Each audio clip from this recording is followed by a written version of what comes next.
All right, ladies and gentlemen, we are back. Having some technical difficulties with our camera. I think I just knocked it off. Kyle's trying to get it back.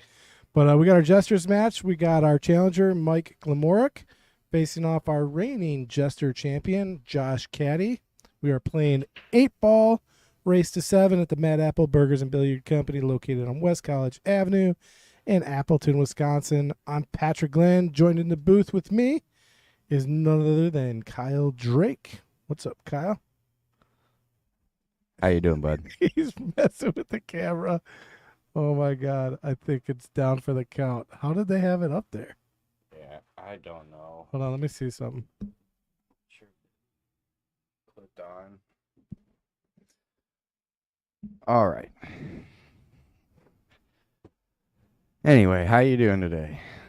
How you guys out there? Thank you guys for joining in.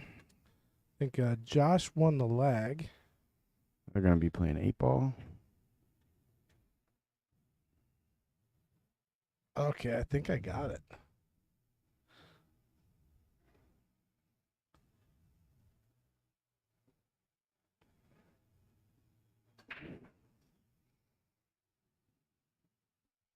Yeah, looks pretty good. 1 ball to go on the break, so it looks like a pretty good opening break here. He's got a shot on the 15 if he wants it. A little jacked up over the 3. What is that, the 12 or the 10 that he's right in front of the side? If he likes stripes, if he likes solids, he can go with the 7, start with the 3, start with the... Yeah, it's a 10-ball sitting there. And I think the stripes are probably good because at 11, you could use to go into the 5 and push at 13 out, and then stripes are wide open. Solids are a little tied up by the 8-ball. Well, and the 2-ball. Yeah, and the 2's kind of trapped in the middle there, yeah. So other than the 2, I like the solids. The 6 is a good breakout ball. The 5 goes if you can get a good angle on it from the 7. But we'll see how he gets that stripe out.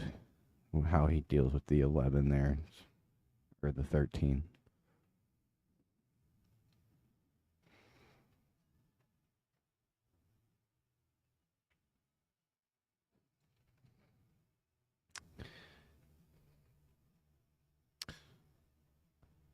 Yeah, he's kind of got to get that 12 to go first before the 11, huh? Right. And the 12 ball, yeah, see, that looks like that's where he's lining up now. I'll be interested to see if he goes into this 13 right now. Ooh. He clips the 11. Yeah, I don't think he was. I think he's trying to go maybe rail first into the 12. He just clips the 11. Travis Wilson saying, let's go, Mike.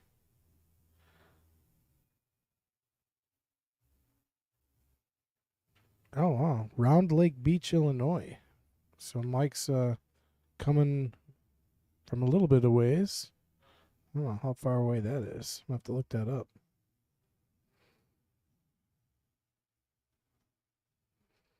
And then Josh is from Oshkosh.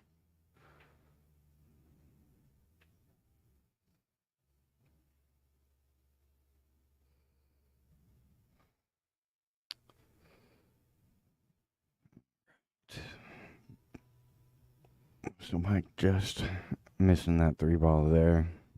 Gonna bring Josh back to the table. Okay, so it looks like, yeah, he's just south of the border there, right below Kenosha. Over there by Waukegan, Illinois.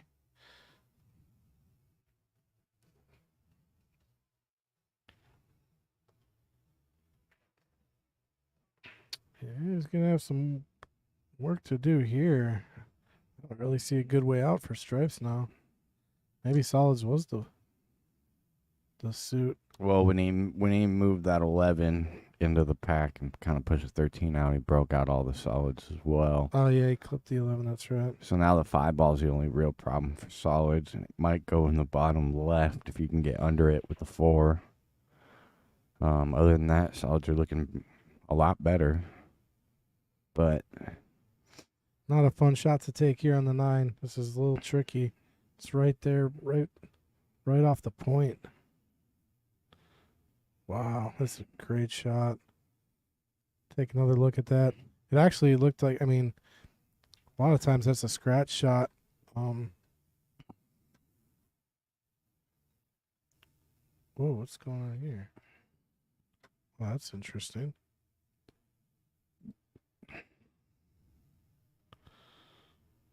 So yeah, I'm wondering if he's going to play this combo. It's a tough combo, but it obviously goes. Not even sure where that 11 is really going to end up afterwards as well. So watch the cue ball on this. Yep.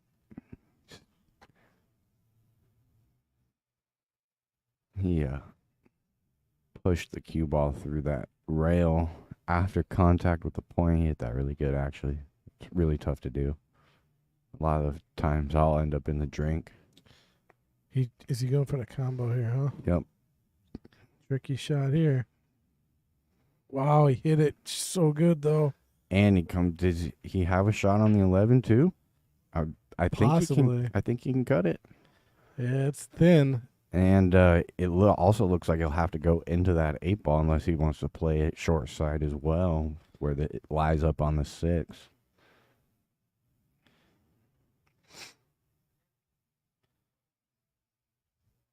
Very interesting out, even though he's only got 3 balls. Yeah, it's gonna be a little tricky here. He could run into trouble. We'll see. Looks like he's trying to go around the 4. He did. He made it around. Oh, but Ball hangs up. that would have been really good. He would have been right there. And the 8 does go past the 6, I think. So, wow, that would have been a great out. Very tough out.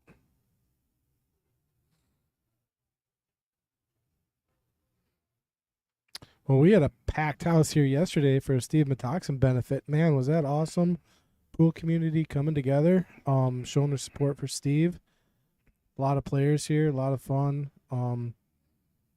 It was really well ran. Appreciate all the ladies that helped support that. And for Kendall providing the venue. A lot of prizes yesterday. Really cool cues.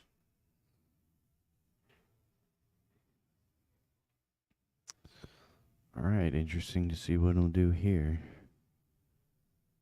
Do you just take this 11 and play it safe behind the 8-6? You try to cut the 7 into the side. I like the safe. He's Push the 11 in and try and roll behind the 8, like you said. Call this ball behind it just in case. Oh, he didn't get behind it. I think he called it, though. Yeah, he did. But he's in trouble. Well, now you can clip the 4 and play safe behind the 8-6. Yeah. That's what you'll see him do. Pretty nicely done there. Doesn't give away an easy kick. Obviously, there's a jump shot. But again, I don't think that... I'm not 100% sure that 8 passes the 6 either way. I mean, he did... It looks like that last inning for Josh, he might have played shape for the 8 by the 6. I think you're right here. Yeah, I don't think it goes from the overhead here. If it does, it just goes in off the left point. You really got to hit it fat, and that just means that you want to, in order to make a shot like that, you got to be dead straight, or it's so difficult to like cheat the pocket that much and still have it go in. You got to hit a good pocket speed, and you got to hit it right dead on the point where you need to. Oh wow, he hit that jump nice. Yeah, that was pretty sweet. Did you see how he jumped the 15 too? I'll take another look at it. I just know he... Watch the 15. It gets some air as well. Oh, yeah. See how high it went? Yeah. Yeah, he had a nice line on it for sure. Alex Patio-Line is a genius with that. 6 ball's going to be a little tricky, possibly. See how he handles it. Oh, yeah, 6 is definitely a problem. I mean, if the 8 goes, like, with the right angle, I mean, he could risk the small window, or he could just run into the 8 and push the 6 out right now.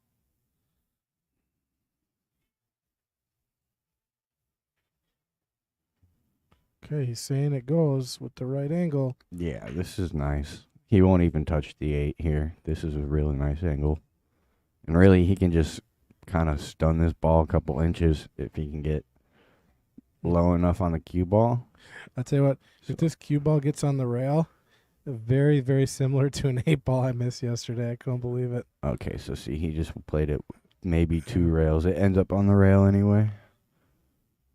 But he's dead straight. He shouldn't have this first game. Andrew Bundy, what's up, man? Appreciate you. Always helping out the stream. Yeah, I liked it. I shared it to all the main pages that I know of. So it's out there. That's a nice out.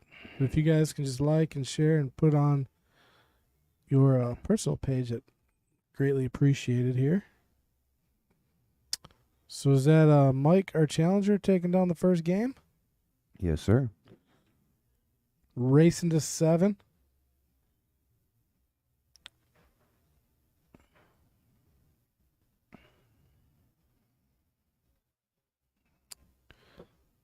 He's playing with a Predator Mosconi with a Revo. He's breaking with a BK Rush and a white diamond tip. Those are awesome tips. And a Predator Butterfly case. Those cases are sweet. That's going to be my next case, is a butterfly. I love the room that the butterfly provides, just for extra gear, like even a towel or something, right? Yeah. I really do love that. But I don't like is the soft case. I always like having my cues in a hard case. I wish they made a butterfly with like a hard protection. A hard show. Yeah. Like a suitcase almost. Yeah, I don't know. Yeah, I really like a hard case. So both guys are hitting the break pretty well here. That's 2 fairly decent splits. This one probably bunched up a little more, as they're all kind of up in the top left corner, but no balls are touching, so that means they usually split out and then come back in. He's still getting decent action. But he'll probably be taking solids here. Yeah, it's kind of a cluttered up table here. Be a tough out for either suit you pick.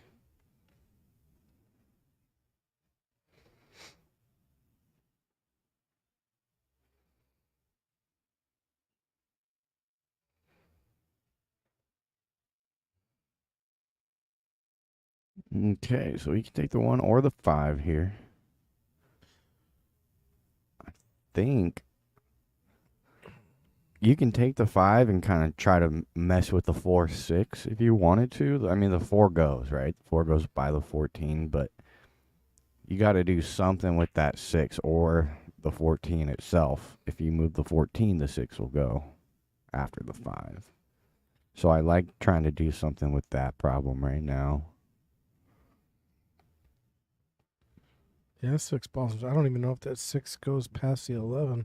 It will if the The 14 and 14's 5 are gone. gone? Yeah. I don't know. Maybe. Yeah, on the left side, it looks like it goes. On the overhead, it looks Yeah, it'll go. tight. Let's look at the overhead. It'll yeah. definitely go. Yeah, the overhead, it definitely looks good. And so I do like trying to move that 14 or moving the 6 itself if you can. But he's going to take this 2 out. He'll take the 2 and probably draw back for something on the 5. Other than that, I don't see anywhere else. You can go forward to the 7, but then it's kind of hard to get back to the 5. Very doable right now, but look, he's going to go forward. So not making it easy on himself. This is not an easy shot that that 12 ball kind of comes into play now if you overdraw it. Well, the only play he has now is the 7 and pulling back to the 5. I don't Right. think he can get anywhere else. That's what I'm saying. Yeah, and this is a hard draw shot. He's going to go forward, up and down the table. Well, he's going to go forward and to nowhere. So now what? You kick the 5? Could you come 1 rail maybe and get the 5 here? It's the only shot I like. You can maybe kick into the 4, but it's not very. But it'll go into the 6 maybe. Still don't know what's gonna happen to that 4 ball. So Even if you kick one rail on the 5 and make it, you got nothing really after. Yeah, what do you got here? Maybe a. He's gonna have to figure out a safe. There's a. yeah.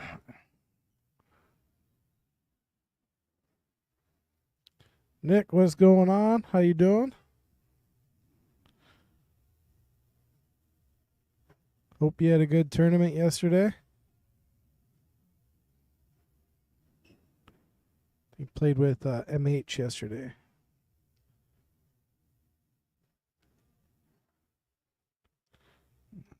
See. Was that? Oh no, I don't think it was a foul. It was darn close though. Really? Oh, let me. Let's check it out. Looked like a good hit to me. Let's look at the 11. Look at the overhead. Oh yeah. Oh, that was close. I think it was good though. I'm pretty sure it was good, but it was closer than I thought it was gonna be. Well, I'll explain the rules to the players. Tie will always go to the shooter unless they're asking for a ref. You get a ref, and ref can make a determination out there on the floor.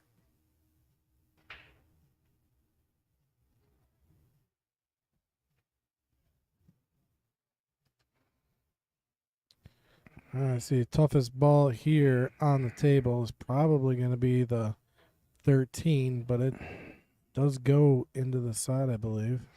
It looks like the straight on view is looking like it'll go by the 4 ball as well. Actually, probably goes in the corner too right now. Maybe past the 9. Not sure. It's close. I think that one's a little closer than trying to play it past the 4. And probably a little tighter than playing it past the 6 as well.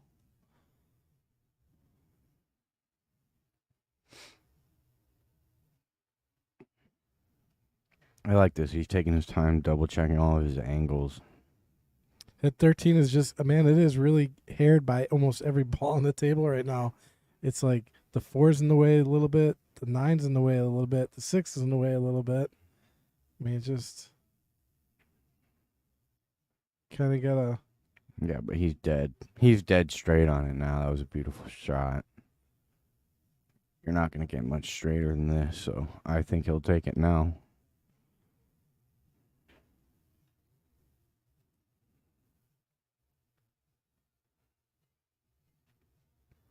Okay, so the only reason I feel like he wouldn't take it now is because If it doesn't go, it's got to go, I would think. Oh, he did move it with his stick, though. He moved the 13 with his stick. And Mike is going to say, oh, it's no problem, just leave it there. That bump might have helped it go on the side. yeah.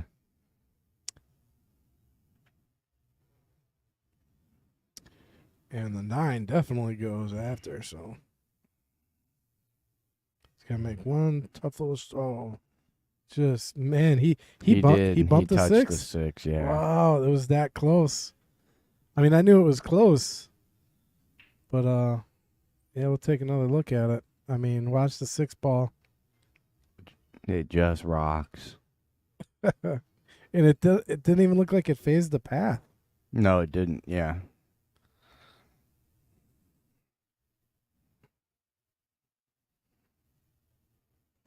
Ooh, he left himself a little long here.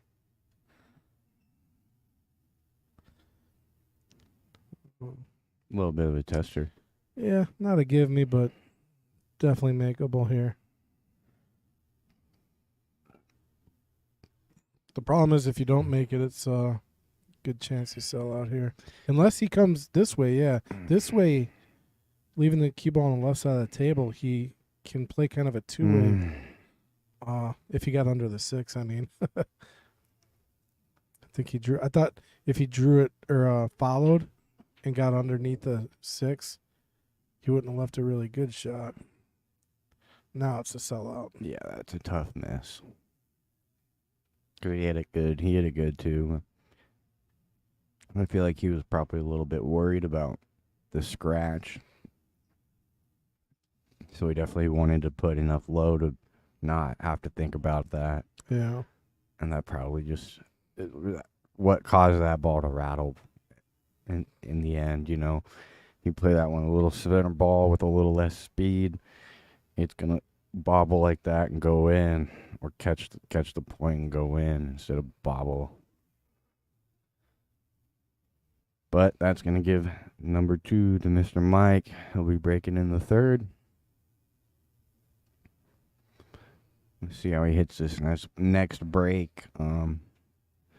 That break he hit last time, he had a good split, but they all kind of bunched up into one area. So, see if he changes it up a little bit. Looked like he hit the head ball from the left side of the table, like significantly left. Now this is kind of reminiscent of last week when Josh was playing. I think he went down 4 games right off the bat. It was either 4. 3 or It 4. was 3 or 4. He was down right off the bat, and then he's kind of caught his gear. So we'll see. But this is Josh's 4th week on the stream, so he's got 3 wins as of right now.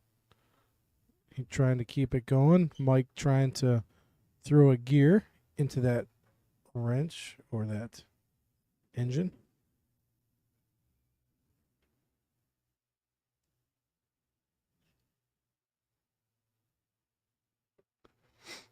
Yeah, see, he's breaking from over here on this left side, but I'm pretty sure he hit the head ball last break. Let's look at it from the break cam here.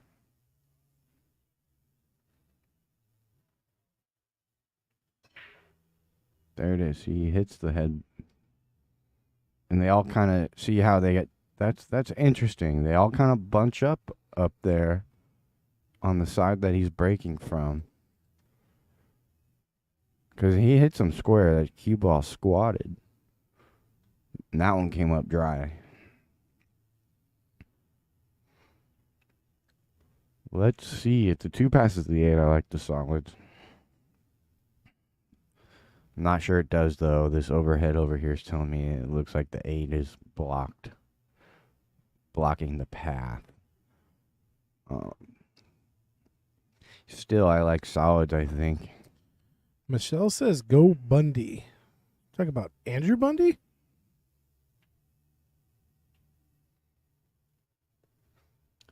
No, Ted. Oh,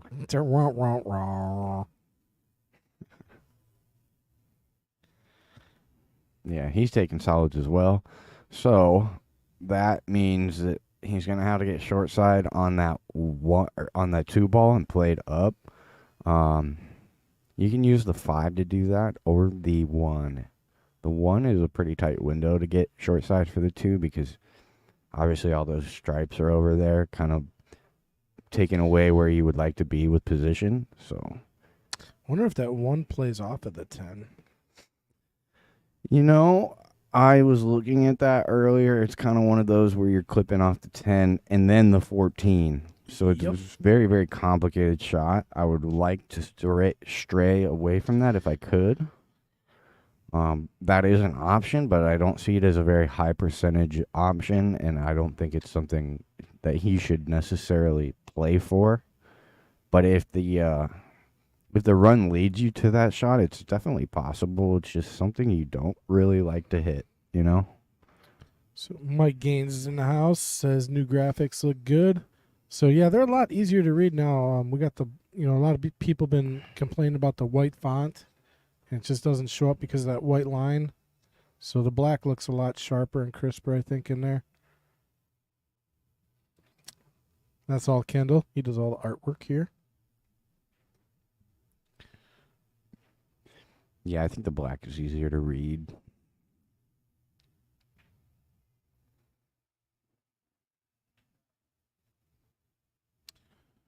My brother Mike is here today. Have you met him yet?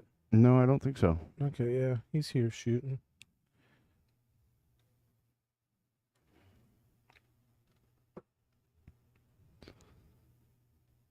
He's trying to roll through here. Maybe not. He might have been, but I think that's just more of a strategic play. He doesn't leave a whole lot. I don't I mean, that kind of shot tells me that the 9 doesn't pass the 10. Yeah, the only thing on the table is probably that 9-10 combo, and that ain't no easy shot there. And I mean, you can cut the 15 all the way down. That's not a fun shot either. I actually like skimming the 9 here and trying to get behind the 10-14 and just play that safe. The only problem is you're kind of pushing your 9 into a little bit of a trouble. Right. So Do that. I like that option. You just, like you said, and I think that's what we'll play. You want to lock them up real tight. Yeah, he went for the combo, but that skim shot, man, you got to hit the speed on that so good. Really, really pinpoint speed there. And so now we'll see Josh take this one ball because you're not going to get any better on this one ball. Yeah, and I tell you, the one ball that was a hard ball to get on. So Mike really kind of gave Mike a present here to get on this one the way he is. Yeah, Josh is in good shape. He can get to the 2 correct side of the 2 as well to play it in the side. So he's always got the 4 ball for insurance. He's got a good chance of running out. The 8 will lead, or the 5 ball will lead nicely to the 8. If you want to use that as your out ball, the 7 will work as well, but you got to kind of bring that 9 ball into play. Got to watch your speed here. Oh, he went the other way on the. Very interesting. He did not try to go to the 2 side. Oh, the 2 will pass now up in the top right, too, so you can always come back to the 2 as well. So, really, he didn't have very many problems on the table. He just needed to make that ball. I'll tell you what, I know the 14 and 10 are sitting pretty there, but I think you got to start with this 12 here. Even though it's a tougher shot, you're not really going to get better on it. Right. I mean, and the 1 ball is taking its obvious pocket. Yeah. So now he's going to have a hard time getting on that 12 ball. And he was just on it, so unless he can figure out a way to get rid of that 1 ball or something, I mean, we'll see how he negotiates the rack. Yeah, even this decision isn't straightforward. I'm not sure what side of this 9 ball he's on, but if he's going into the 2, shape's not guaranteed next either.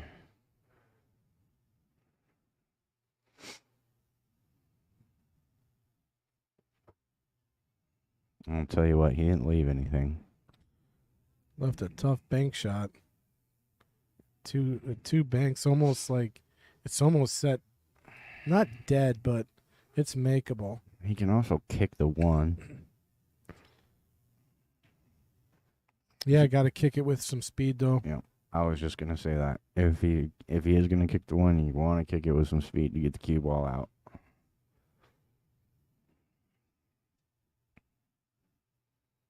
Yeah, tough spot to be in here for Josh.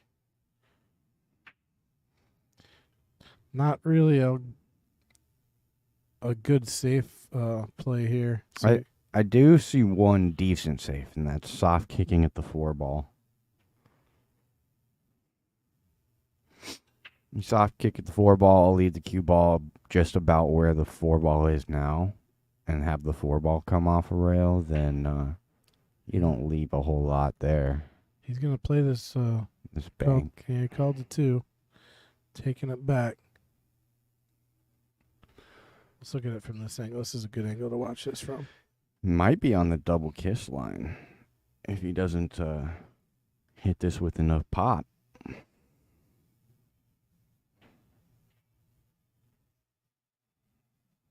See, he was on the double kiss line for the clean bank.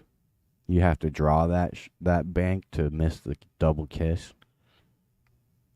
Yeah, and you got to give it, let's see, you got to give it left. So you got to give it some right, too, to kind of shorten it up.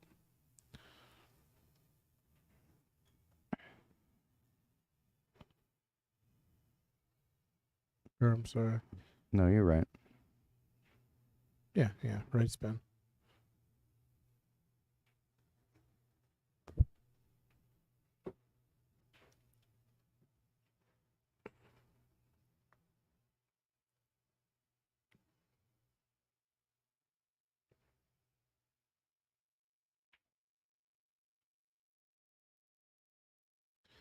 All right, that 10 ball still in an ugly spot here.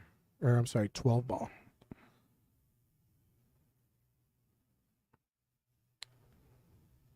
Oh, that was a beauty. That was a nice shot.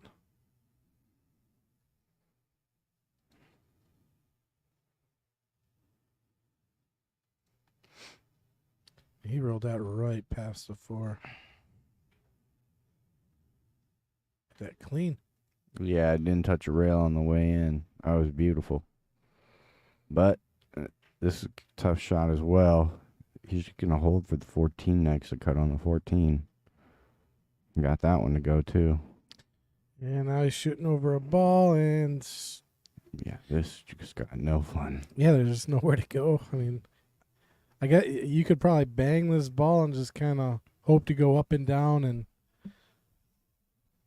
I mean, if you have the ability to, like, let's say, make this 14 ball and come up and down the table and get position on the 12, you got some serious skill.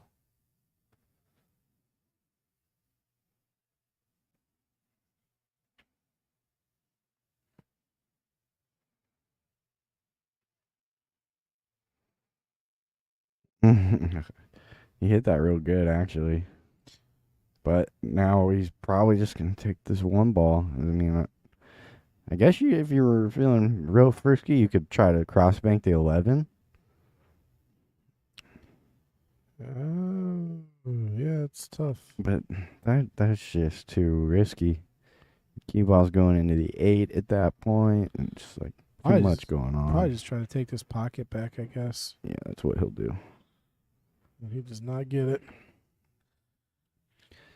So all he did there was make the 7 ball tough. Now if you're Josh coming in here, you just got to focus on getting on these 7 ball.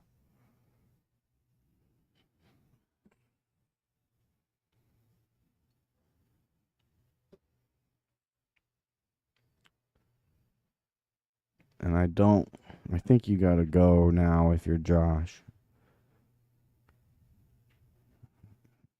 Like, it looks like he's thinking about playing a safety. As long as he can develop the 5, I like it. I mean, the 5 is in a weird spot right now. Nah, the 5 goes by the 12. The 5 is fine. You need to move the 7.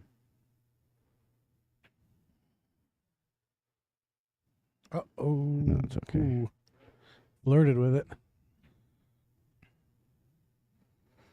Yeah, and that was a pretty good shot. I mean, he's going to have the 11 to work with, Mike is, but he didn't give him anything to where he's taking that 1 ball out. And that 12 ball is tough to follow the 1 in, so you got to end up with a bank on the 12 or somehow get that 1 out before you get to the 12. Someone made a shot like that last week, I think, where the 12 ball's sitting and they were able to follow it through, like going down the rail. That's tough. Yeah, the object ball has to be in the correct spot. It has to be on the other side of the pocket to do that. Yeah. Where that 1 ball sits, I don't think you can quite do that. If you do, you got to hit it perfect speed.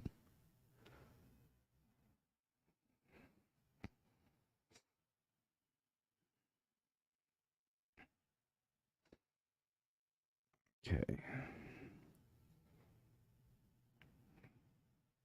It's an interesting strategy. I don't think I'm not sure if he was still just trying to make that 1 ball, but now both those balls are kind of sitting in a good place to work something with it.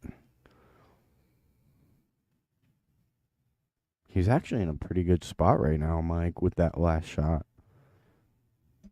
5 ball is going to be kind of a tough ball to get to after the 1. I'd play that 5 right off the 11 into the 1 right now, just because of where those 2 balls are sitting, because I don't like them. Yeah. Josh.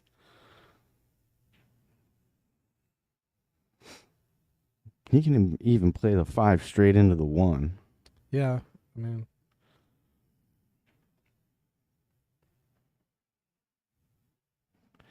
Mike Gaines has sold the farm. Oh, no. That's not a shot you're going to see Josh miss too often. Okay, so now you feel like you got to take that pocket, right? You can't do much else. Probably use the 12 here and leave the cue ball up on that end rail. I carry him right off the 11 into the 1, leave it right behind the 12. Oh, I like that. And just sit right behind the 12. Perfect. Beautiful. Now he's got to hit this 5-4 combo, I guess. I don't see anything else really. Hey, Trevor Simpson asking, how does guy get signed up for this? Look me up on Facebook, Patrick Glenn, spelled Glynn. You know what? Actually, I'm going to drop the sign up link in the chat, and then you can just sign up there, or you can private message me on Facebook, and I'll send you the link. But I'm going to send the link right now.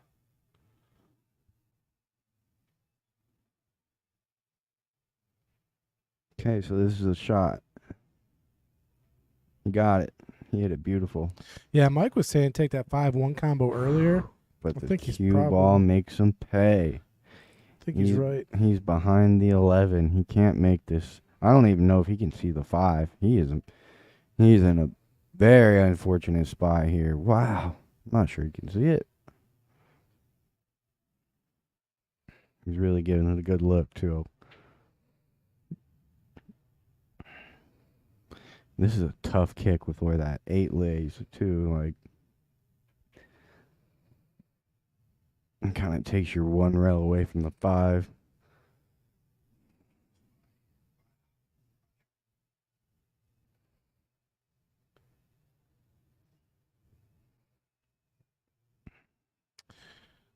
All right, Trevor, click on that link and you can sign up. It's going to be a bit of a wait, though, depending on what division, whether it's Jesters, Knights, or King of the Hill, which is our 600 and above. Yeah, Mike Ains was saying, Josh should have took that 5-1 combo earlier, and that cue ball was up towards like the top left of the table. And I was thinking, yeah, I mean, if the 5-1 goes, probably would have been the shot to help him get out of the rack. He's worked himself into some trouble here. Oh, nice. Oh, wow. Thought he clipped it. Yeah, that one's going to hurt. Unfortunate because he hit that 5-4 combo. Beautiful. Oh, that's going to sell the farm on that one. Probably going to get Mike 3-0 here.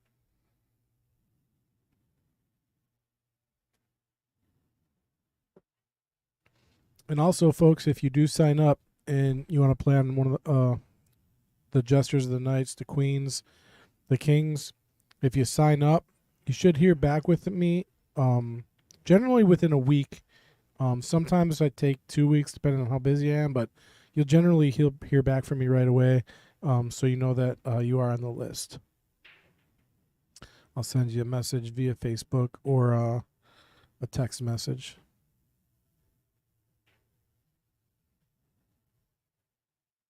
Oh, he got weird. He got a little funny, huh? It goes in the side all day. Yeah. This is missable. This is missable anywhere you hit it. Yeah. I mean, I like the side, but you can back cut this too. You're crazy, dude. You don't play that on the side? No. Why? It's a small pocket. That's a diamond table. It's a blind pocket, too. Any pocket you're shooting to right now is blind because the 2 ball takes it away. For some reason, I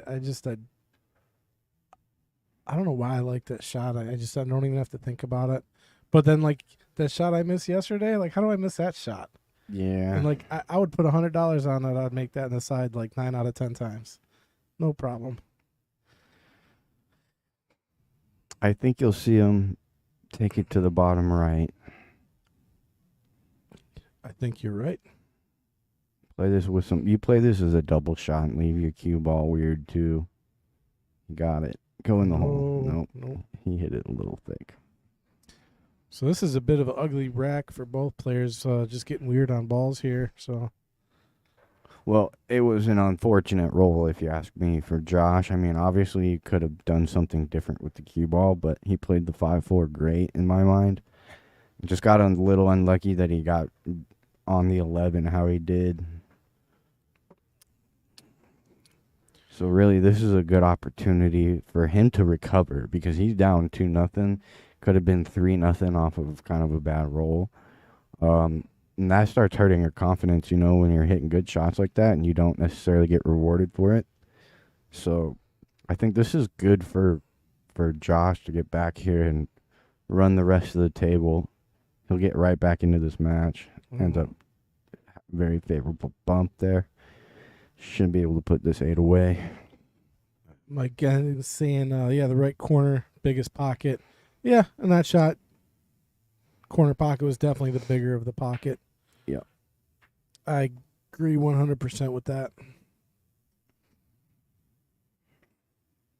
Have you met Mike Gaines yet, Mr. Big Smooth? I don't know. He's a good player. He's actually living up here in Wisconsin now. He was coming down from like the Rockford, Illinois area, but he had a stint here on Jester's. Like, Mike, correct me if I'm wrong, but I think it was like 14 weeks, 15 weeks, something like that. Wow. And then he had a stint just recently, 3 weeks on the Knights, but then had to relinquish his belt and has not been back since. So undefeated in the Knights, you could say, I guess. Yeah, I'm not sure.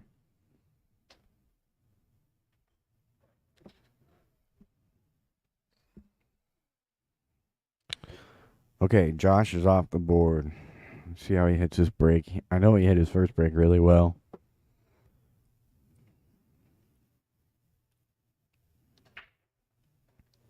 Oh, well, he didn't hit that one very well. He broke it apart decent and just went Lost right in the the cue drink. ball. Yeah. I mean, really only 2 balls tied up. 9 on the 8, 15 on 11.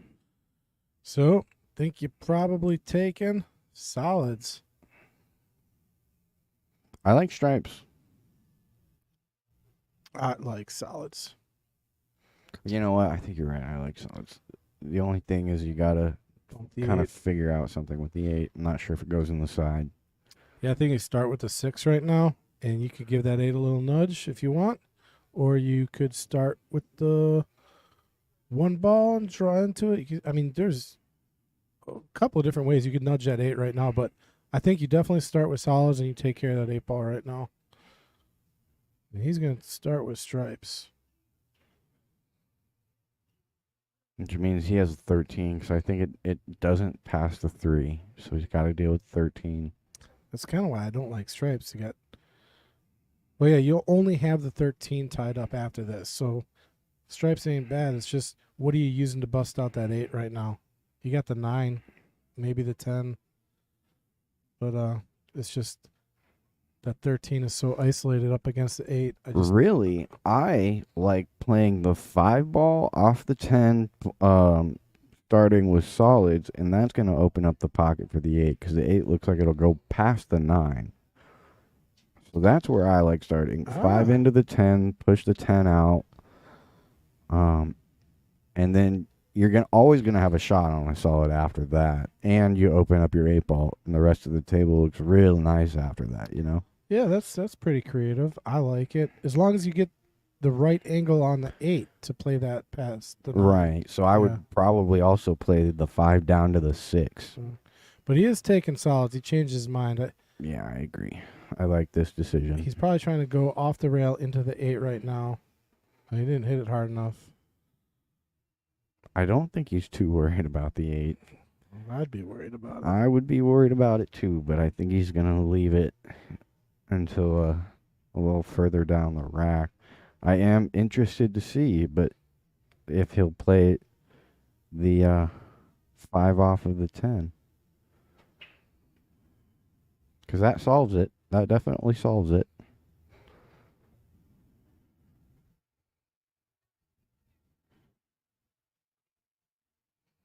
I was going to let the cue ball go here. Watch out for the scratch in the bottom right. Oh, okay, he was playing the 7. I thought he was playing the 1. And that was a good shot. Well, Trevor Simpson, I have received your sign up if you're still out there listening. So you will get a message from me sooner than later. Which one did he sign up for? The Jesters. Sweet.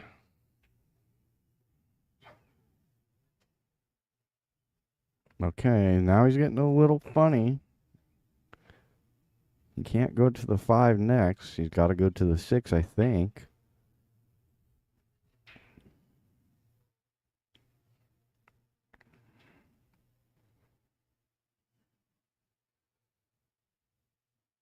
Okay, so he's going to get to the 6.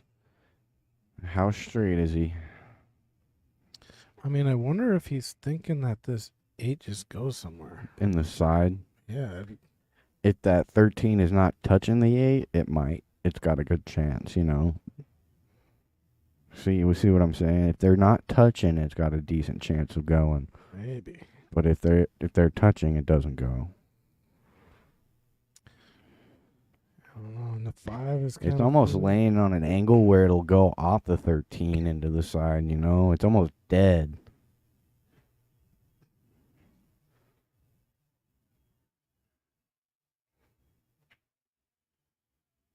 All right.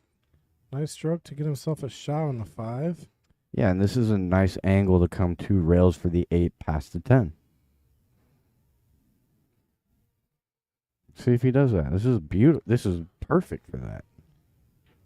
Yeah. It's a small. I mean, that 5 does go by clean, but you could maybe use it as a big pocket. That's what I'm It's a saying. little weird. You bump the 10 out, and then the 8 passes the 9 into that pocket. You go 1-2 rails with the cue ball and end up on the left side of the table in the middle. Yeah, it's just touchy. It's just right where it's at. You gotta hit it just right for it to kind of like bounce off the 10 and in. I mean, it's one of those shots where if you make contact with that 10 in just the wrong way, any deviation, you're gonna rattle this 5. Right, and I think you want to play it rail first. You want to hit this 5 thick and play it off the rail into the 10. That's going to improve your chances for sure. Well, let's see how he hits this one. This is a high level shot. This is nothing easy about this shot here at all.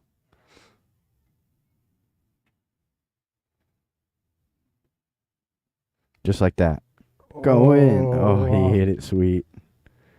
He hit it pretty good. Yeah, it came. Would have been in trouble if it went. Yep, you're right. It was definitely a very, very hard shot. But you know what?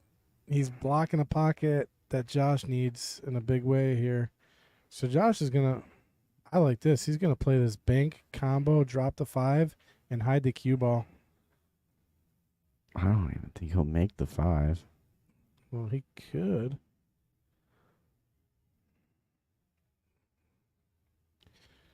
It's a good save. Yeah, I like that better. Really, there's no easy 1 rail either. That 15 takes away the natural 1 rail, I think. You're going to have to put some spin to get to this 5. Yeah, I think if Josh gets ball in hand, you'll probably see him taking care of the 5 ball, dropping it, and hiding the cue ball on the next shot. Yeah.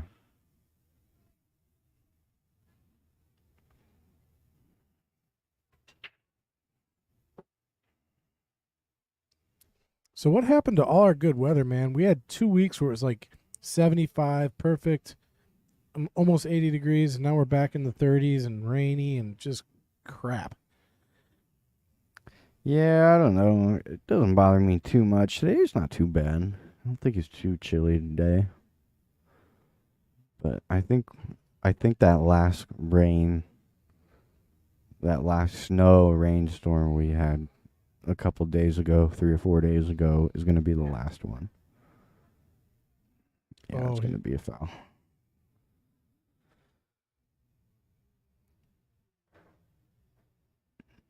Oh, I wonder if he thinks he can roll this 10 through, and that's why he's playing this 13. Because he could just take that pocket back, draw off the 10, and hide that cue ball behind the 13. I like the carom safety. Yeah. I mean, really, almost like making the 9 and going into the 10-5 or something, maybe. I don't know. He's got plenty of options here with where that 5 is. It's not accessible He's at probably all. drawn into it right now. I think he was trying to draw it back and make it.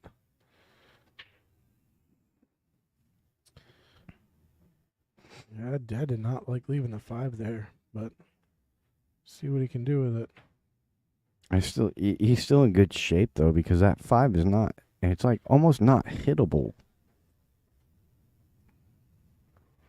You know, he's in like no trouble leaving it. It doesn't look like it's hittable. If it is, you're not. It's not makeable. Yeah, in this position, your only chance of getting any type of chance back at the table is really to tie up one of your opponent's balls. I mean, that's all you can do in a position like this because you can't hit your ball. I mean, how is he going to hit that 5? There's just no way to it. So, if that's the case, you're better off trying to tie up your opponent's ball. And that's tough from here. I mean, which ball and how would you tie it up? So, Mike in trouble here.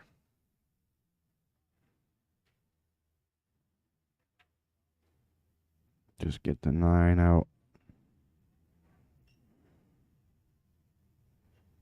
I like the decision. I mean, Right, so that leaves the 10 ball kind of by itself. I like playing the 14 into the 10-5 right now. 11 ball is insurance. wait, you play the 14 into the 10-5? No, I'm sorry. Okay, I'm making the 14 into the top left, and then with Oh, the cue yeah, ball yeah, going yeah. into the 10-5. Yeah, I absolutely love that shot. Yeah. Absolutely. You got to run right into that 10 off the 14. I mean, that's the only. Unless he's going to long draw this. I like your shot right now. Play at 14 in the corner and bump right into the 10.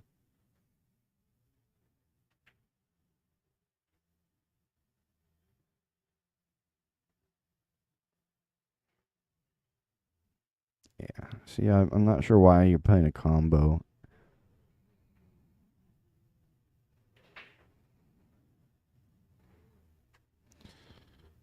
He's making this kind of a funny table here. I mean, he can still kind of get into the 10 right now. No guarantee you're making the 5 though. Oh, that 5 is going down Unless no matter you, what. but no, what I'm saying is the cue ball, you can come into the back of the 10 at this point. You know what I'm saying? You don't want to hit the 5 first or the backside of the 10 and leave the cue ball stuck up there in the pocket. He got a legal hit. Wow. I mean, if he would have gave up ball in hand there, that would have been. Yeah, that would have hurt.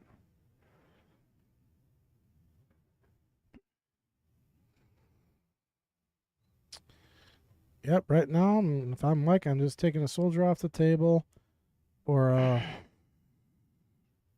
I think I wouldn't tie up a ball. I wouldn't really mind pushing the 8 ball into the 10 right now. There you go.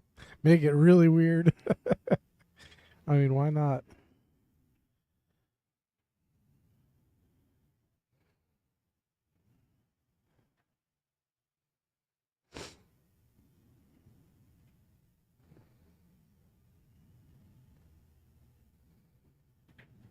I mean, again, here's the 14 ball. So what I like here is I just like playing a safety and carry him off the 10 into the 5 and leave the cue ball between the 5 and the 10 on the rail right there. Make him kick at the 8.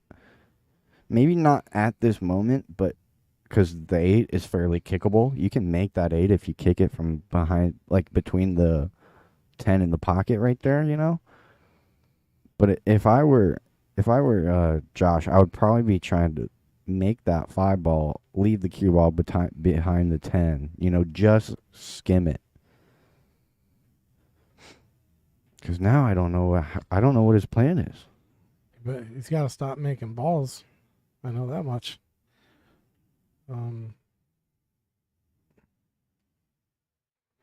I'd push that 15, just in the general vicinity. No, that's even a little far, but it'll work. See, if I get ball in hand right now, I don't mind clipping the 10. Don't move the 10. Make the 5 and leave the cue ball right there where the 5 is. I think you're giving up ball in hand. No, you're not. You're coming off the 10 first. You just slivered the 10. Yeah, well, he's solid, so he'd be giving up ball in hand, like I said. No, Oh, I mean if you wow. were stripes. But see, this is where he would have left. And so now he's got to kick at this 8. Yeah, that's Oh, a he good called a shot. safety. That's beautiful. Yeah, he called a safe.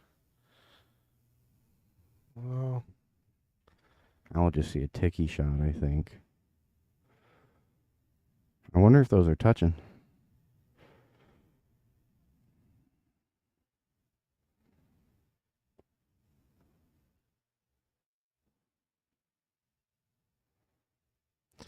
Yeah, I have to talk to Josh about rack number 4 here, because there's a number of things I think he could have done differently.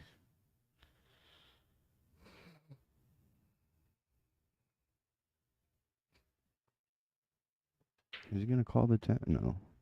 Did he get behind the 15, though? That's beautiful touch. Good hit. That was Wow. a good hit. Even hard to bring out a jump cue on this one because you're pretty close to the 15.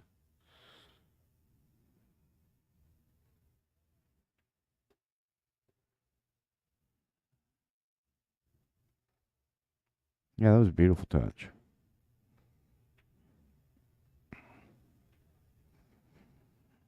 I think there's only one shot here. I like kicking off the side rail, not the end rail.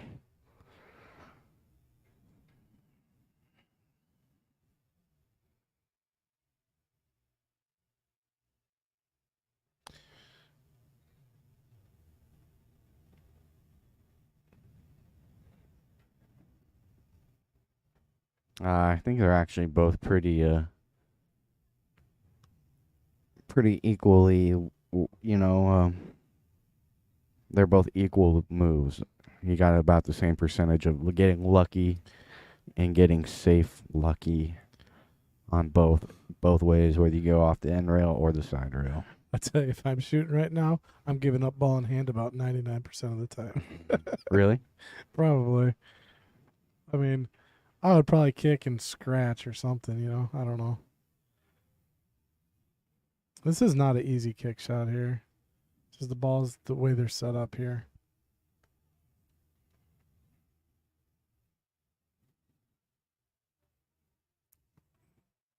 See, I think the way that he's looking at has a little higher chance of making it in the side, like he crawled. Such a tough hit here. You can also scratch here. Yeah, you're either going short, long. I mean, that is such a weird angle. Well, okay, if I'm hitting that kick, I'm going to aim a little short. Okay, so, like, obviously I'm trying to hit it, but I would rather miss short with high speed because you have a chance of going 2 rails into the back of it and getting a good hit. Yeah, it's just when one ball's on one side and the cue ball's on the other side of the table, those short rail kicks, it's deceiving on what angle you need to use to get to it. If both balls are on line with each other, it's really easy to pick a halfway point and make that kick shot. But his balls were so separated that those lines become very obscure and hard to see. And Josh ties it back up. So he really got away with one there, I think, because he was in full control of that rack, and he lost control of the rack. Yeah, he played a real nice touch safety there. Yeah, to get it back. Get himself out of trouble. You're absolutely right. It's definitely no easy touch safe that he got behind the 15. All right, we're all even. Race to 7.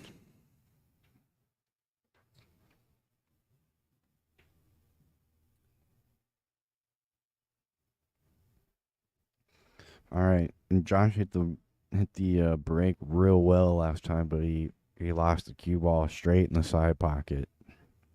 So I like him to do put the same stroke on it, just hit the head ball a little more square. And really, he was breaking from the left side, ended up in the, or I'm sorry, he's breaking from the right side, ended up in the left side pocket. And what that means is he hit the head ball a little too thin. Like, you would rather miss on the other side. If you're breaking from the right side, you would rather miss your head ball on the right side than the left. Because a lot of the times, if you hit the left side of that head ball, breaking from the right, it wants to go in that side pocket. He's just a touch to the right side of the rack here. Yep. And so that's the side you want to miss. See how the cue ball is drifting towards the left side pocket again? If it didn't kick, it probably had a good chance of going in. But he hit those nice and square again. Do I do that every week? It's becoming a new trend. Where I just drop my Yeah. phone. I don't even know where it's at. It just like falls out of the air. Get this big thud. All right, so he makes a ball, gets a pretty good split.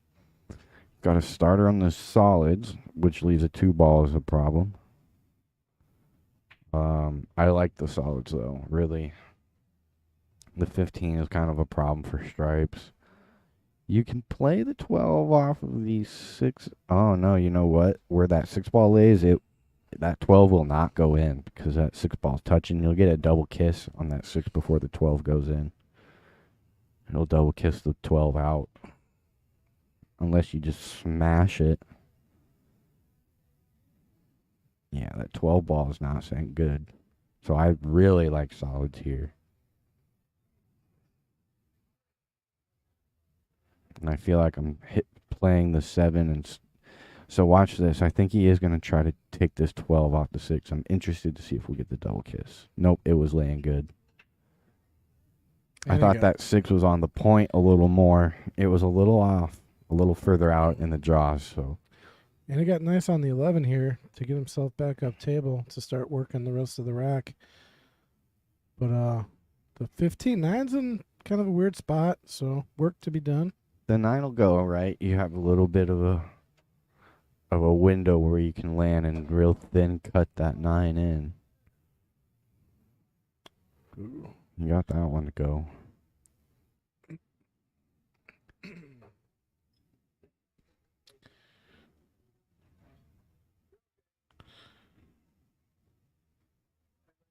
Yeah, and that 15's a pretty big problem.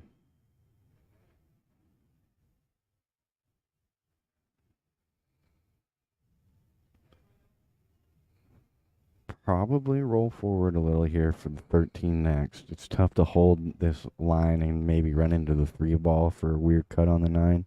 Ooh. See, that's what he did, and he ended up getting hooked on the 3, so he's probably pretty glad that didn't go in.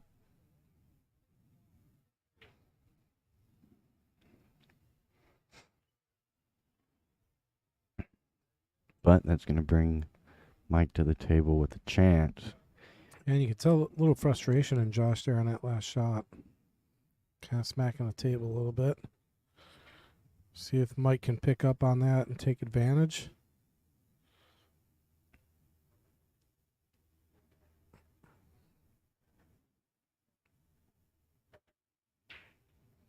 Yep. So the 2-ball is obviously a big problem. The 3-ball will go by the 10 in the top right. You got to have a real good angle to get under the 2, though. Play it short side if you wanted to go that route. He's got a play to get on the 3 and use the 3 to get above the 2 to play the 2 down. Right. Yeah, and his 3-ball allows him to do that. He's just got to get on the 3. He's got to be looking at the angle. Like, how do I get on my 3-ball? That's what he needs to be focused on here. Yeah, and this is kind of weird. Now, he might. Could he float between the 3-8 right now? That's what I was kind of chuckling at. So risky. It's kind of there. Yeah, but it is very risky. It is, but it's like if you hit it right, you look like a genius. Now I put the 3 in trouble. So, but he doesn't sell out a shot. All you guys rail first on the 13.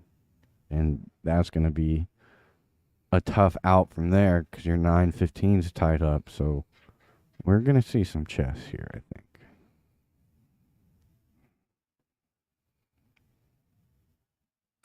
What is he looking at here?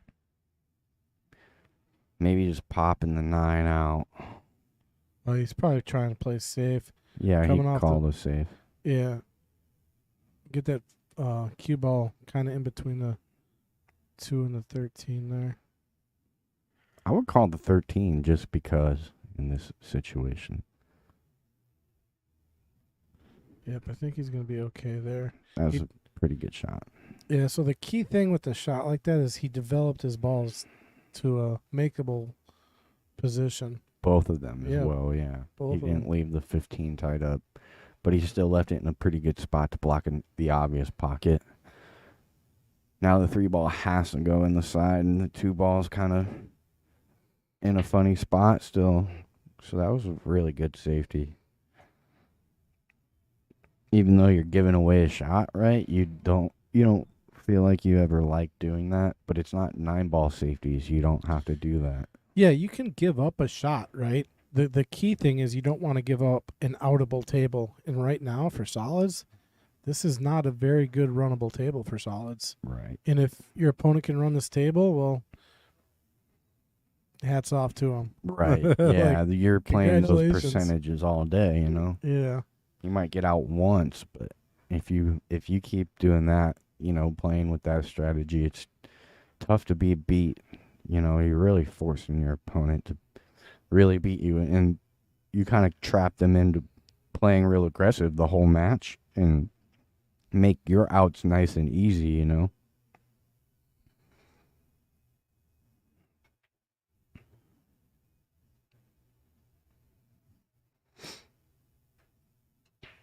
Yeah.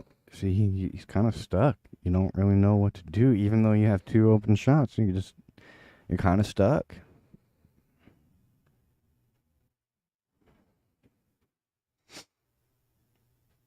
I mean, really, I like being super ultra aggressive here and trying to make the 4 and draw into the 3-8, make something happen, or behind the 3-8 and make something happen. Maybe you get short side on the 2, maybe you get the 3 ball to go in the side. I think I'm pounding this 5, and I'm coming off the bottom rail and trying to make something happen that way. See, this is pounding that. It's gonna end up over there on the right hand side of the table like this. See what I'm saying? Oh, he got into it. He held it well. Yeah, there you go. He held that beautifully. So there's something to work with now a little bit, right? Not much, but I mean, you can even try and bank the 3 right here, right now. That's risky. Yeah, it's all risky business from here. If he plays this 4, he is not going to have much after. That's why I think I'm going after the 3. Like, if you're going to get wild, you got to go all the way wild. Well, this is okay, right? Now you can make the 13 and take the pocket. And that leaves the 15 as a problem,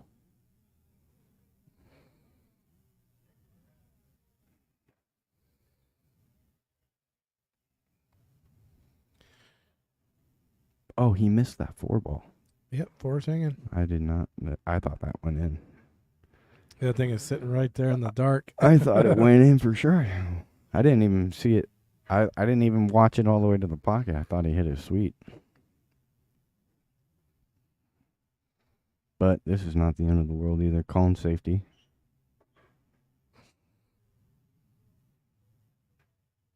He's got to be careful he doesn't leave a shot on the 2 ball here. If he leaves a shot on the 2 ball, and he did leave a shot on the 2, that's going to be trouble. I don't think you're taking this shot. He might bank it too. He's got the bank. But that 3 ball is still tough. That 2's cuttable down. Mm-hmm. But you still got problems. I mean, you got to take it. You ain't never getting better on that 2 right now. I still think I might save that for later and just make the 13 with the 2. It's super hard to call, So he's going to play the 3 into the 4. And survey says no.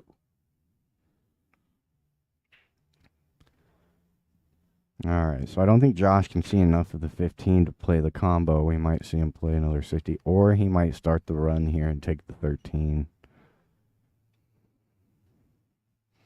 Because you can end up on the 2-ball side in the middle of the table to cut the 15 back after you get rid of the 13. Yeah, if he's got that 15, I think you go after it. Or the 13, I mean. And just start the run. Because the 15 does go, right? By the 2? Yep. Yeah.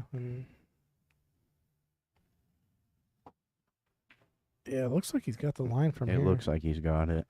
I mean, just soft hit it. You're on the 10 automatically. Like,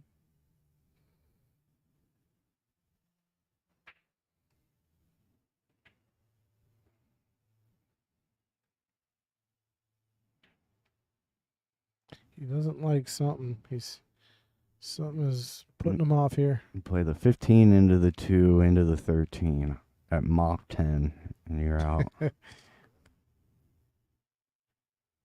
But there you go. He's got it. Now, I think you can play the 9 if you want to and try to come around for the 15 next, or you can play like the 10-9 and go to the 15. I like, yeah, the 10. But it looks like he's so straight on the 10 is the only reason I'm not sure he'll take it. Both of them are workable, but I can't tell how straight he is on the 10. It's pretty straight. He's pretty straight, you know. I'm not sure he can work an angle to get to the 9 easily. Should be able to spin right out, I think. Or draw Yeah, straight. just like that. Okay. Spin right out. Yeah. But he's straight on the 9 now. There is a back cut, you know, from where he's at on this side of the table on the 15, but then your cue ball is kind of drifting away from the 8. He's going to come off the top rail here, and he's just really got to hit at medium speed. Actually, get the cue ball right to the line where it's at. Ooh, he went too far forward. I think he's okay. Oh, he went to play it down. Yeah, he played short side. Yes, that was really risky. But he got on it just about perfect. He got on it well, yeah, so now he's got options with how he wants to hit this. I mean, I'm not sure if you're clipping the 2, though. The clipping the 2 can end up a little funny, you know. I'll tell you what, if he clips the 2 and uses it as a break to play the 8 in the side, that would work. He could overrun the ball, yeah. Oh, he missed it, though. Yep. Where does it end up? Oh, that 15 ended up kind of ugly if he gets back to the table, too. It's blocking a little bit of the 8, not much. I mean, Mike's got plenty of room to work around it. I mean, the 8 goes, so if he does get funny, though, the 15 could come into play.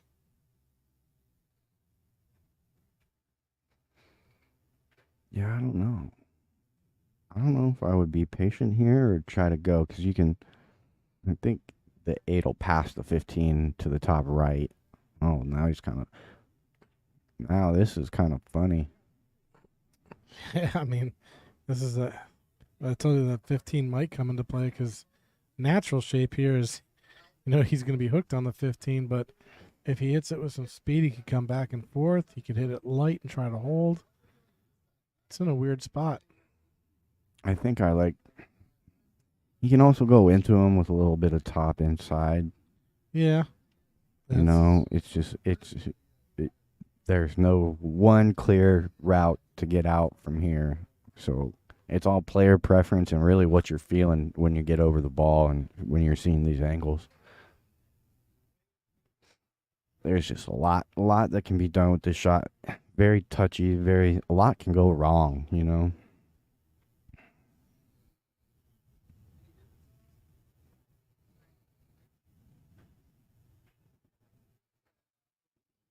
Does he get under it? He's hooked. Man, Yeah, that one hurts. Said 15 could come into play, and look at what happened. It did. Yeah, it's just tough to say what he was trying to do because it's kind of like on the 50-yard line of like 4 different shots. Yep. You know, it's like Absolutely. it's like a Chinese checkers 5-way 50-yard line. You know. This is not the hardest of kick shots here. I mean, both balls are online with each other, so Yeah, but making it is a problem. making it's tough.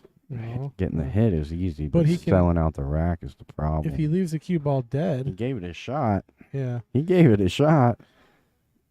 Yeah, what I was trying to get at is if you leave the cue ball dead right next to the 15, you don't sell out. And that was very doable. Well, he didn't necessarily sell out an easy shot here, so I think he did as much as he could have in that situation. He got a lot out of it. He didn't give up an easy cut here. This is missable.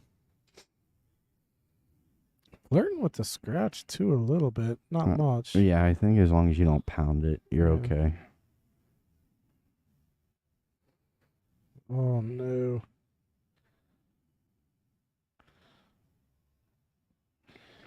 And he's got room to follow, so no worries of a scratch here, I don't think. Yeah. Again, you just don't pound this ball. Anywhere in the above center and smooth is going to keep you safe.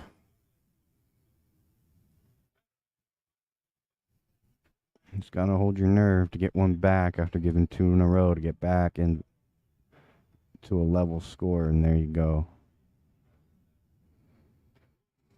All right, so that makes it 3-2 Mike. He needs 4. Josh is going to need 5 left. And we haven't seen Mike break in 3 games, I think, since 2-0.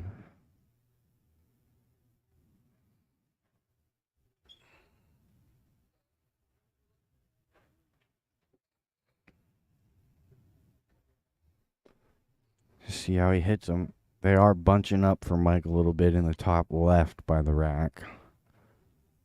And he's hitting them square, too. He's squatting the cue ball. So I'm interested to see if he changes something up. I think if he doesn't want to move the cue ball in the kitchen where he's breaking from, he should probably try a different speed.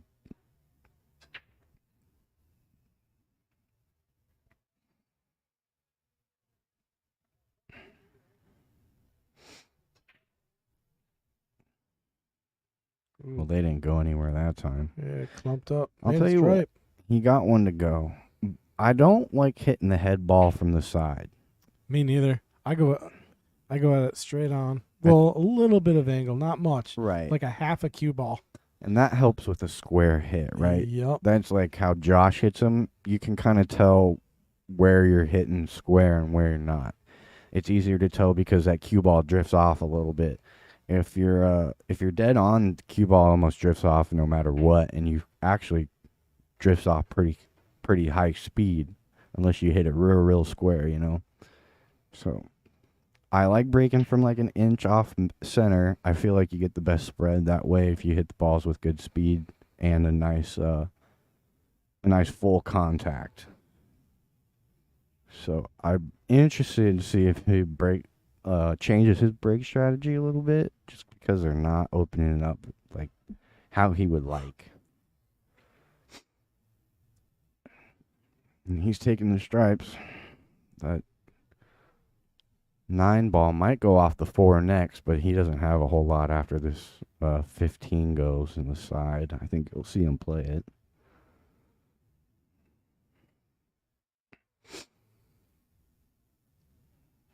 Yeah, not a whole lot to work with right now. Really, I would cut the 9 right now. Well, now he still can, but now you don't have anything else. Unless that 11, he might play the 11 off the 2. Yeah, because the 11, he could roll forward to the 14. Oh, it went clean. Now he really blocked that 9 ball up, so we probably won't see an out. Well, you know what? He might be able to cut this 14 back and go into it right now as well. Yeah. Go into the 8 maybe. It's going to leave the 12 ball in a big, big problem. Right. It's actually hard to back cut this. I don't know if you can. I don't know if you can cut this back. Maybe. It's tough. Lots of right spin to help it throw in, too. Wow, did he hit that really good? He hit that sweet, huh? Wow. That'll make the highlight reel. Yeah, but now you got, unfortunately, nothing. Yeah, and you know, he also opened up the rack a little bit for Josh now. Yeah. So when you get to this position, what you're really trying to do is ensure you get a spot back at the table. What can you do?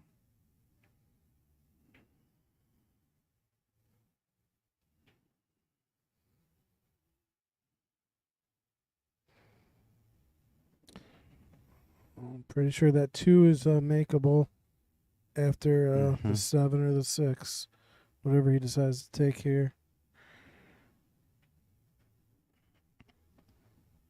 The 1 goes past the 8, so it's not a problem.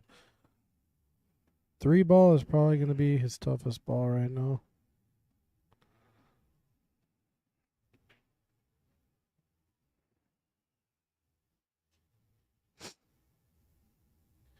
And I'm probably using my 1 or the 5 to get on that 3 ball to play it up by that where the 2 ball lays.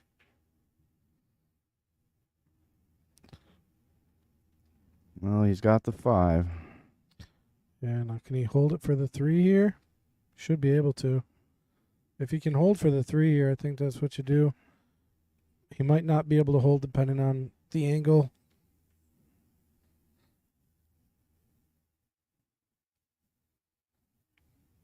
Yeah, I don't think that 1. It's hard to tell if that 1 will go into the side. Oh, that goes.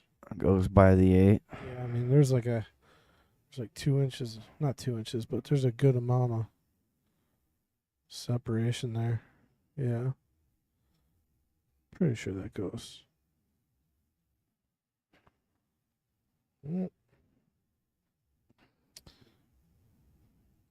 Mm.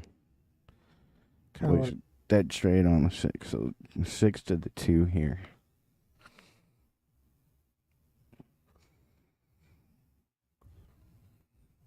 It'd be ideal to go 6-2-3. You can end up thin enough on the 2. he's rolling up to the 3 here, I think. We're into the 8. Yeah, he rolled into the 8. Opened it up a little more. So now the 1 ball doesn't go on the side if it did earlier. Yeah, but now it's cut off. Yeah, for sure. I think it may go in one of the corners. I was going to say that last shot actually didn't do him any favors, I don't think. I mean, if he plays this 4, the 1 will go in the same pocket. If he can get to it. Right. Yeah. That's what I'm saying. It wants to lead you short side back to the 1, it looks like. Or like almost right at the 8 ball. If you play this 4 ball naturally, you might be able to get around the backside of the 8. But like you'd have to play some top on there and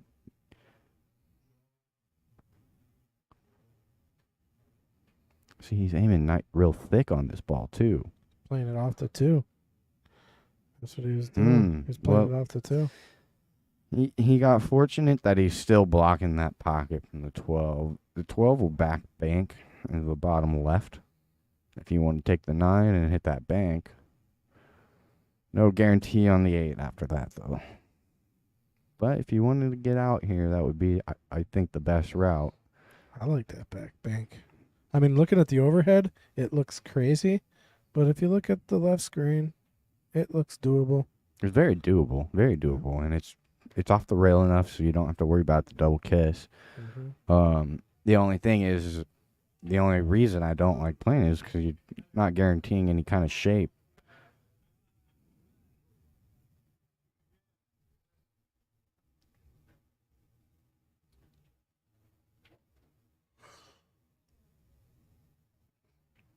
See, there's no way this goes.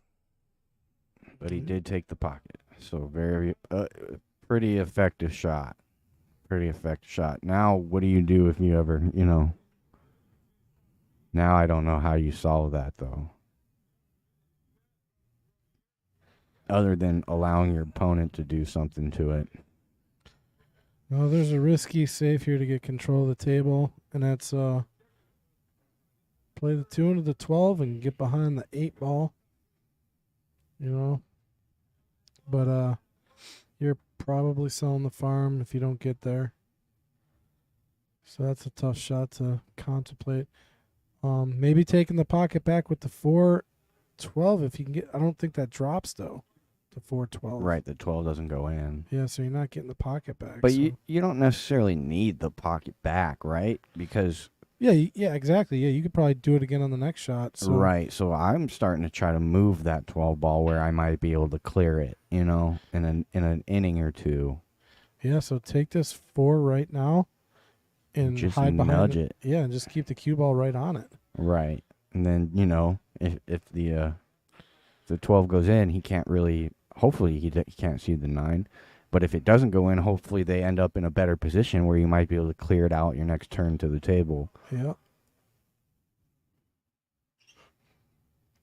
Yeah, I'm just baby touching this. Man, he's gonna try to get out from here. I don't mind this actually. If he makes this will be unbelievable. It was a great shot, but it's like you almost now he can't really bank the 2 because the 8's blocking that lane. But I was gonna say you might be able to do it again. And he can't do what we're talking about, like nudge that 4 and develop it. Like now it's do or die. Right. I think it's gonna leak out. He's gonna sell a shot out on the 9. Right now, even if you clip the 4, you could clip the 4 hard enough to get behind it after you make the 12. That's that. That's good. That'll I work. like that. I like that a lot. Don't mess with it. Don't be over aggressive. But you know what I'm saying? Just clip the 4 into the rail, make the 12, and have the 4 ball roll back up onto the cue ball. That would have solved everything, but it can go wrong very easily as well.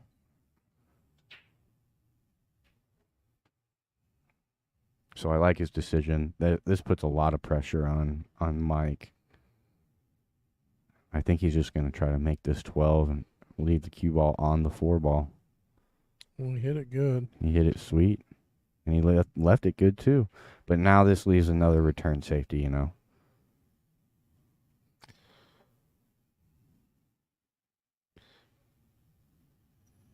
You don't even have to leave the 4 ball there if you don't want to. You're going to give up a 1 rail kick, and the 9's kind of sitting, but if you were worried about some kind of double hit or something weird. Yeah, I'd be calling a ref here. Oh, but see, he didn't, so he still left us safe. But there's going to be a 1 rail kick at this 9, and it'll be for the game. This would be a great shot. I mean, it's not doable. I mean, the balls are on line with each other, so it's a pretty good chance to get a hit here. And any chance of a hit has a chance to go in here because 9 ball's decently close enough to the pocket. Right, and you're going to leave some kind of cut on the 8, whether it be in the side, it'll be a thin cut, or in the top right, it'll be a thin cut, or a bank. He got it. I tell you what, man, Mike has been kicking good all game. Yeah, there's a cut on the 8 in the side. That was a beautiful cut. I think he's only missed 1 kick shot. Like, he's making contact, but on top of that, that's the 3rd kick shot he's made. Yeah. So he's kicking really good. Tell you what, I would not leave Mike a kick shot on purpose from here on out. Right. There it is. It's a great out. What an out. Let's take a look at that kick shot. Well, it says it's good chance to get a hit, and any chance of getting a hit here has got a good chance to go in. So, nice shot there by Mike. Joe Ditka says, "Let's go, Mike." Man, I love that last name, Ditka. You know who Ditka is? That's your dog, isn't it? That is my dog. Named after the famous coach from the '85 Bears, Mr. Mike Ditka. Yeah, the Bears. The Bears. Bears. Welcome to another edition of Bill Schwarsky Super Bears fans. I have in the booth with me here another Bear Night, Kyle Drake. How you doing? Yeah, I'm definitely not that, but Everyone's like, no, we got a Bears fan in the booth. no. Oh, man. What are you doing to me? Well, you're from Arizona, man. You guys don't have a good football team, so you got to pick either the Packers or the Bears. Might as well pick the Bears. Might as well pick the Cardinals. Jeez. Oh, man, I'm going to get so much crap in the chat for this. Do you say the Bears are a good football team? Okay, I'll admit that the Bears definitely have their issues. Yeah, we're not in 86 anymore, bud. Hey, it's just like yesterday to me. Look at this break. Mike is not getting a good split. I would really like to see him change the break. He's not. I'm not sure if he made a ball. I don't think he did. But he's just not getting a good split. I think he needs to switch something up. And I think that takes a lot of experience, kind of, where, sometimes you just feel like, oh, my brakes are not working today. But, that's when you got to have that experience to know that if you change something, you're going to get some kind of different outcome, Well, Mike might be preferring these clumped up brakes because you're relying a lot more on strategy here. Moving and everything, right? And right now, Mike is kind of winning the battle when it comes to position and maneuvering here. I think you're right. And maybe that's why he wants. Because I tell you what, if you get in a shootout with Josh is making balls. Like, you leave an open table for Josh, he's cleaning up. Right. Cleaning up. And I think, who is that? That's Chris G. Oh, my God. Hey, guys. How's it going? Where'd you come from? They got me locked in the basement with John. Okay. So, Chris G won that Q yesterday? Yeah, I heard. Thank you. You're welcome. I didn't congratulate you. Get out of here. How you doing in the tournament? 0-1. 0-1. Yeah, it's okay. How'd my brother do against Mark there? He lost. He did? I have to play your brother next. He was up Oh, three. it's gonna He be was brutal. up 3-1 on Mark. He slipped. Up 3-1 and he blew it. Oh man. Yeah, he's in the loser's bracket with man. me, and we're going to be playing as soon as the table's open. Okay, I got. Who should I take here? Chris or Mike? Chris or Mike? I mean, Mike, I'm taking Chris. I'd take Mike. I would be honest with I'll you. take Mike. Yeah. There you go. What? $1. $1. $1. No, $1. how am I gonna? Okay, no, I'm not betting on anybody who has no confidence in himself. What? I'm supposed to. Oh, you said you got Chris. backing the guy who's like, no, I'm not gonna win. Like, yeah. Oh, he sounds like. I didn't say great. that. It's just That's Mike. exactly Mike, what you just said. You Mike said, is "Oh." a good player. You said no. Don't bet on me. I'm like, what do you mean? What does that mean? You're probably gonna lose. I would never bet on me. Well, you got to change that outlook. Yeah, bud. I know. A lot of pool. I mean, serious is confidence. It's probably like once you get the basics down, and practice, which I'm far behind on. It's mental. You Right. would never bet on yourself. What if it was like a pie eating contest? No, I don't think I can do that either. I had to get you back for my tools.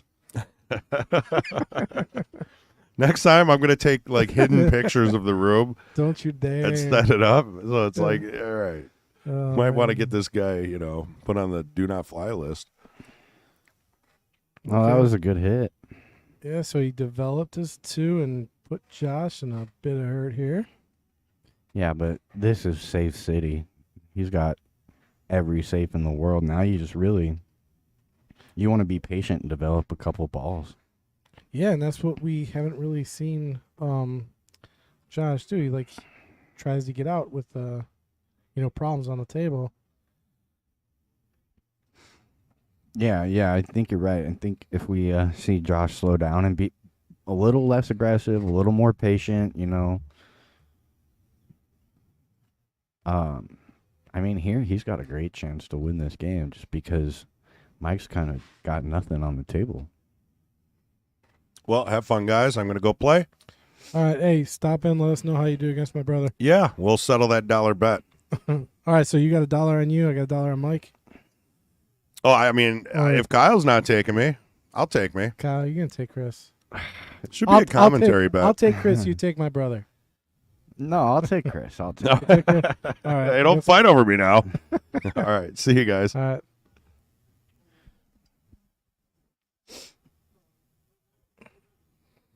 All right, so another little safety there on the solids. I'm not sure if he wired up that 14-9. I don't think he did. I don't think it goes. It looks like it's aimed at the point. So you're still gonna probably see a safety. It's tough to say. Those might be wired, you know. I can't tell from here.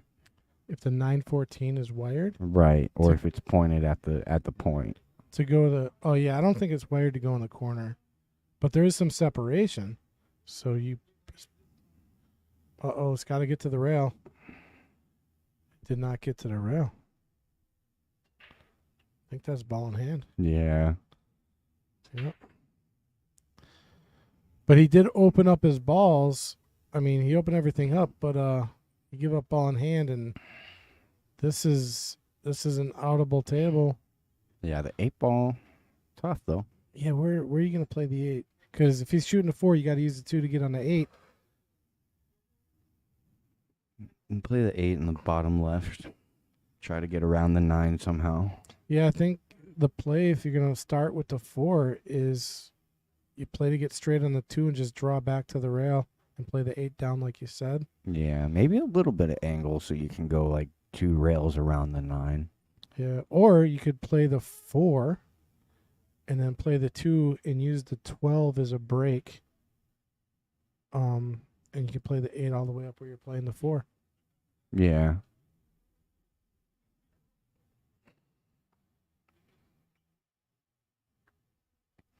Yeah, I don't think you can bank that 8 around the 12 either. I'm pretty sure that 12 is too big of a ball. Ooh, banking inside? I think, Yeah. might, yeah. Hit or miss there, hard to say. Okay, could get behind the 10. He used it as a break. Got the wrong angle here to really get anything but the bank shot now.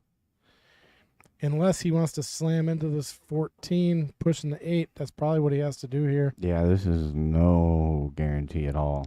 Nothing. This is, hit and hope. yep. And hope is not a course of action, so 9 times out of 10, it's a bad, yeah. See, Wanted to roll forward a little bit more. yeah, I don't know why you want to stop there. Not the plan, obviously.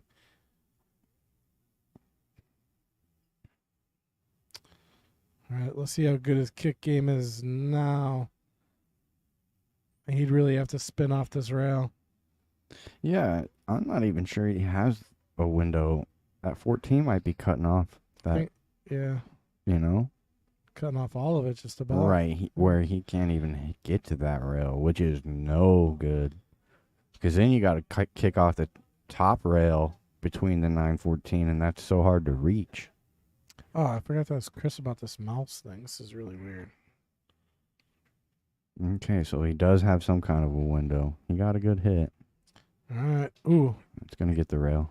Oh, no, it didn't. yeah, played a lifesaver shot there. Oh, That's a foul. ball in He didn't hand. get the rail. I thought, man, that ball died. It looked like it was going to get there.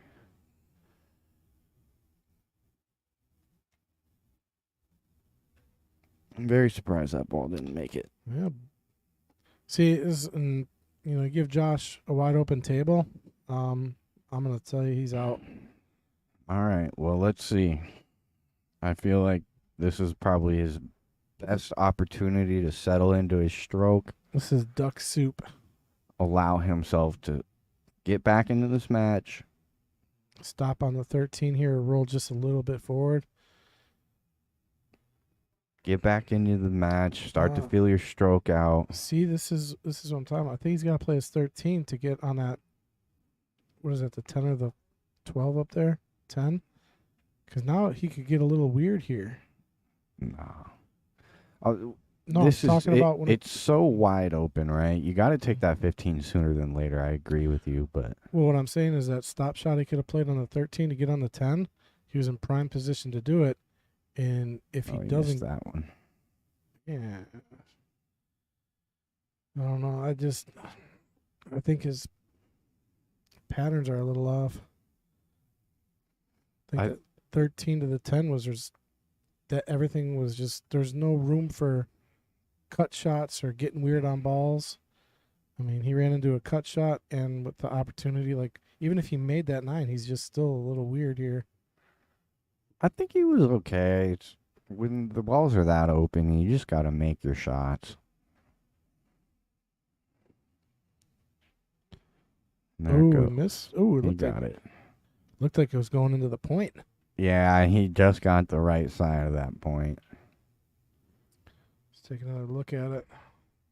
Like on the roll, it looked like it was rolling into the point. Right. Watch the overhead, how much of this pocket he gets.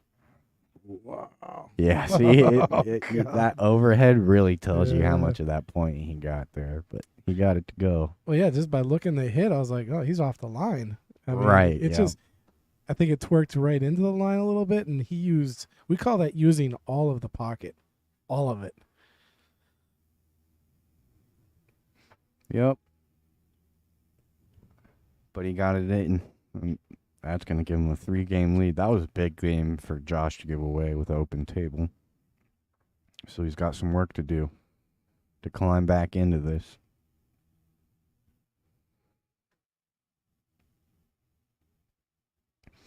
All right, let's see if he can get something manufactured off of this break.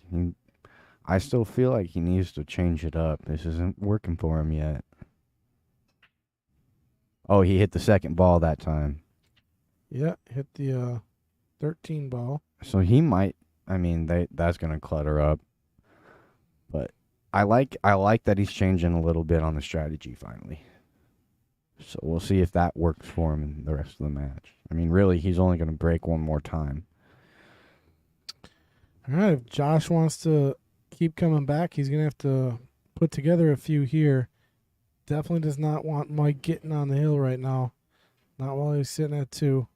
Yeah, he needs a couple. He needs to, I would say, get up to 4 before he can allow Mike to Take another get on game. the hill. Yeah.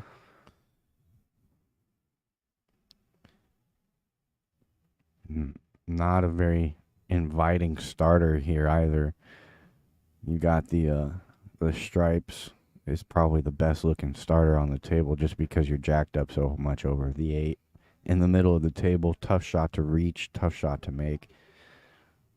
But that's going to leave the 10-15 as a pretty big problem. You have the 14 as a workable ball, but getting down there after the 11 is also going to present to be a problem. My spidey sense is telling me take the 5 ball here, and I don't like it, but for some reason my gut is telling me 5 ball. I do like it. If you make this, I think the table looks more. It's just the way the balls are set good out with shot. the 4-6 and Exactly. the 2. They're wired combos if you need them. I completely agree. Yeah. And really, does he have an angle to? Well, where the cue ball sits, you don't want to really do this either. But draw off the 3 into the 2-7, break that up because the 4-6 does look pretty wired. Like a very manageable combo there. If you could just stop it on the 3, which I don't know if you can or you can't. I think he's got too much angle for it. So yeah, he's trying to get a little straighter on it. He definitely did. Yeah, now he can. Well, he's on the rail, so it's hard to play that stop shot. So. Yep. He'll be rolling through this one no matter what. But I think you can still hit that 4-6 off angle, you know? If you're over here in the middle. Yeah, and if you do, you're actually going to push that 7. You're going to go into the 2 and push the 7. So it might be beneficial to have some angle versus stopping. So you might want to just roll forward here. Not too far, though. You don't want to get too crazy with it. Right. almost middle of the table, like 3 or 4 inches past the cue. Oh, Oh, he- he tried to go into it. Yeah, he did, and that's gonna put him in trouble. Now you just play the 4 off the 7 into the top left, and you're out. Yeah, Bob's your uncle. Open 2, open 7. You open haven't said it all 6. day. You haven't said it all day. It's that easy, isn't it? That's Yeah. what he's looking at, too. Take the 4 off the 7, 18 rails, scratch your head and say, That was easy. that was easy. Look at he's lining it up. He's lining it up. He says, "Where's my cue ball going?" I think if anything, it goes straight in. Well, no, the 15's in I was the going way. to say, I think the Yeah. 15's taking that. And if you use a 7, I think it's going all the way to the first diamond on the top rail. Right. You got to just clip the 7. Like Just skim it. nick it. Almost like you're not trying to go into it. Oh, he's playing the comp. Oh, wow. Yep. So you were about right. Yeah, almost the first diamond. And he ties the 6-7 up. That 15 is going to go if you can get there between the 2-7. That will open the rest of your problems as a stripe. But you don't have a starter either, really. Just 13 in the side. I think it goes by the 9. Of course it does. Yep. It always goes on the side. Yeah, dude, no problem. I think you start with the 11 here. It's really hard to get on another ball, though. Tough to see if you can see enough of the 11. Find out here in a second. Yep, So he's going on playing the the side. 13. Yeah, I think that 13 takes off the edge of that 11. Can't see enough of it, but he hit that good. Slow up, cue ball. He hit that real good. Now he can play 11 to the 14, and that 10 ball go between the 2-8 in the bottom left. So if he gets this 11 to go, he'll have options after the 14 on what he wants to do. I thought he was going to get it to go. Well, it was a good leave. Not going to leave anything easy. I don't see anything offensive.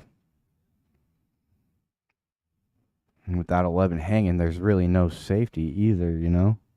So he's in a bit of trouble here. That's Josh. And this is a big game for him. Yeah, so what are you doing here? And he can see an edge of the 4 ball. I don't know how much of it he can see. I mean, other than that, you're probably just clipping off of your 6 and coming down here by the 9. Maybe double them up on the 9-11. Not give anything too easy away. But even that's a difficult shot, you know. I don't see any hook. Yeah, he's in a tough spot here because he's got to manufacture a hit, which is no problem. But where is he going to put the cue ball to not give Mike a shot? I mean, there's just nowhere on the table. So he at least develops his ball, and this ain't too bad because he does leave the 15-10 a little bit tied up. So Mike will have to figure that one out. Well, I like getting on that 12 on the side to get to the 15. So you could do like 11-14 and then come between so you can even play the 12 in the bottom left and leave the hole between the 2-6 for the 15. So I liked 11-14 and then to the 12.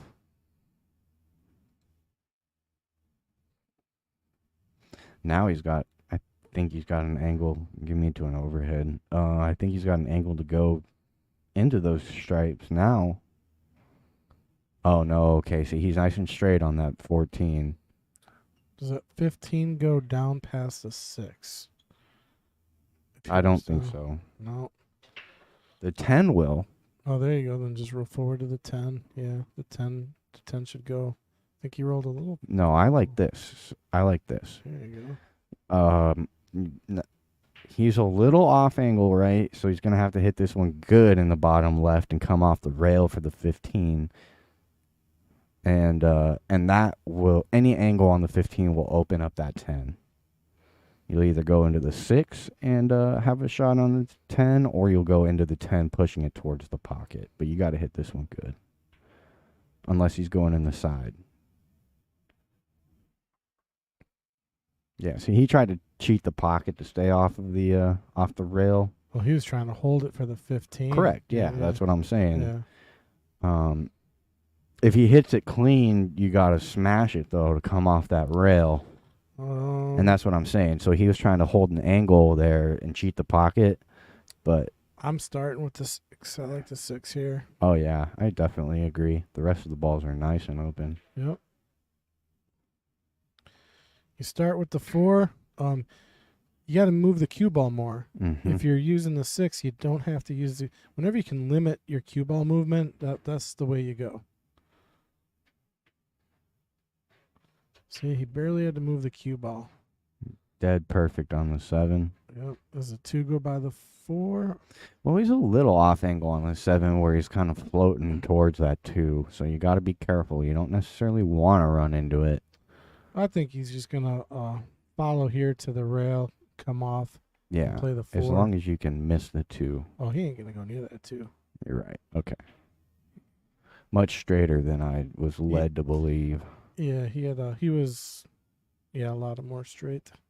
Now he can just come off the rail. You don't want to be too straight on this 2 ball. Randy, what's up, my man? How you doing? I think he would prefer a little bit angle to float towards the middle of the table and play the 8 ball on the side as well. Come off that rail. That's pretty good. All right, now you gotta get your lunch money here. This is the one that you make this shot, you're out, right? So there's just the pressure. Yeah, you automatically Yeah. add some more pressure to yourself on this one. Yep. Hits There it he sweet. goes. A little bit of a back cut shouldn't be a problem. I don't think there's a scratch going into that 12. No, just a little bit of draw here is gonna take away any scratch. Nice out. That was a must win. And he's breaking better between the 2 players, so if he can get one down and get a good split, he's got a good chance to get right back in this match. Yeah, Josh normally throws in a break and run, or at least a table run in every week here, so I would say he's due. This might be it. I almost called our break and run yesterday. We almost had a break and run. Yeah. Yep. Just couldn't get started yesterday. Neither one of us. We were both making some weird errors, I guess. Like that 8 ball I missed. Mm-hmm. I couldn't believe I missed that 8 ball. I was just like, wow. You left me dead perfect.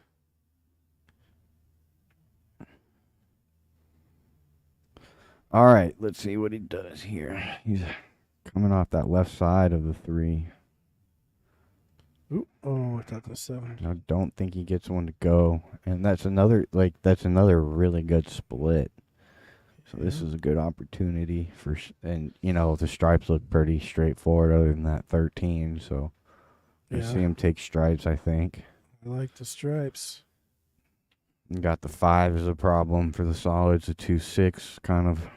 The 2-6 is very workable, right? But the 5, that leaves the 5 is a pretty big problem. Hey, Randy, you're up there towards like the Owen Withy area? You go to that pool hall, one shot? You're up that way? Generally? I think. Keep forgetting. Because I'm going to start going up there probably in the summer. I go to the property up there and right there in Withy, which is right down the street from One Shot. So might be seeing me up there again soon. All right. Interested to see what he does to get this 13 taken care of.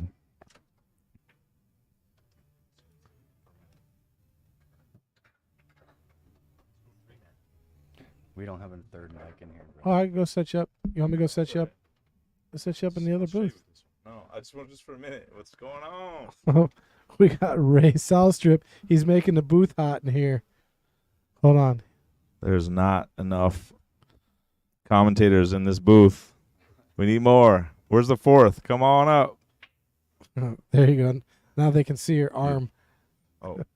Where they at, though? Where they at, though? Oh, there it is.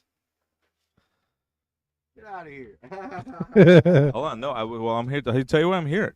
I see Josh Cady is down. I am a fan of Josh Cady. I love the way he's been playing these King of the Hill matches. So let me tell you what's going on.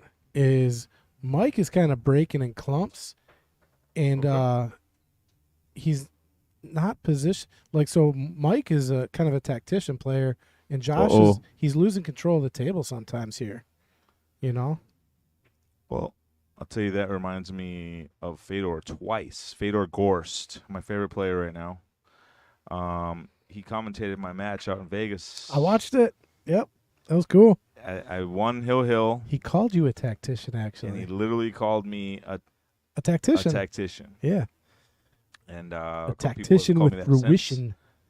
And so I like, first off, I haven't seen much of the match. I'm just watching the scores because I'm in the tournament. Sunday Mad Apple Weekly, 1 p.m. Come get some real pool versus good players. But I'm very interested in the rest of this match. So it's a race to 7. Oh yeah, you can't count Josh out at all. And he's been down most weeks. He usually starts off slow and he comes back firing. Last week he was down 3 or 4 and came back.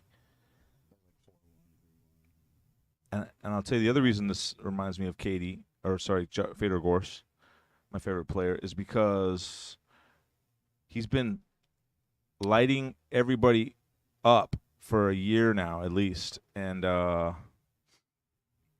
real quick, hold on. Randy's just chiming in the stream. So Burnham Wood. Yeah, my in-laws live in Burnham Wood. So if I'm ever up in Burnham Wood, Randy, I'm gonna send you a message and we'll get together, play some. And WMPS, I think that's Shelly Drake. She goes up there to One Shot and Owen with me. So cool. Sorry, Ray. Yeah, last time I saw Fedor lose, he played the Spaniard, FSJ or FSR. There it is. And that guy's been winning all the tournaments too. He almost won the Triple Crown. Like almost, all of them. yeah. He was one. He made it to the finals of the 10-ball World Championships against Cady, and came up short. Kachi, yeah. Kachi. I was there. It was great. Oh, what a great match. In the semifinals, he played Fedor, and that was the match everyone woke up early for. Oh, Fedor got 3 fouled at the end by FSR. That was crazy. And the reason I'm bringing that match up, 1, it was a great match, but 2, the way he beat him is exactly how you told me what's going on in this match right here, right now. Oh, yeah, just position and moving balls around. Position, bumping balls. He's not trying to win a break and run contest. And if you try to do that with Fedor, guess what? I don't like your chances. And FSR didn't like his own chances either. So he was playing a lot of safeties, playing a slower game, more of a tactician. And it worked out for him. He ended up winning Hill. So I think if you got a strong champion like Josh is, this is probably the move coming in. Mike, I don't know you, but I like the strategy, and I haven't even seen you hit a ball yet. I just heard about you. Yeah, and we'll talk about it after the match. I'm gonna talk to Josh about it. I think it was rack 4. Josh had complete control of the table, total control of the table, and somehow gave up control because of not making some right choices. But in the end, he did actually make a good safe shot to finally get control. But it was just it was kind of interesting to watch that game unfold and kind of set the tone for some of the next games. But we'll see how it plays out here. One thing I don't like doing is giving Josh open table for sure, because he can run out on you, no problem. What he's doing right now. Yeah, he was just thinking if you wanted to. I don't really love that choice right there. He was thinking if you wanted to play the 2 or the 1 on the side first, the 7, I think it was, and then I really think he wanted to draw back for the 3, but because I mean, I guess you took your. I would say you took your 2 hangers first, versus your 2 balls that aren't hanging. So he saved his 2 hardest balls for last, which is what you don't want to do if you have a choice. And I would say he had a choice there. So he's still looking good to get out, but let's say 95% is way better than 85%. Not way better. It's just better. Well, he's got to find a way to hold this cue ball. He's kind of got a weird angle here. No, I like this angle. Just straight top. Maybe a hair of outside. Go hit that bottom rail, come out, and take the long 8. Don't overcook it. Take the long 8. Where are you taking the 8? Just follow up out of the rail right here. Yeah, that's what I'm saying. He's got to hold it. Like he's got a risk of letting that cue ball kind of get away from him if he plays top here. Oh, just roll this ball in. Just roll it in. So He hit it too hard. Yeah. that's what I'm trying to. That's what I was saying. I was like, He's still okay here. Yeah. Why would you hit that so hard? yeah, you got That's to what hold everyone it. says when I'm in the when you're on the under lights camera action. They're like, well, why did you hit that one ball so hard? And I'm like, what about the other 75 shots I hit pretty Because- good? Why you got to ask me about that one? I Because didn't mean to hit it that I hard. forgot to hit the button on my cue that says drink. perfect shape. Look at that Bingo. shot. Look at that shot. And that's so 2 was a key switch. games. Dead center, no rails. So Josh was down 5-2, and he's putting together a few here, like we said he needed to do. He needs to at least get to 4, which he's done. So now it's a match, right? So I'm telling you, don't count Josh out, man. He could be down, but that's what a champion does. They come back and they get you in the end. Yeah, if Josh comes back and wins this game, he's a favorite to take the match, no doubt. Because now you got the momentum. It's a tie game. You're feeling better than your opponent at this point in the match. And Ray, I'll tell you one thing too, and Kyle and I observed is Mike, his kicking game is really keeping him in the game. He's made some phenomenal kick shots, made 3, but also got some really key hits after safes that Josh has played. So Mike's got a pretty good kick game. I'll tell you what. I love gambling, and I like Josh to win this match right here, right now. He's down 1. He's breaking. He just broke dry, so I don't really love it. But somebody in the chat room wants to bet me $20. First one to go in the chat. I don't know You if I got could Mike bet. for I don't know. $20. I don't know if I could bet against Josh. I don't know. I want Josh right here, right now. You got any I takers? know him. I know he's a champion. I know his game. Raise- He bears down, plays his best pool late. I don't want to talk you out of it. I'm just saying, put your 20 up. I'll give you some action. First Little come, sweat first. First come, first serve. Ray's good for it. I'll hold the 20 here in the booth. Yeah, I'll send you Cash App, Venmo, Facebook Pay. I got it all. Let's get some gambling going. Gambling is good. Gambling is the flow of money, the velocity of money. Money sitting in a bank account don't do nothing for nobody. Mike's on the solids It here. flows around the pool room, all boats rise. Every ball has a pocket here for solids, so he can only work himself into trouble here. I thought you were going to say every ball's a rail. I don't need to say it. Every ball is a rail. I got that soundboard thing. DJ, play my jam. Oh, did he play? Yeah, I just played. Oh, you didn't hear it? Oh, that's right. Oh, yeah, you can't hear it. That's why I said we should go set you up in the. Oh, The booth over there. That's okay. I want to go back to the tournament in a sec. All right, so we got Mike at the table, though. Let's see what he's got. He's taking solids, I think.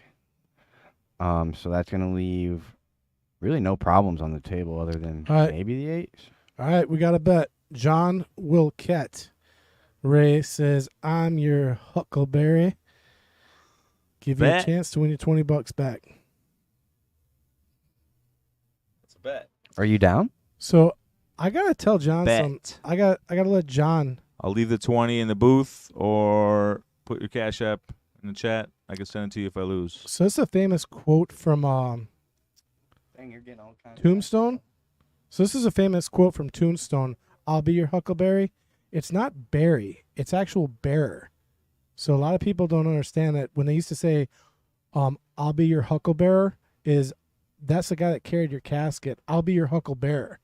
And everybody in turn thinks he's saying Huckleberry. It's not Barry. It's I'm your Hucklebearer. So little from or fun fact. Back to the pool match. I'm getting off topic. If he's on this 3, I'm in deep trouble right now, He's but I not don't on think it. he is. Okay. Who owes me 20 again? Who's this? John Willicat? John Wilkett said he'll take you for the 20. All right, you're first in. You got it. We also Eric, sorry you're a bit late. Eric, you're late. No bet. No bet. Eric. John's got it. John, you got action. Whoa. Tied up the 8. Yeah, so I said it was runnable until he makes a mistake, and I think that was the mistake. John says, thanks for the clarification. So Oh yeah. Like to be people's champ. I'm like one of my favorite guys, Jordan Peterson, and one of his favorite things he does and lives by, and I try to as well, is try to be very, very, very precise in my speech. So yeah. because words mean things. Yeah, and it makes, if you do that, it makes words more like numbers, and I love numbers. When you do these fuzzy kind of words and is it a bet? Is it not a bet? Double or nothing? What's double or nothing mean? You ever do that gambling? You win a match and the guy who loses says double or nothing. We can't get Ray on one of the tangents here. Let's go on a tangent. Let's do some math. We're gonna go into the ring game and remember the ring game? Dude, I That had was so the much whole one. That was fun. I had fun with that one. Yeah, Kyle. Yeah. We've been in a lot of ring games up here lately at the Mad Apple. Playing for even as low as 1/4 on the money ball. And somehow it's still just a blast, including some philosophical arguments. But how about that? Just the double, straight up double or nothing. How about You play somebody for $20 a game, $20 game. You win, and they say double or nothing. Now, what is that next game worth? If you don't clarify any further, what is that next game worth? man? Chat room, stand up. $20. Alvin Randell just said, Or 40. Those are the only 2 acceptable answers. Alvin Randell just said, I agree. I'm just saying there's a lot of people who will argue that it is. No. I can respect that argument. I can make that argument. I could play the devil's advocate here and say, I'm going to quit unless you will bet double on this next game or nothing. So that would bring your total up to 60, though. True. okay, hold on. Alvin Randell said, time to implement the 10-second shot clock for the rest of the set. And I think he's playing, actually. Yeah, he's playing next. He's our current king. So we can put that clock on you, Alvin. Oh. 10 seconds. Uh-oh. That might have just made my money go bye-bye.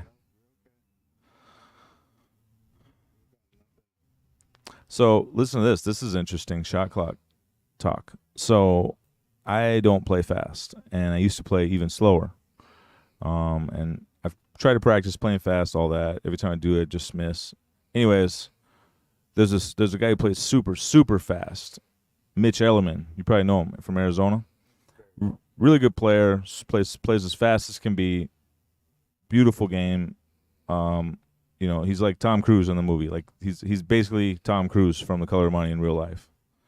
Anyways, everybody's like, well, Mitch said he won't play you without a shot clock, without a 30-second shot clock. And I said, okay, that's fine.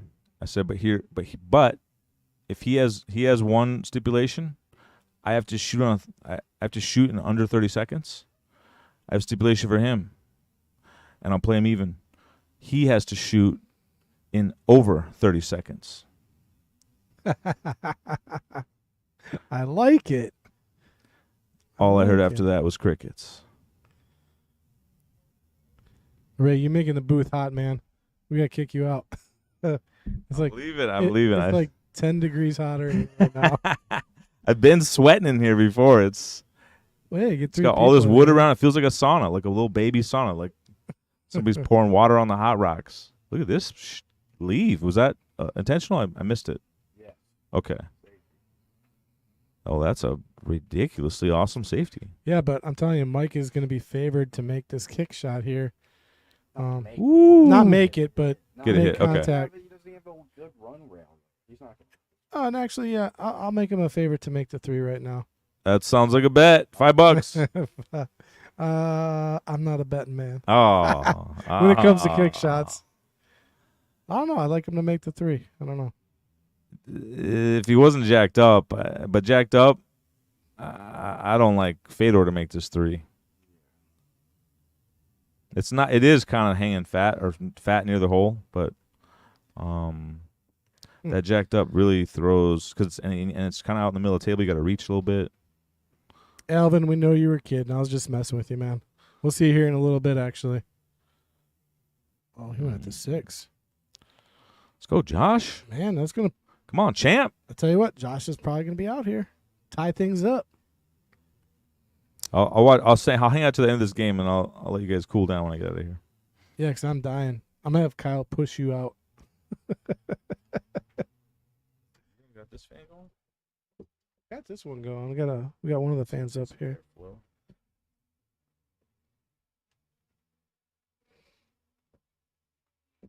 Oh, my brother's playing Chris G over there on table 5.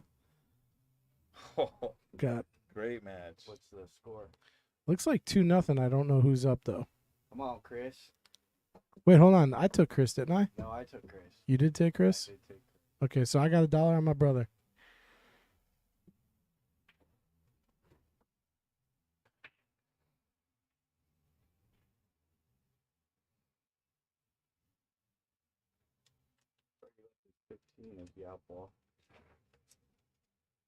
Yeah, Alvin, you might got a point there. I mean, we will try to start on time at 4:45. Oh, hold on. We got to put it up for the camera. Here we go. Before I forget, I'm gonna go ahead and leave my 20 up here in the booth. Oh, actually, I'll post it up with Patrick. no, we better not. Because we don't gamble here on the stream. Like, this is a 2-man tournament going on right now. So there's. I'm a 2-man side bet. Yeah. What's wrong with that? America. I was just talking with 2 of my brothers are cops, and I do these.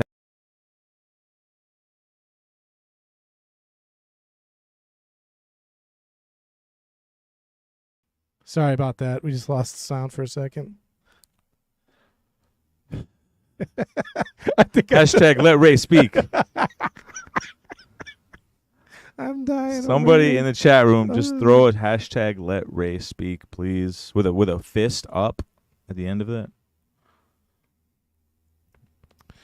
But yeah, no, Alvin, we're gonna try to start at 4:45. Hopefully, we get it done by then. But it is a race to 7. Yeah, if it was a race to 10, we'd be here for a little while. Yeah, I don't love this angle. Oh, it's perfect. It's okay. It's straight. Yeah, that's perfect. He can pop out to the right a little bit. I think you got to cheat it and go forward 2 rails. I do not like this angle. I don't mind it. I'll just stun over. Just pound it. Yeah. Pound it. Just pound it. I don't even know if you can. You know what I'm saying? I like going rail, but cheating it and trying to leave the cue ball. Because the 8 goes on the side or the corner. You could just roll forward and take your medicine. But any cheat or pound, you have a chance to rattle this ball. Oh, he hit it good. He hit it too good. Gosh. Oh, watch the scratch. Oh, it's good. Yep, there it is. They just called me. Thank God. Trying to get you guys banned on YouTube before I go. Yeah, Kyle's just like waiting for you to get out of this booth, man. I gotta show you how to. Let's go. 5-5. We got a match. All right, take it easy. Thanks, Ray, man. We really appreciate you having it in here. It's hot over by me. I don't know how hot it is by you.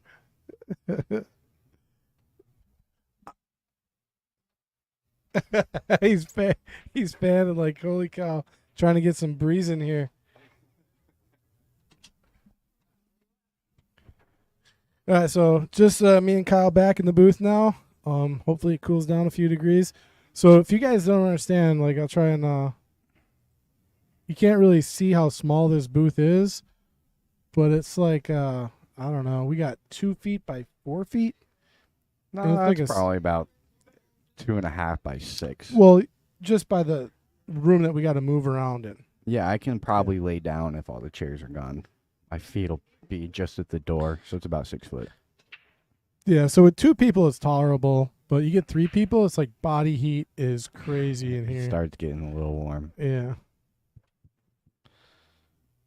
Yeah, we got to show Ray how to set up the third mic out there. It's just so much easier.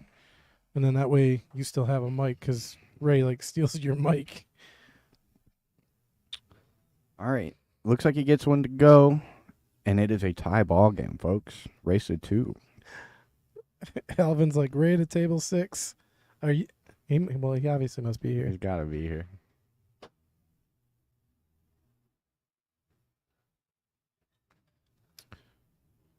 Oh, All right. I Also- like the stripes. I think it's tied up over on table 5 with Mike and Chris. It's either 2-2 or 2-1, I think. Yeah.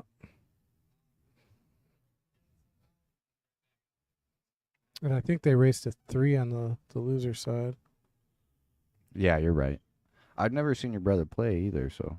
Oh, he shoots about where I'm at.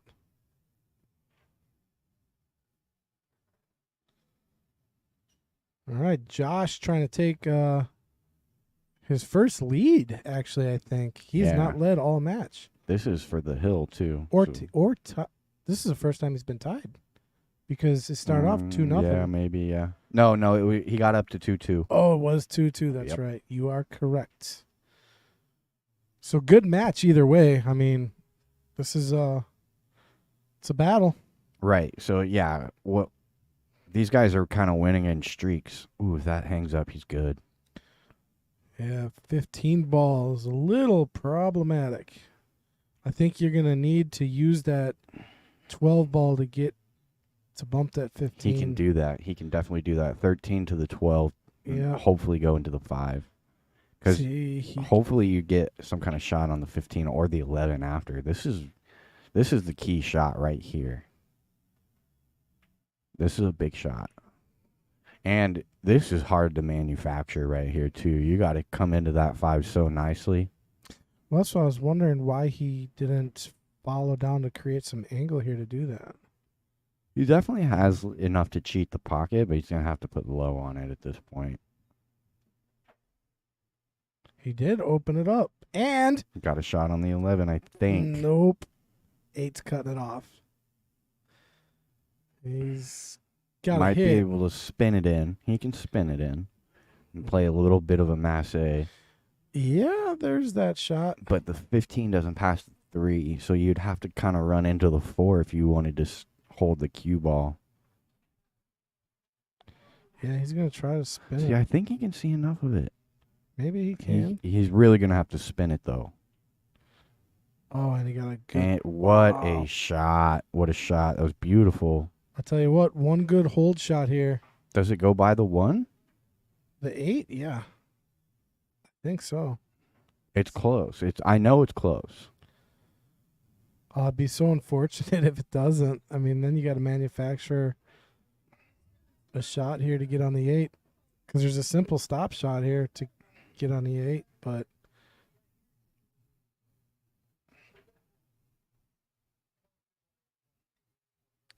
wow, he hit that really nice.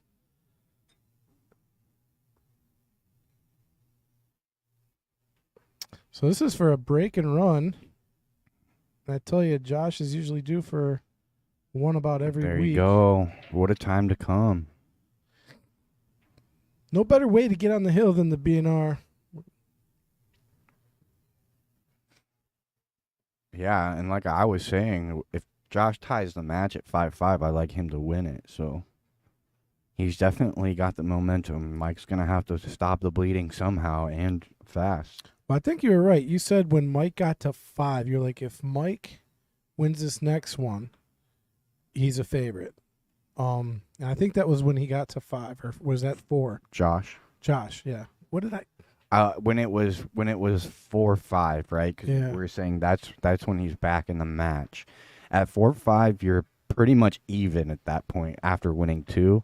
I think if you tie the match at 5 at that point, you're favorite, and that just shows that, like I was saying, it's a good time to get settled into the match and start feeling the stroke. And if you can really play your best pool somewhere in the middle of the match is when you have the best chance of winning, especially when you're down and you make a little bit of a comeback. So I'll tell you what would be really unfortunate here. As much as I'd like to see Josh get another break and run, it would be really unfortunate for Mike. So I would like to see Mike back at the table here with a chance to even things up. you got your wish, bud. Yep. Dry break. So let's go, Mike. Run these out, and let's go hill, and Make it a match. Make baby. it a match. Well, it already is a match. I mean, these guys are going back and forth here. It's what we like to see. We want to see it. We want to see the last game. This is a good one.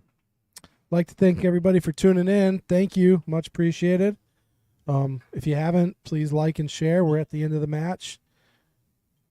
Let everybody know we got some great pool going on. We got our nights coming up here in about 40 minutes or so. 4:45 should be our start time. So I might even just leave the stream running. Yeah, I think you should.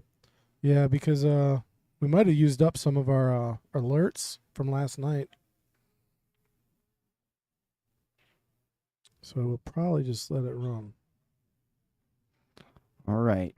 He's taking the solid. Mike is, so I'm going to have to worry about that 6 ball. I think this is a good opportunity to get into it if you feel like you need to. Does he come away with a shot, though? It doesn't look like it. It goes in the side. I shouldn't say he doesn't have a shot. It goes in the side for sure. Yeah, it's just getting to the next ball. It's a little tough here. Well, I actually don't mind it, right? If he runs nice and full into the 14, you're drifting down. As long as you hit that 14 nice and full, it should stop the cue ball enough for the 4 or maybe the 7. Yeah, but if he thins it, he might scratch. So he's got to be careful if he plays the 6 on the side. I think if he plays the 6 on the side, he does thin instead of hitting full.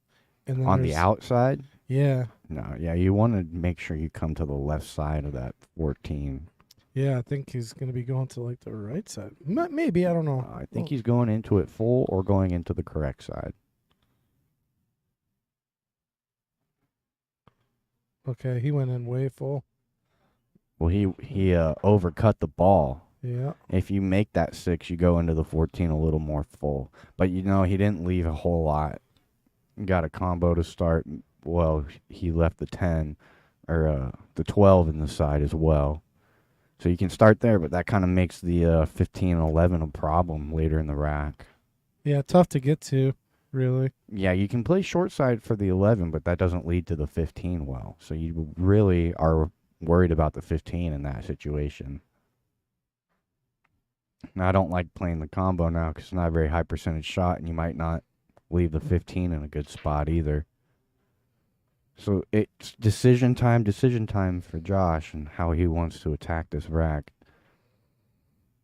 I mean, with the where the 2 and the 1 are laying, I think he's still got time to play a little bit more defensive and kind of force Mike to make some good shots to win this one. And if you kind of force the issue on Mike, he's got a good chance of opening up the rack if he doesn't get output. Josh is going to go for the win here. And he hits it beautifully. What a shot. That was a great shot. Gets the 15 nice and close to that pocket so you can play shape for it. Comes away with a good shot. A couple good shots. You can play the 9. You can play the 13. The 8 ball is in a wide open spot. Really, all your stripes lead pretty well to the 8 ball. The only problem really is the 10. Because the 6 ball is taking the obvious pocket. Doesn't look like the 10 goes by the 4. But other than that, after you kind of clear some other balls up, it definitely has a couple good pockets. Yeah, Randy, I got your message. As far as a waiting list on the Jesters, it's about 53 or so, 54. It's over a year, give or take. It's a long wait. Hope that answers your question. And if you're not on listening, I'll reply to your DM. And thank you, David Mason, for liking and sharing. Appreciate it. Let's to take a look at the shot. I missed the shot when I was looking at something. Wow, what a shot. I didn't think the 10 went, but he hit it sweet. Who took the shot we did the replay on? Was that Josh. It was Josh? Yeah, Josh played a combo to open up the table. He can run these balls for an out now. Okay. As soon as he makes it, we'll try and take a look at that. Now, this is kind of funny, though. He's kind of on a weird angle for that 12 in the corner to hold for the 15, so he'll have to probably play for the 13 next. I mean, play the 13 now to get up to the 15. You could do that. Oh, wow, he hit that good, too. See how much of the pocket he used right there? What? You owe me $1, Kyle. I know. Wow. I don't know. I can't tell my brother and Chris who won. Like, there's some. I think my brother won. Yeah, he did. You owe me $1. Fine. Oh, so funny.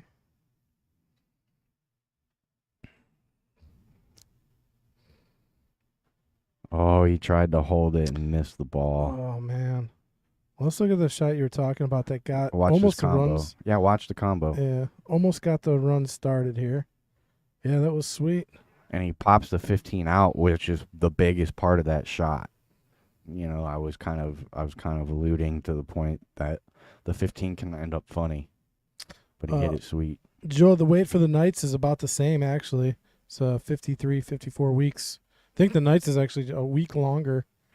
Tell you the truth. But you know, we do have players drop out here and there. I ask them to play, and they're like, "Oh, I can't play." So some people fall off.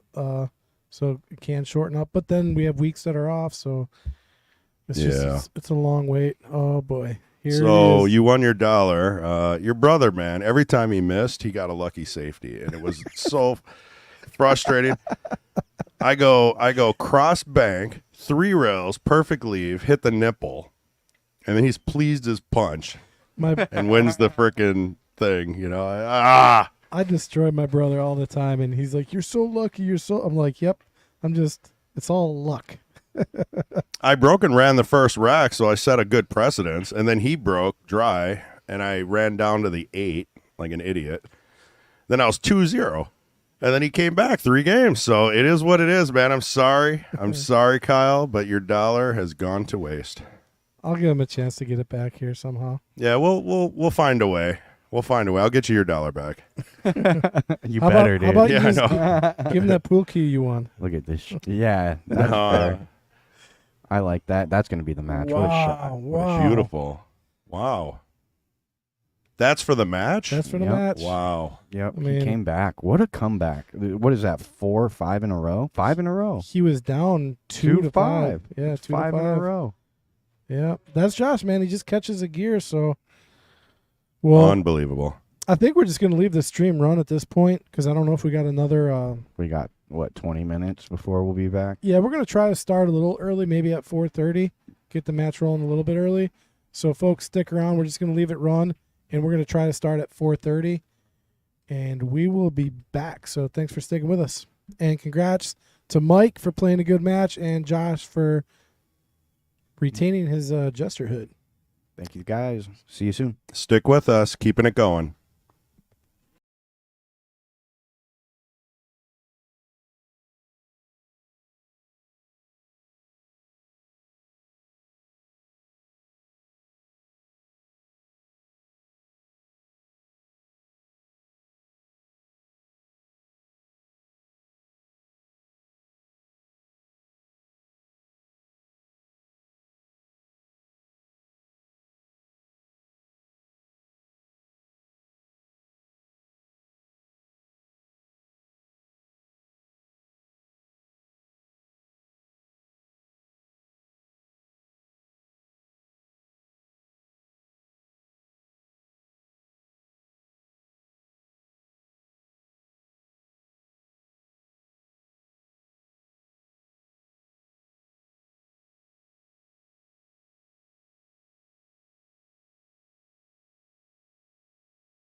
All right, ladies and gentlemen, we are back. We have our Knights duel. We got Thomas Walchesky challenging our current knight, Alvin Randell. And we are playing some rotation 10-ball race to 12 at the Mad Apple Burgers and Billiard Company located on West College Avenue in Appleton, Wisconsin. And still in the booth with you is myself, Patrick Glenn, and none other than... Mr. Kyle Drake over here. So we'll be chatting up a storm here. And Nice pop to start that match.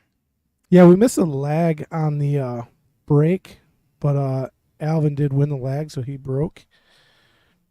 It was we were live though, so I'm sure you folks got to see it. Man, my mic seems like it's up high or something. Yeah, if we're too loud, guys, let us know. Yeah, or too quiet. Some like last week I think I was down too low or something. All right, he's got a good shot on the one to start. Oh no, that's gonna block him. I think he can't make this 3-ball now. He's gonna have to kick. They're playing 10-ball race to 12. I'll tell you what though, you could call the 8 here. If you hit the bottom side of the 3, very good carrying possibility and You squirts got the it. 3. Yeah, you got to Yeah. call the 8. Yeah, calling the 8.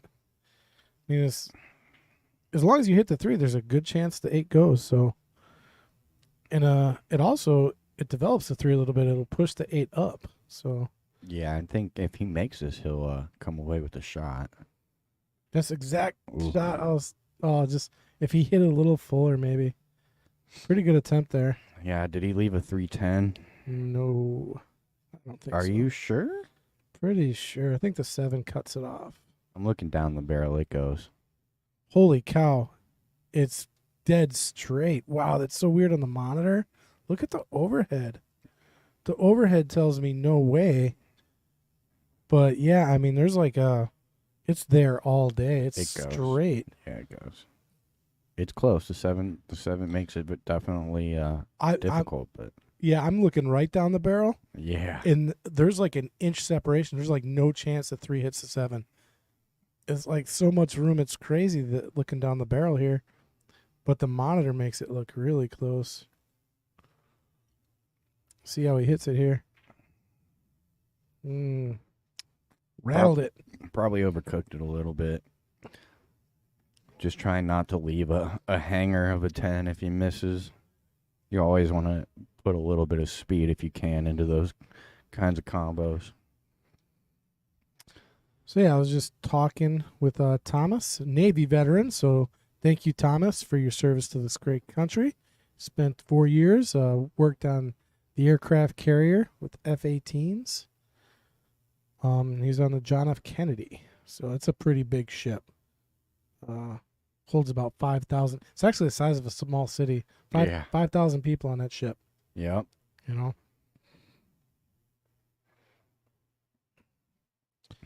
All right, does it hold? Ooh, it's gonna be tough here. This is awkward. Yeah. There's a scratch any way you want to make this ball almost. I mean, you might be able to get the draw, but you really got to get some out of it. And probably cheat the pocket a little bit. I don't think I mean, I want to draw this ball today, but there's a big old side pocket, so we'll see if he can get by it. Isaac Lang tuning in, rooting for Tom. I don't think you can avoid it going forward. Avoid the scratch. Oh, you're talking about playing the 3 in the up left? Yeah. Yeah, you're probably scratching on the side. See, he's going to power draw.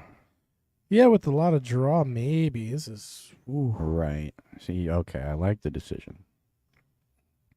I don't know what I just saw. He was trying to play safety and just kind of leave him maybe between the 10 or like leave the ball on the rail. Really, you didn't give up a whole lot here. Tough cut. You're never going to get close to the 4 here. You don't necessarily have to. But you either play the bank here or the cut. I think he's lining up the bank. and catches the 7. So Charlie W says he was also on the Dwight D. Eisenhower, Thomas's son. You saying Thomas's son was on the Dwight D. Eisenhower? And that he was a plane captain? Who's the plane captain? Clarify that up, please, Charlie. And Randy's going for Alvin.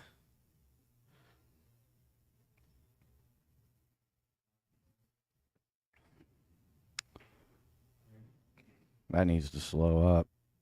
And it did nicely.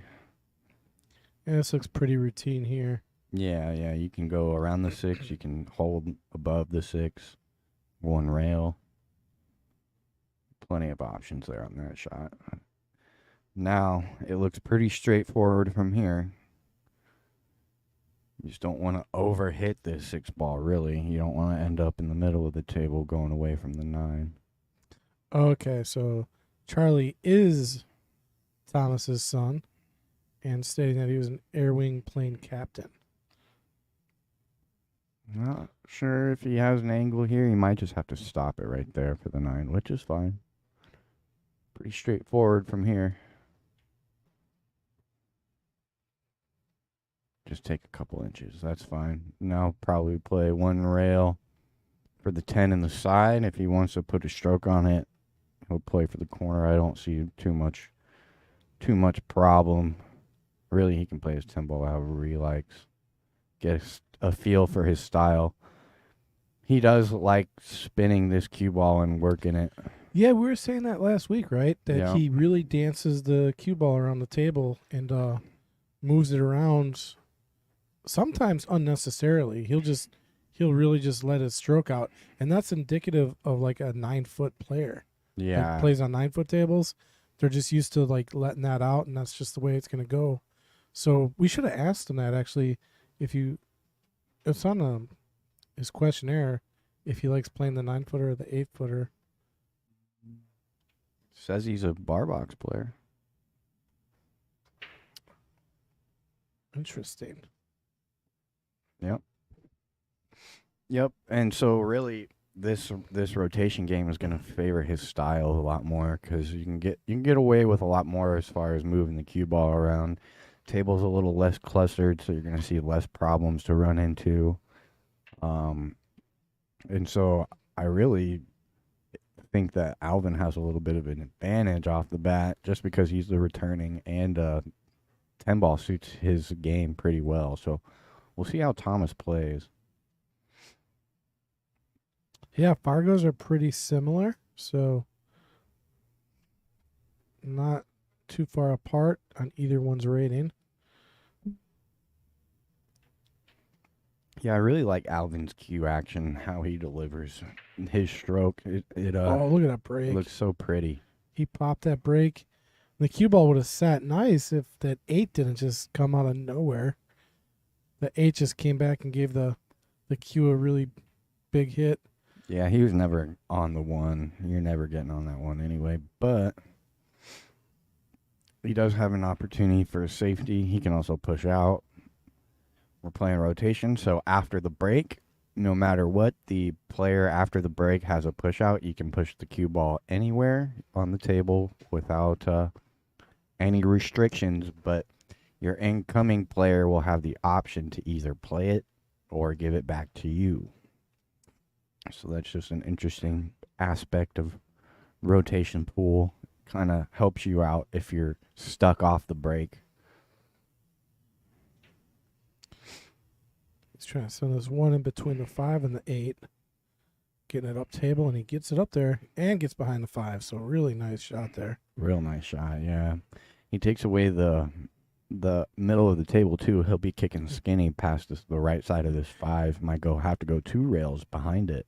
Yeah, I think he took away everything here. I mean, He can go towards the right side.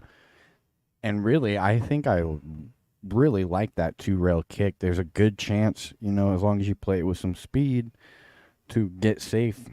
You leave the 1 ball behind the 10-6 or you leave the cue ball behind the 10-6. Looking on the left screen, it looks pretty attainable. If you look on the overhead, it looks a lot tougher. I think it's pretty there.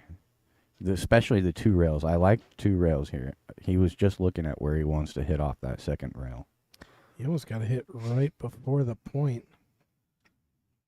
Because you can't hit after the point. The 5 is definitely cutting that off. You definitely can't do that. So if you're hitting, I mean, it's almost like you're going to go into the 6 here. So from my point of view. Oh, He yeah. did. Yeah, so, yeah. And he hit pretty. Let's take a look and see how high up. Because he needed to hit as high up as he could.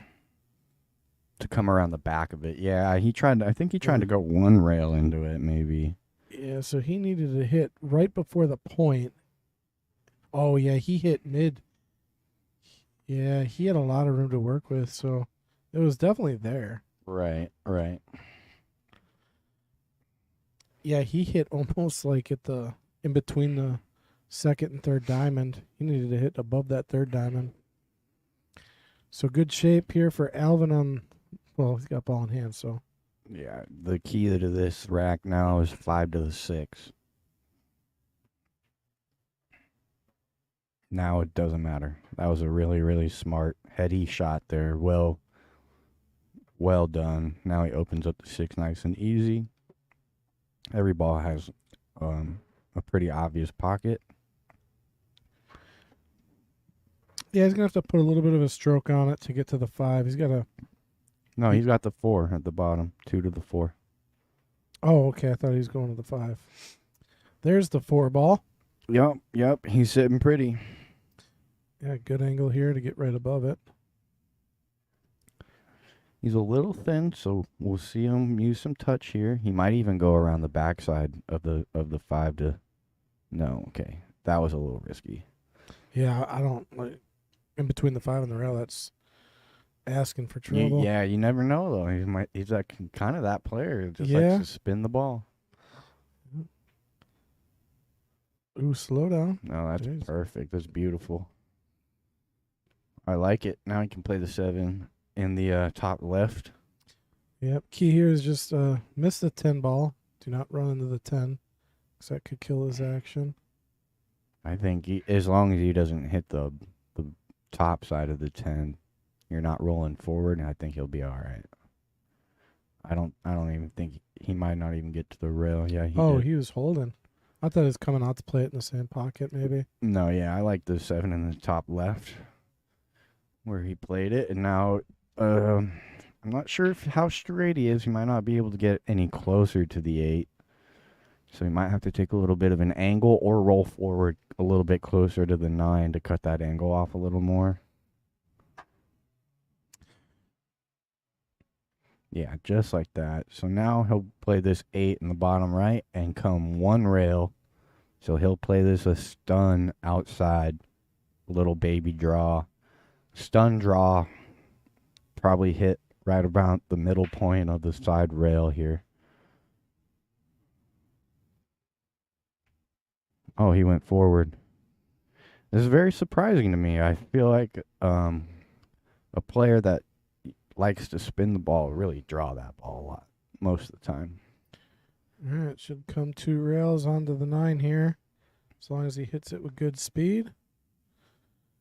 I mean, if he really wanted to, he could go 1 rail with some inside, but I don't like doing that. Yeah, I don't think he needs to do that. We'll see how he hits it. I think just center ball. Just miss the side pocket here and you're fine. That's even better. That's as good as you can hit that one. Might have to put a little top right to get back to the 10. Well, you can do 2 ways. I mean, I really like kind of putting some mustard into this one to get back down table. Yep, just like that. So you don't have to play it past the pocket. Yeah, he got there. Yeah, just barely. And he's got just enough to where he can make this ball, but it's a little tough. Any shorter and this shot becomes real tough, but he got there. This is makeable. Watch the side pocket now. He got it. Nice shot there by Thomas. Tie us up at 1 apiece.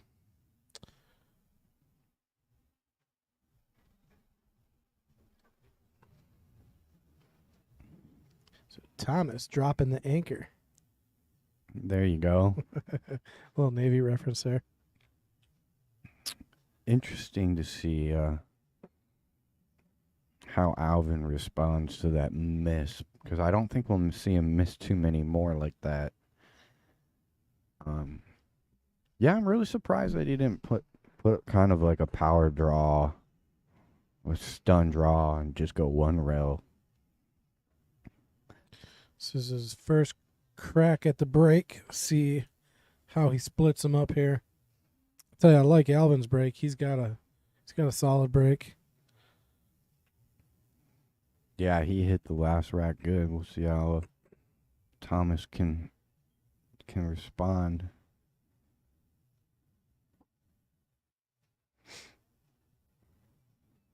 Not breaking from quite the middle. Pretty lined up with that diamond here. We'll see how his action is. Hits him pretty good. Not quite square. Doesn't get a ball to go, but they're wide open here. Yep. 1, 2, 3. Man, what a pretty looking rack right now. I would love to have a shot on the one ball. I mean, he does got to dance in between some traffic here. Yeah. You got the 5, 6, 3, and 9 are all kind of. You got to pick which way you want to go here.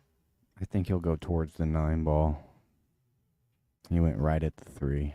All right, so 3's got to stop. Does it stop in time? It does. I think that goes by.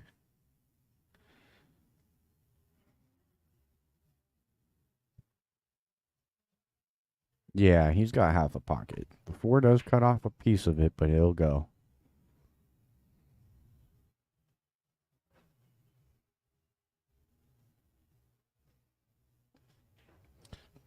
See how much, again, he spun that ball so much to where he almost missed the ball. Yep. Put quite a bit of English on it. But that holds the cue ball real nice for the 3 to the 4. It makes his job real nice and easy. You want to carry some angle. He's a little straight. Well, he's got a little bit to work with. Enough. He's going to pound it off the rail, I think. Yeah. Try to get back to the middle of the table. Avoid the 6. Yeah, I think he's going to go just above middle ball here. Unless we see a power draw. I mean, he does like to do that. Yeah, and look at this. He's going to go power draw. This is interesting.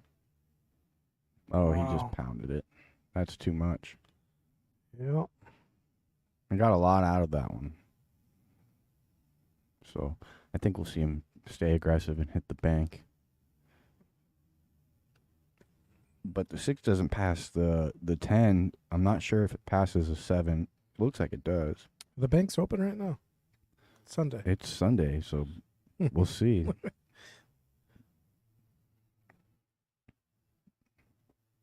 I'm not sure. I think he just called the corner pocket past the 7 for the bank, though. So he's playing a little bit of a two-way shot here. I kind of like that. If he misses this, Look at it. he'll Look be at it. behind the It 6. looks good. It looks good. Oh. And there you go. He missed it. He's behind the 6. He's okay. That 5 ball kind of locked up. It's going to be tough, even with ball in hand, to get to the 6. Oh, I think if he gets ball in hand, he'll be fine. Maybe. It could be. Yeah. Because that 7 is like kind of taking away your angle. Any angles that you'd like to work with. Yeah. This is not an easy hit either. You almost don't want to hit it. I mean, because like you're saying right now, if Alvin comes back with ball in hand, it's tough to make the 5 to the 6. If he opens this up and gives up ball in hand, it's going to be a lot easier to work with. So do you even dare trying to disturb it? I don't know. I mean, it's either that or you kind of just try to tie something else up, you know? Yeah. Maybe push the 8 into the 9. Yeah. The 6. Yeah, no, you don't want to mess with the 6 probably. Yeah, maybe just hit that 9 up and block the 5. He might try to push the 6 all the way up and down to the end rail. He's trying to tie it up. See, now he can kind of just go forward And to leave get the- to this 6. Yeah, and leave the combo. Not necessarily anything inviting. It's not a combo you like to hit. Might even see him go for a 3 foul. Oh, so yeah, they're not playing 3 foul. No It's- 3 foul. No 3 foul. I think the smart play here is send that 5 out and lock it up behind the 7. You know, because you can get that 5 out and lock the cue on the 7.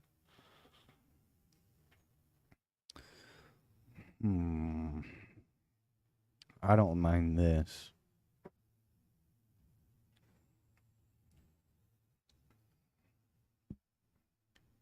Yeah, I like this move. You might leave a 1 rail kick to make this 5, but as long as you don't really do anything to the 6 ball. Is he just parking up? What is he doing here? Is he just trying to park it behind the 7? Oh, nothing got to No the rail? rail. Really? How is that? Wow. Nothing hit a rail here. This is interesting. Not even the 5. Yeah, nothing. That's tough. You got to feel like something's going to hit the rail there. Yep. It's not something that you're like focused on when you're hitting that shot is getting to a rail. You usually feel like something's going to get there. So he's trying to settle this cue ball onto the 6, but he's got to make sure he doesn't let the 8 get in the way here. He's got to leave himself a decent sized window. Right. You want to play for more of an angle shot. It opens up the table a little bit more here. You don't want to get too straight. He's good. Yeah, Yes. that's real good touch. Yep. That's a good speed to play that. Yeah, trying to get straight on that 6 does nothing for you because you want at least a little bit of angle to pop out to the 7. So And I don't like using inside spin on this shot. It's always middle ball, but here he needs to go a little bit inside to bring it over and hold for the 7. And he did. He's used a lot and got straight, actually. which is okay that he did move the 8. Alvin did when he played that safety, so that'll go on the side pretty easily now. So he's okay. He's straight here. And the 7's close enough to cheat the pocket if he wants to. Ooh, he There you go. I think he overdrew that one a touch. No, he's fine. He'll come off this end rail and come back to the middle. He might even leave an angle to come to the end rail and play the cue ball to the middle. I'm just saying he made it, so now this is a touch shot. He's got to really, yeah, he hit it really good. Hit it fat. He'll probably just stop right here. He Yeah. looks too straight to do anything special. Yep, there you go. Should be out of this one, though. Nice, straightforward 10 ball. Just roll this one in.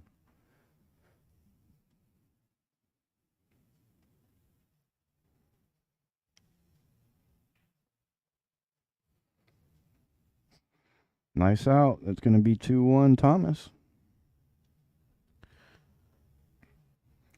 Came up dry on his last break. So he will definitely want to make a little bit of an adjustment. Got a good split. And I do believe a ball or two was threatening a pocket. So he might not change too much. Still got a long way to go to settle in. Kind of find your break that you like. Get something to work for you.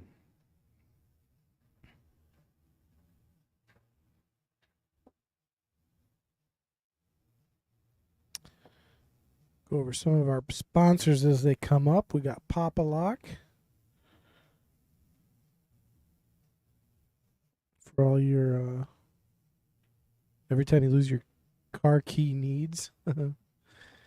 Wisconsin Billiards Hall of Fame. Speaking of which, John Kramer was just on the stream. And he is the president of that, started it. JP Shower. Custom Cues. They had some cues here yesterday at the tournament. Cutthroat Custom Sports. Brad making some awesome t-shirts. I actually am wearing one right now, I think. Oh. cue ball gets kicked in the side.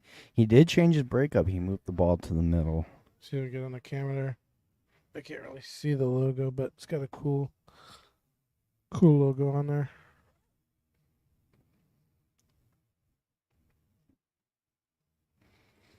All right, so that's gonna get ball in hand to Alvin. Pretty clustered up table up by the rack though, so definitely a lot of work to do. 3 balls pretty tied up. 2 to the 3 is no easy target. You can play short side for the 3 in the top right. That's still gonna be hard to get from the 3 to the 4 if you do get some kind of shape there. So very interested to see how he plays this.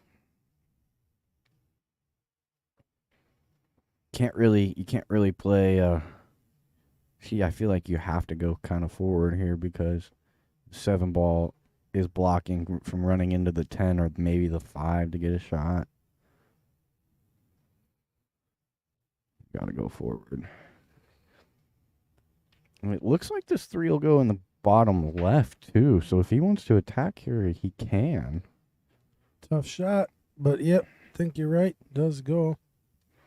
He was lacing shots in like similar to this in practice too. It's going to lose a cue ball a little bit here. Yeah, you definitely need to put a little bit of draw. Make sure you come off the end rail. Hopefully get out around this traffic 2 rails if you can. Yeah, and don't slip in the corner either. Play it safe. That's the smart play. Do you leave a window seat? Can you see it? Hard to. I'll tell you what, if he can't see it by the 10, I feel like he's got a masse around it, and that's his only shot to hit the 3. Looking down the pipe, it looks like he's got a piece of it, like the outside of it.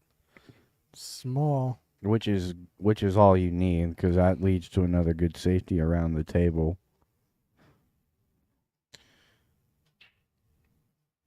Yeah, keep coming around and, send the 3 ball even down farther if you can. Maybe get the 3 behind the 6 if you're lucky.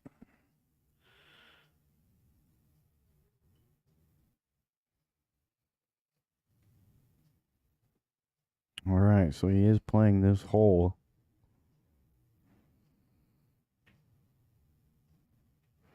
Look at this return safety. Look at this for a return. What a shot. Boom. Wow, now we're probably going to see a jump shot here. I think they both have their jump.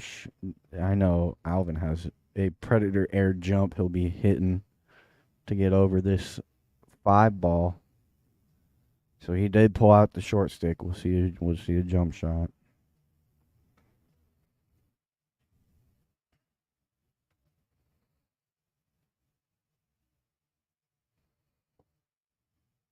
Oh, he just kicked at it. I like that play. Does he get behind the 6? It looks like he got him on the 6 as well, so another good kick. Surprised he didn't be aggressive there, but I can't blame him because he ended up real nice. Gives away a 1 railer here. Unless we see Tom go to the jump cue.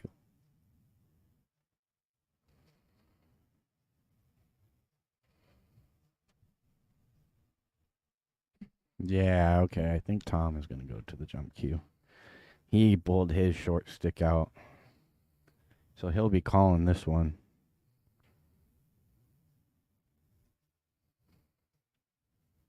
He's only got to get over a piece of this 6 ball as well, so he doesn't have to jack up too high.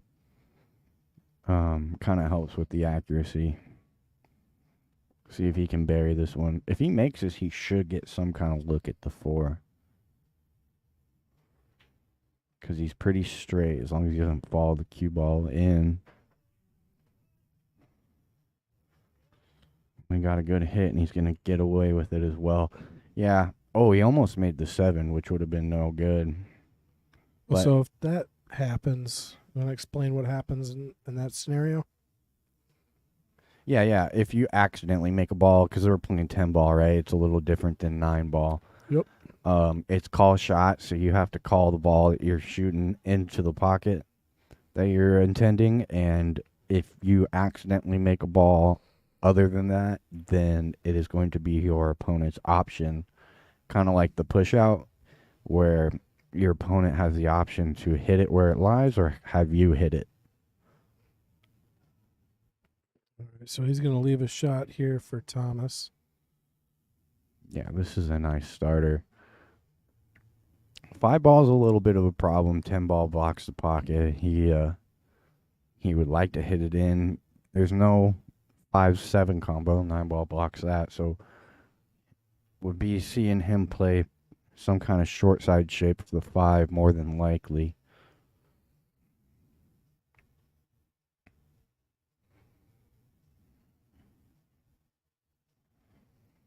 I like making this 3 with a little bit of draw so I can put the cue ball towards the top end of the table as I'm making the 4. Hopefully come up with a decent angle to either work around the 10-8 or hopefully not really deal with them at all. But he's going to flow up for the 4 in the side. So if you overdo this, you're going to be going away from the 5 ball. And see, so now he's pretty straight. And like I was saying before, I'm not sure he's got the 5-7 combo.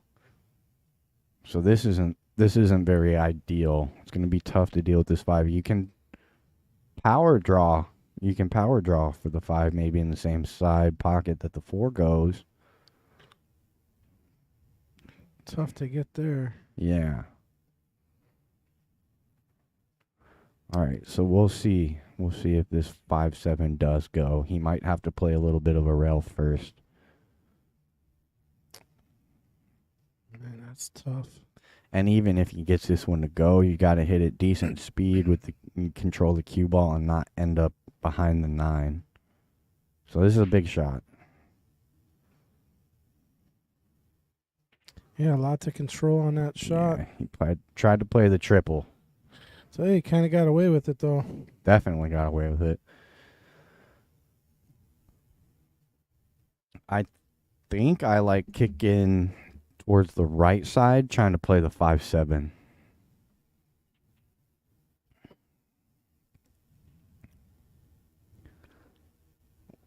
Although the other way might be a little safer because you can possibly end up behind the 8 with the cue ball. If you clip the top side of the 5, bringing the cue ball towards the 8, you can end up pretty safe that way. Whereas if you do kick this way that he's going towards the 7, if you don't get that 7 to go, you're more than likely selling out something. So this is kind of a do or die shot in the rack. He gets it to go. Oh, where's your luck, though? Where's your luck? Man. Make a great shot and you get nothing in return. Nothing. Oh. Yeah, that's very disappointing.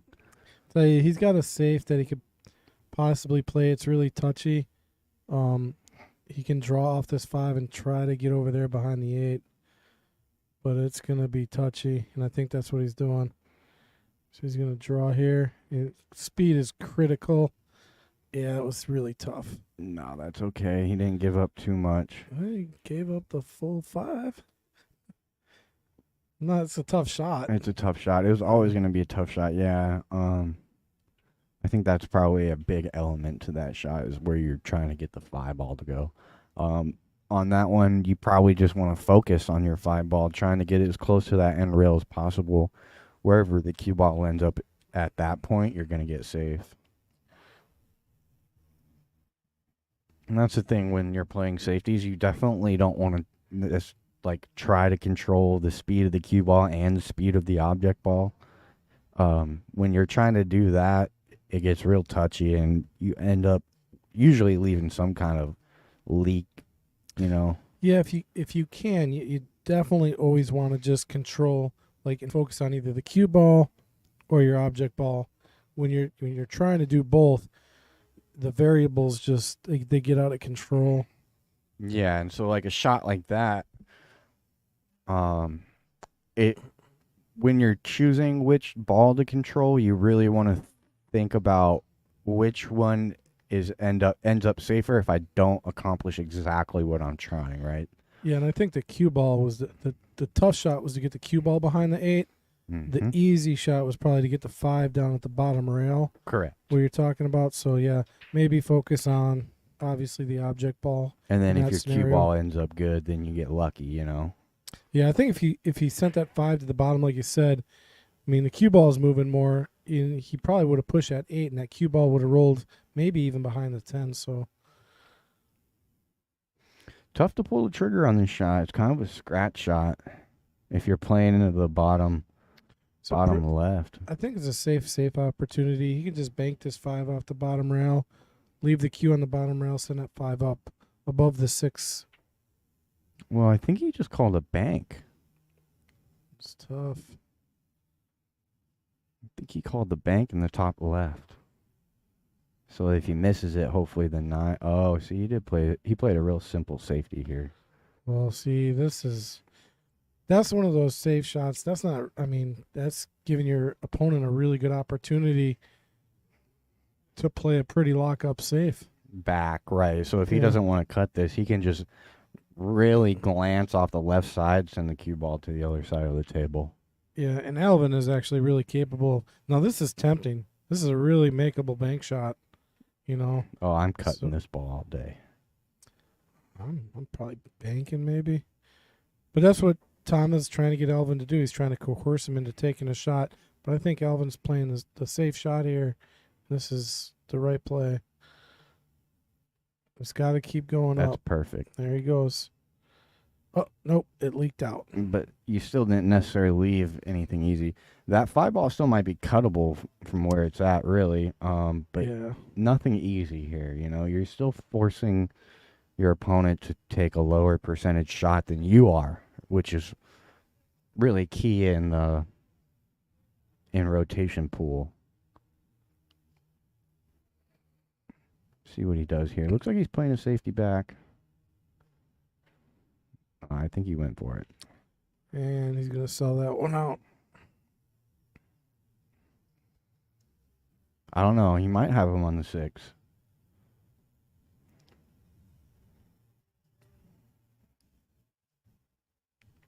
If he's got him on the 6, you got to kick behind it and do his kick and stick.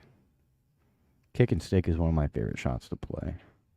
But it looks like he's lining it up to go for it. So he had enough of that 5 to see. Hits it good. Some work to do here, though. Oh, Alvin's going to like it, though, because he likes moving his cue ball. So, Yeah, this is tough not to scratch on because you're trying to juice it up with so much spin that it kind of kicks back a little bit before that forward spin takes, and it ends up pretty close to that bottom right corner. yeah, and you can't draw because then you're going right into the 9 and killing your action. Right, and then anything overdraw. See, so he's just going to draw and take a long cut. Try to kill the cue ball here. Oh, see, he did go straight into the 9. And that's what the draw goes right into it, and it just kills the action. And he called the bank. I would call. I mean, you could lock this cue, I think, up on the 10 almost. Yeah, you can. You definitely can, but it's a low percentage safety. Very hard to do, especially from where the cue ball's at. I think the safety is easier to accomplish here than making this bank. Well, if you play safety here, you play containing safety. You play a half ball hit on the 8, and you just split them between the 10. Split the cue ball and 8 ball between the 10 on the side of rails. No, I'm talking. You're basically banking the 8, and you're just leaving the cue ball right there where the 8's at. I mean, it's just a stop bank shot. Well, it's hard to do because he's on the rail. On but the rail, right. Yeah. If you can hit the bottom of the ball, it's a little different. Yeah. But even the bottom of the ball, a lot of the times you stiffen that 8 ball up and it just clips the 10. Yeah, it would ruin your day. Yeah, exactly. And then if you don't hit it, usually if you're trying to stop the cue ball, that 8 ball comes around 3 rails and leaks out to the left side of the table. So that creeping up onto the 10 is definitely not easy. just splitting them. There's the bank. He called and, it. And Short. oh, that was a make or break shot, so probably sold the farm on that one. He definitely gave it a good ride, though. Perfect Yeah. shape on the 10 if it goes, and he didn't miss it by a whole lot.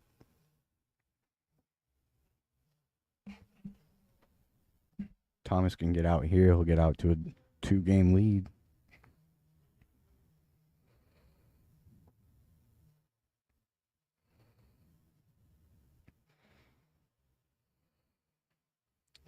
See who's still in the tournament bracket here.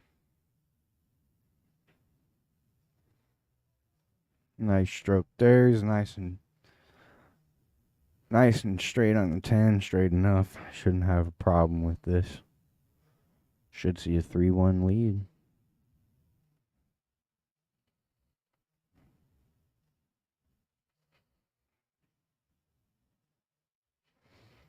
Gets it to go.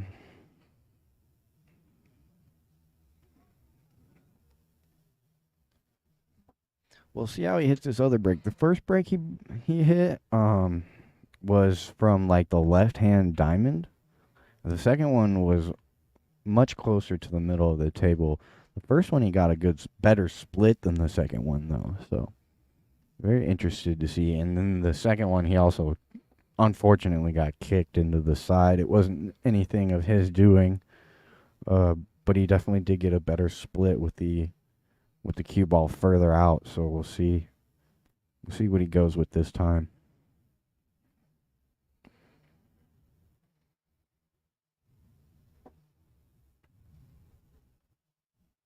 So that's 3 straight there for Thomas. Alvin took the first game down, and then it's been Thomas 3 in a row. Interesting to see how he lines up his breaks using his cue against the back rail.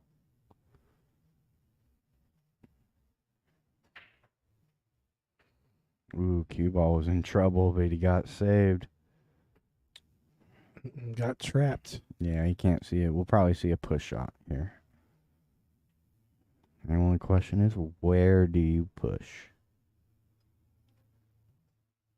Where do you like to push? I would probably push.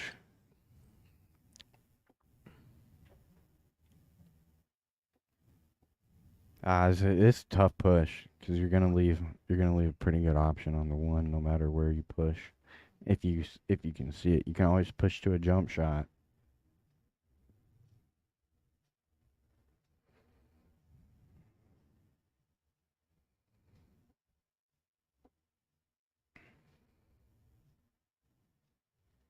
He might push to somewhere pretty difficult if he can think of a plan. An unusual way to get a hit that Alvin might not see. So Yeah, I might just push over to the right rail, and just leave, just a little flirting shot with the 1 ball. He's gonna kick at it. He's gonna go for the safe shot here. But yes, okay. That's kind of where I'm pushing to. I don't know if I would have left him that much. I would have left the cue ball a little bit higher, but because now there's a safe, and I think Alvin's gonna figure it out here. well, there's a safe. There's also a makeable ball. I don't mind shooting at this. 2 ball's pretty accessible, you know. Yeah.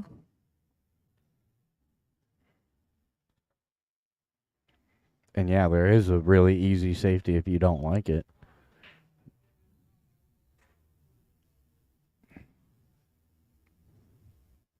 We're talking about something over there with the server. Maybe they need some drinks, maybe some food.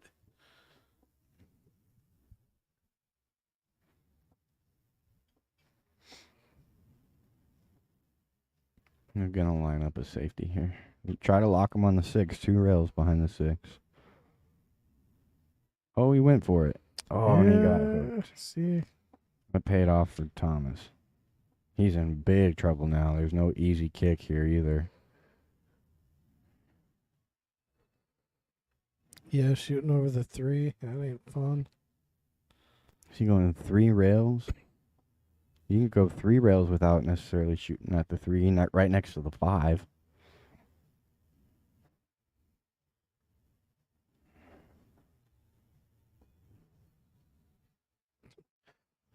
Chris G. Maybe a new DeWalt battery? What? I don't know what he's talking about. Tough hit.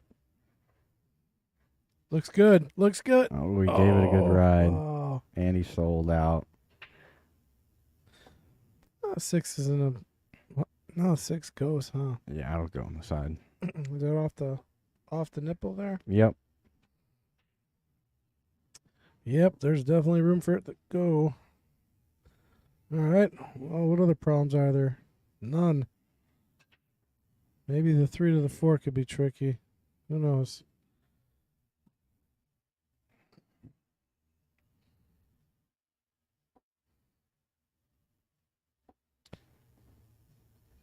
He's a little awkward on reaching this ball as well. Watch that 6 ball. Right. And we only play cue ball fouls, so. Yeah, like I said, 3 to the 4 could. Well, he's going to be okay here, actually. Yeah, this is a kill shot. You want to just kill your cue ball with some draw. Maybe come off that right-hand side rail. But you really want to stay kind of close to that rail. If you can draw it up by the 6, that's ideal. But the 5 ball is hanging. I was going to say, don't draw it into the side pocket. Ouch.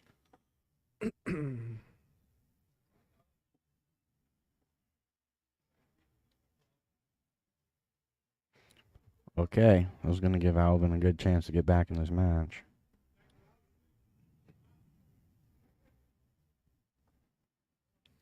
Interested to see if he'll entertain this 410 carom. No, he's not going to. This angle tells me he's coming 1 rail back for the 4 ball. 1, maybe 2 rails. I think he might like to use the 2nd rail here. That gives you a nice angle to float up for the 5. Yeah, so he's just on the right side, so he'll be able to get a little closer to this 5 ball. 5 to the 6 can be a little bit of an issue if you don't end up on a good angle, you know. Sometimes you end up on this weird angle where it's almost taking you right towards the 6. Yeah, he's going to have to play it all This season. is beautiful.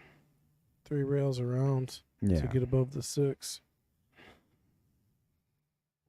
Yeah, and we all know he shouldn't have a problem hitting this one.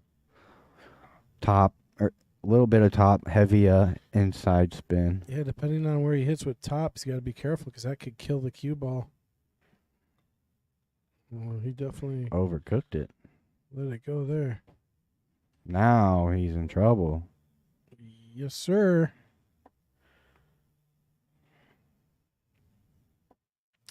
Wow, he's calling it in the top right corner. How are you doing that, sir? You're not doing it without scratching. Teach me, Obi-Wan. How do you call that in the top right corner? I don't know how you get it there. I can't believe he's not hitting the jump shot. Hey, he called it again. He's pointed right there. There's no way. I feel like you got to go in the drink if you're making this 6 ball.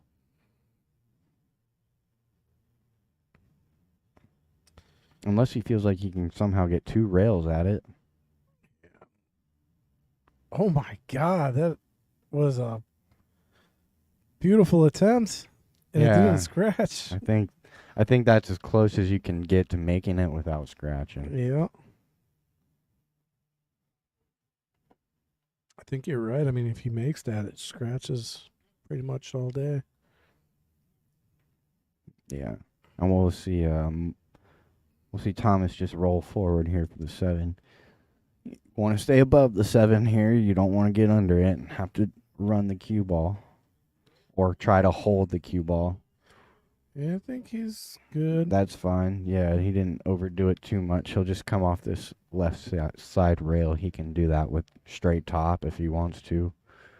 This is all speed. Anywhere but straight is fine here. I don't even think he can get straight from here, so he's fine. Just got to make these next 2. Yeah, he hit that really nice. This is perfect to come out for the 10 in that same pocket.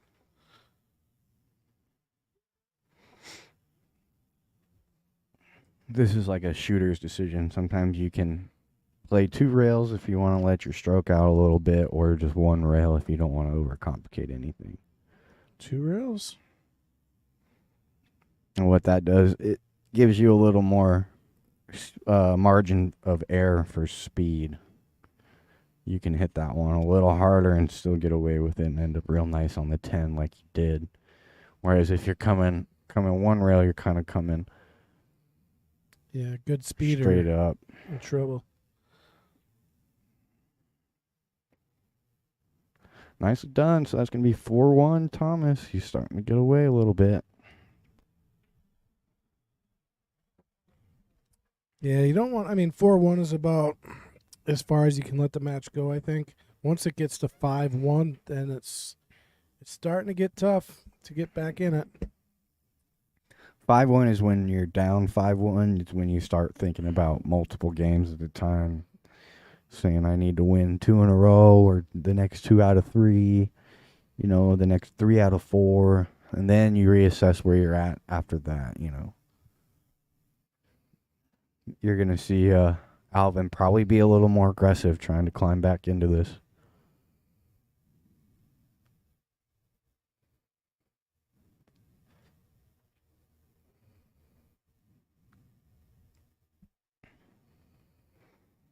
All right, let's see how he hits this one. Hasn't quite found the break yet.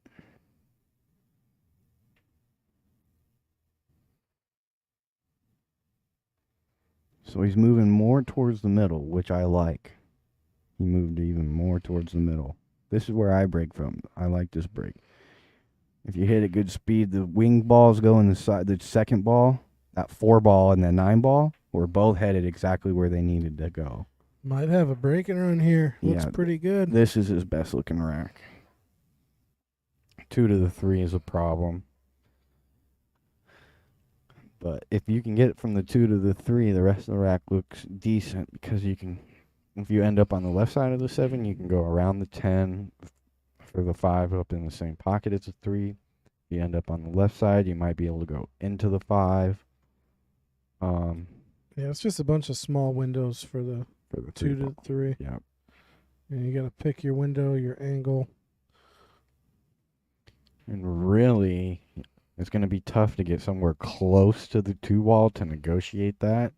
So the 2 to the 3 is going to be quite the difficult shot unless he can kind of pull off a good one here. Because when you're negotiating those small windows, you really would like to be as close to your object ball as you can. It helps with controlling your speed and your touch and how much spin you need to negotiate your angle out. And see, that's why he tried to get nice and close. That is beautiful. Wow, that was awesome. He could almost draw back here and play 3 down. If he wanted to, yeah, absolutely. Absolutely. Does it go by? It'll go by the 5. Doesn't go by the 7, I don't think. I'm going to take another look at that shot. That was a really nice stroke here. But here it looks like he's just trying to float for between the 5-7. It's really well struck there. Yeah, that was beautiful. So he'll go one rail trying to come between the 9-7 for the 3 in the top left and probably the 5 in the same pocket.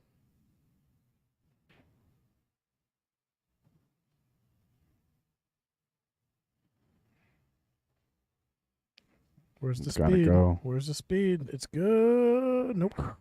It's close. It is. Yeah. And the thing is now you don't have a whole lot of angle to work around the table. So if you make this, you're just trying to roll this in and play the 5 up. Think he needed another gigajoule of speed there. Yep, I agree. I think he can make it, though. I think he's got enough to make it. All right. His body language is saying you're right. So he's going to leave himself long on the 5 here. Yeah, you want more angle than not as well. He had plenty of it. Now getting 5 to the 6. How's your stroke? Yeah. I mean, and he's shooting over the 8. I don't think he'll be shooting over the 8. He'll be playing the outside part of the ball anyway. Yeah. Yeah, see, he can just squeak by this 8 ball, I think, with his cue. If he can't, then getting on the 6 is just almost not worth it. with how hard that shot becomes. Yeah, you might want to think about safe here if he can get there.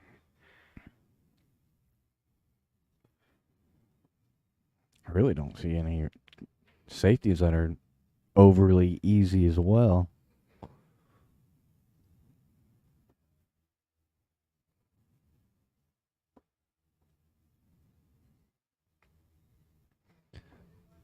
Take a drink of water here, settle his nerves, figure out exactly what he wants to do with this shot.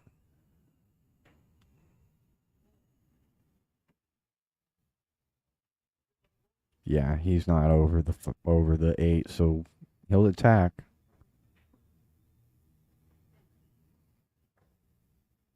Oh, what's he gonna leave? Left a dead end 5, but I don't know. You gotta hold for that window between the 8-6 or the 8-10. I'm sorry, for the 6. So you can play the 5 in the side, but it's, no, you play the 5 all the way down, draw back off the rail to come onto the 6. yeah, I like that route better. Shot's a little tougher, I think. It's a tough shot. It's not easy. But you're getting shape on the 6 if you make that one. yeah, you play this 5 on the side. Yeah, you ain't getting shape on the 6. Nah, see, he's playing it in the side. He's trying to draw over here by the 7. It's gonna be tough. Wow. Is he still gonna be behind the 10? Nope. He's got there. He got there. Oh, Nice. That was great beautiful. Great shot. That's hard to draw a shot into the side like that. Yeah. Yeah, you got to hit it nice and clean. You gotta hit dead center pocket. And this shot's not easy as well. He's got to put left inside here, I think. Unless he feels like he can put outside and come between the 8-10. Either way, you're spinning this ball. Nice.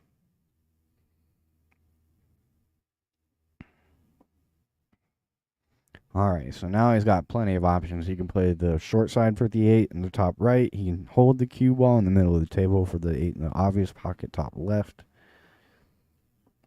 However he feels like he needs to hit it. I feel like if you make the 7 ball, as long as you don't hit straight top and soft, you shouldn't end up behind the 10. He wants to play short side. That's beautiful touch. That was a really nice stroke there.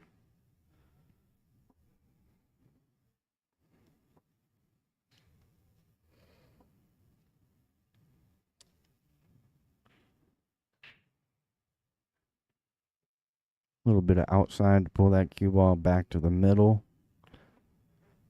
So this decision, he can play it in the side and come up and down, or he can play the cue ball on the bottom right, go off the side rail.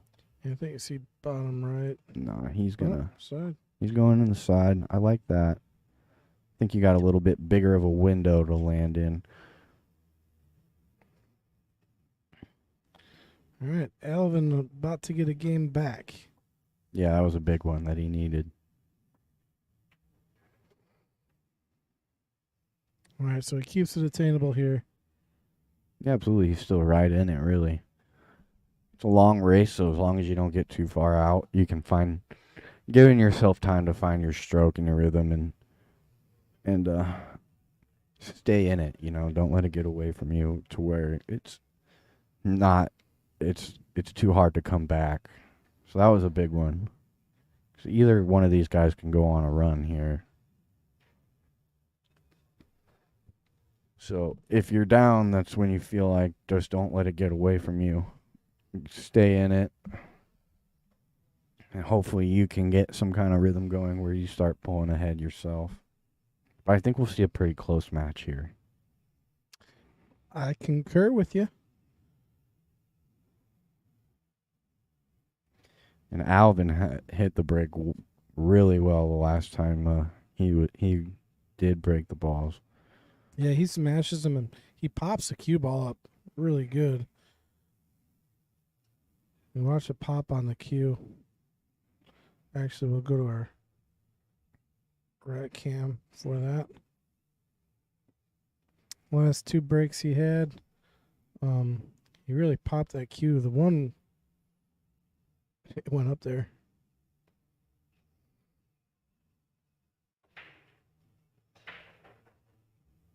See, right in the center of the table, that one. 1, 2, 3 balls down. And a shot on the one. And let's look at the 310. Oh, my God. Yeah, it's pretty wired. Probably see an early 10 here. I mean, not wired, but I mean, it's straight, right? So, yeah, you almost play for it. Oh, yeah, I think you got to play for it. You just want to make sure you give yourself enough angle on the 2 to get there. Yeah, right where the cue ball's at now. So make the 1, get the cue ball to like the line it's on right now, and then you can just float over for the 3. 3-10 combo. He's pretty straight. He might have to run these out. Yeah, he's gonna not have that angle to get to the 3. 5 goes in the side by the 9, so it's still pretty easy run out as well. I mean, when you got to run 7 instead of 9, kind of helps your cause. Yeah, he doesn't like the angle on the 2. He knows he's got to go up and play the 3, but that 3's a iffy shot. Yeah, you can smash this 2 ball and get there to the 3. Yeah, you'd have to really put some mustard into it, and then, yeah, you're more than likely to miss. Smash it that hard. Just nuke it. Nuke it. Boot it. Yeah, just slam it. He might. I mean, he's got going the stroke for for it, right? So, oh, he tried going. That would have been really crazy. Woo! Got away with that one. Snuck it in. Nice bump on the 3. I like it. I like it. He's got a good chance to get out from here. That was a really nice shot. That makes this rack outable. Very, very audible. Yeah, no. Really, as long as you don't go too far forward here, 5 ball should be pretty easy.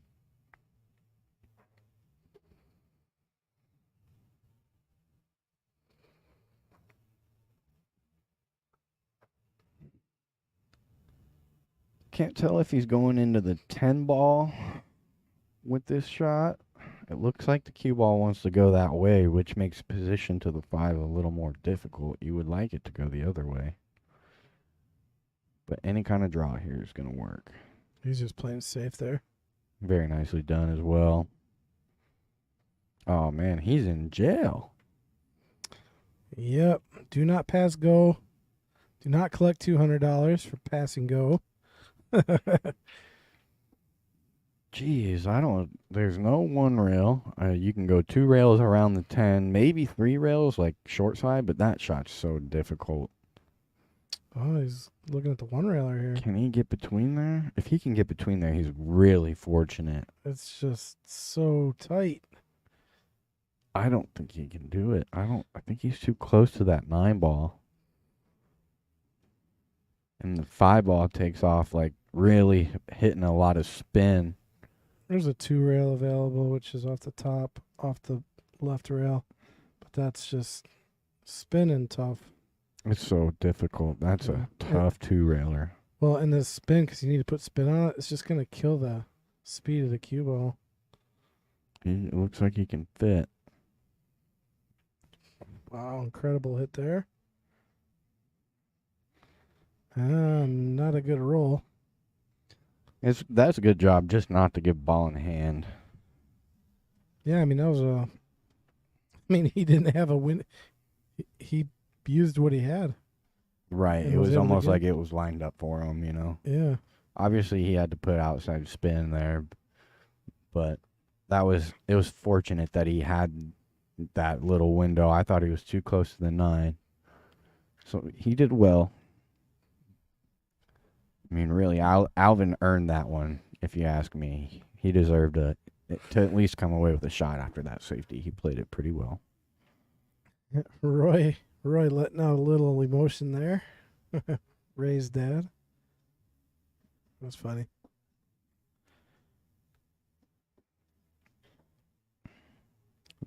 This can be a little tricky going into the 9 or trying not to go into the 9. You can overdraw this and go into the side pocket. Oh, he hit that so good. Very, very well negotiated. Yeah, I that mean, was a great touch. left a nice little angle on the 7 to really do whatever he wants to get to the 9 here. I think he'll just roll forward, play the 9 in the top right. 'Cause it doesn't pass the 10. Hold the cue ball nicely. There you go.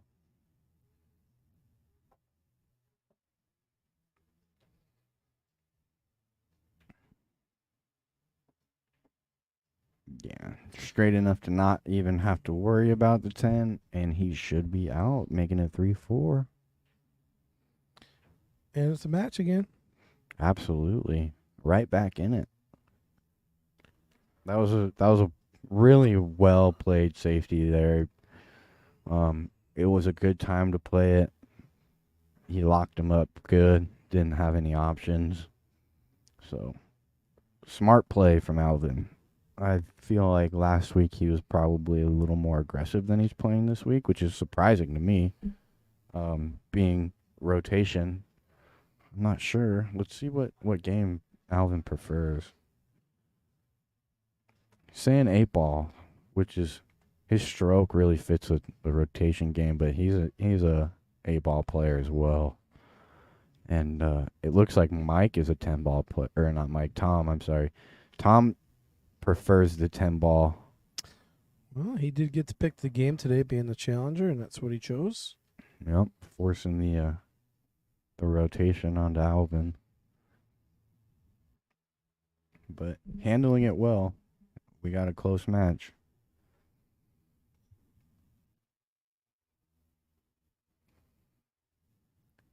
I really think a big factor in this is who's going to break better.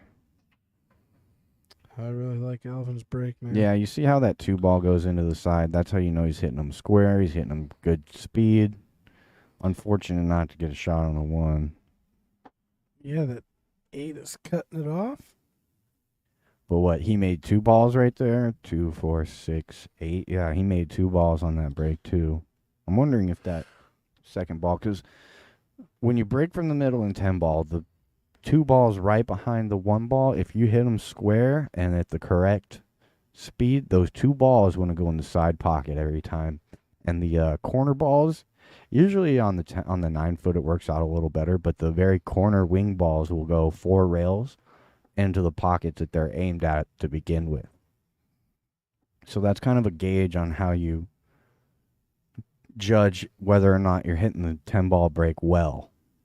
It looks like he's going to play a kick and stick here on the come behind the 1, try to glue the cue ball right, leave it exactly where it is, send the 1 ball around the table.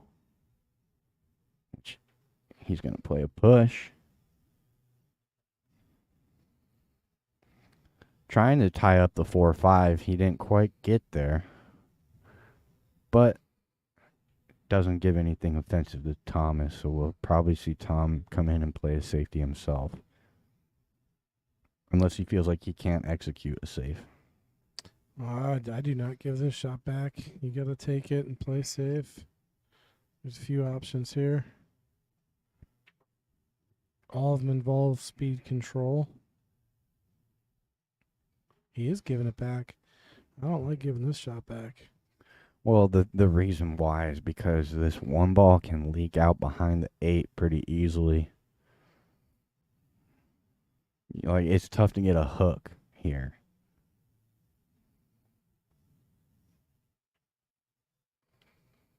See, that 1 ball always kind of wants to leak out. It was never easy to play a hook shot. You know, he didn't give anything away. You can cut this 1 in the side and let the cue ball go and not know where you're going to end up on the 3. But yeah, he didn't give up too many options. I probably see you maybe play it safe with the 4-5, but I don't see anything I necessarily like as far as the safety goes either. Yeah, I don't see an easy safe by any means, or a routine safe. I think he's got to try to. Well, he's pushing this one in between the 1 or the 8 and the 9 and come. Oh, he's going down. That's going to scratch. Ouch. I was going to say a decent shot there is to play the 1 into the 8 and then draw the cue ball. Because that kind of kills the 1 and leaves it down on that end of the table when you try to get your cue ball up on the 5. It was always going to be touchy. Never an easy shot from where he was at. It brings Alvin to the table with ball in hand and an opportunity to tie the match. Yeah, good looking spread on the balls here. As long as he can. Well, I think he wanted to go a little farther forward, but he's should be able to hold here. Yeah, a little bit of outside spin to kill the cue ball.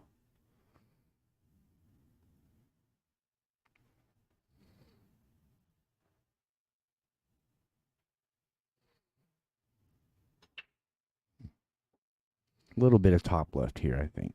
It should get you to the 4 ball pretty comfortably.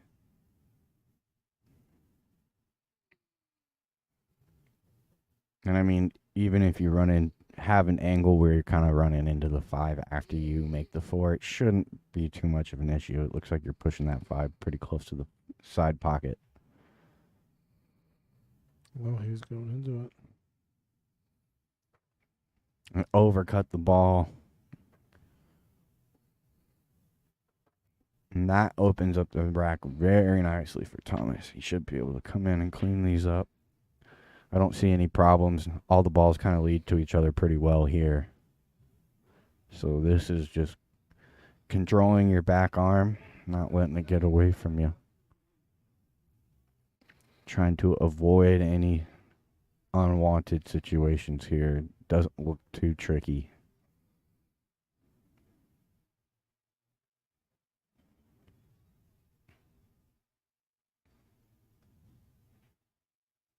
Okay, so he can hold 1 rail for this 5 in the side, and he can go around the 10 for the 5 in the same pocket as the 4. Let's see what kind of style he likes around the 10. It's got to go.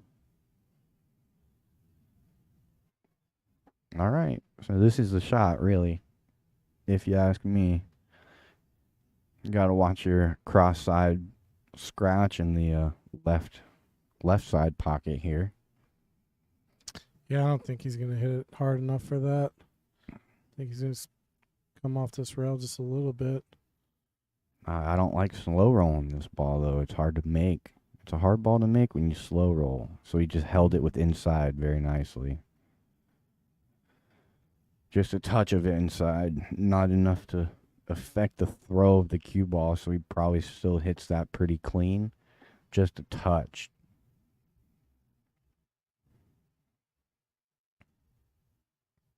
And now he's good. Now he can play the 8 ball in the same pocket as a 7 or try to hold the cue ball if he wants. I like playing the 8 in the same side. Wow.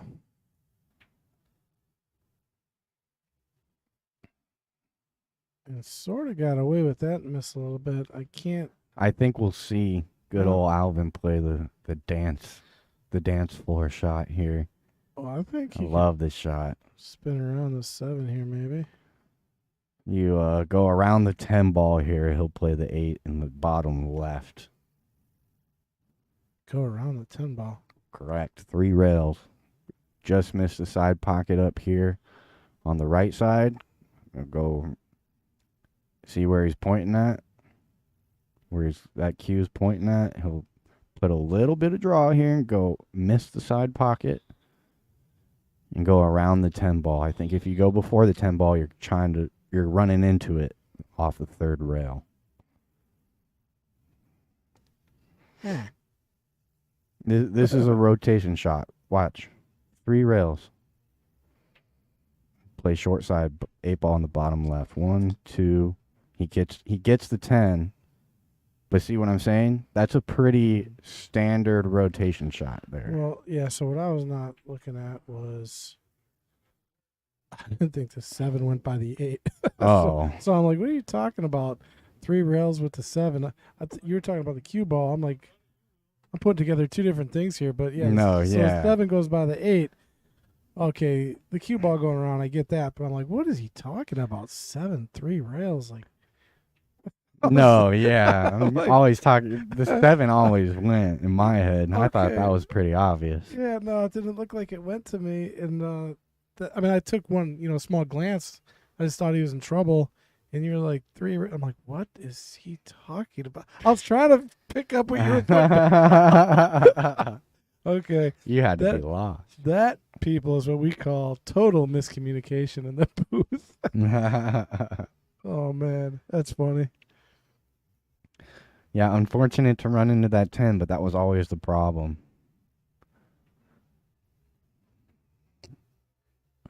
And that's a ball in hand for Thomas, so he'll pull back in with the 2-game lead. Almost to the halfway point for him. Yeah, just don't make any drastic weird decisions here. Yeah.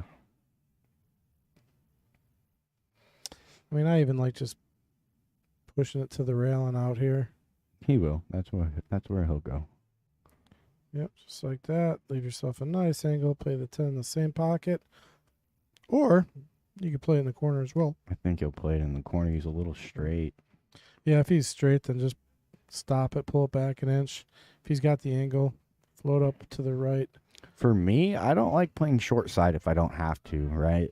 I always feel like if I have a bigger window to land in, that's the one I'm shooting for. Even if I do have to manipulate the cue ball a little bit more, I always feel like that is the higher percentage play in my head. All right. Thomas on top now, 5-3, race to 12. Yeah, this will be a close one. Nobody's really running out necessarily on the other guy, We're seeing some battles throughout these racks. So I really think whoever catches a gear first is going to win this match. Where does it say Thomas and Alvin are from? We got Howard's Grove, Wisconsin for the challenger Thomas. And Bloomingdale, Illinois is from where Alvin's from. Oh, Harvard's Grove is just to the east of us over there by the lake, the big pond, kind of close to Sheboygan.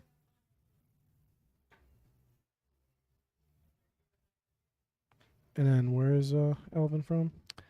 Alvin's from Bloomingdale, Illinois. Oh, what? Really? Really, really. So he must be making some kind of a drive, at least a couple hours. That's a 4-hour drive. That's way south. Way south of Chicago, I know that. So, let me see. Yeah, it's by almost by Champaign. I had a good buddy of mine, Brad Schwerman, lived out there in Bloomington. Or is it Bloomington or Bloomingdale? Bloomingdale. Oh, I'm looking at Bloomington. I'm going to put Bloomingdale. Thomas finally hitting a sweet break there. He gets the ball to go, nice split. I really like the fact that he's changing his break up. He's not finding anything that he quite liked. That time he moved from the left side of the table where he's been breaking the whole match over to the right side. It looks like he took a note from Alvin's book there and broke almost exactly from where Alvin's breaking because he's having good success. So if you ever see that, you like to copy what you see on the break usually. Okay, yeah.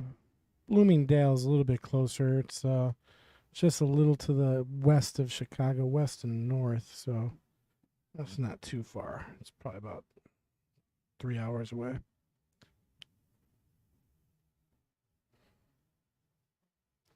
Just shy of 3 hours. Let's see how he starts this run. 4 ball is going to be the problem. So coming up here, the 4-8 looks pretty good though. If you can get there, he might be able to work around this 9-2 rails coming into the line of it. That's kind of a dangerous shot because you can end up behind the 5. If you don't get it quite enough draw off this 2, you can end up behind the 5. So you want to shorten this angle if you do go 2 rails. I think that's a shot, though. You either put a little low on it or really spin this ball around 2 rails. Okay, so it looks like he was either trying to go around it or into it like he did. Real hard to predict what's going to happen there. Doesn't come away with a whole lot either. I don't even think there's a carom on the 10. Where did you just guys call him? He just called something.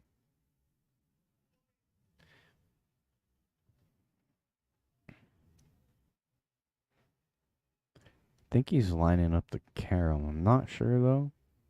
It's definitely not easy by any means if that's what he's doing. That's what it looks like he's lining up. Tough to catch this 4-ball thin enough to make that shot.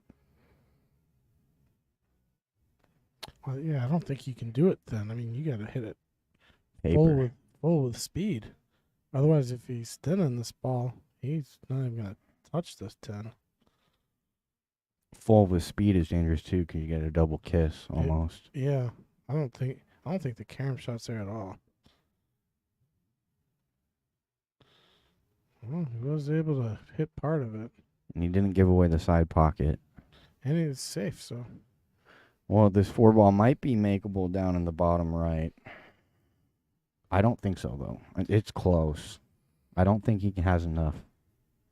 Which also makes the safety very difficult as well.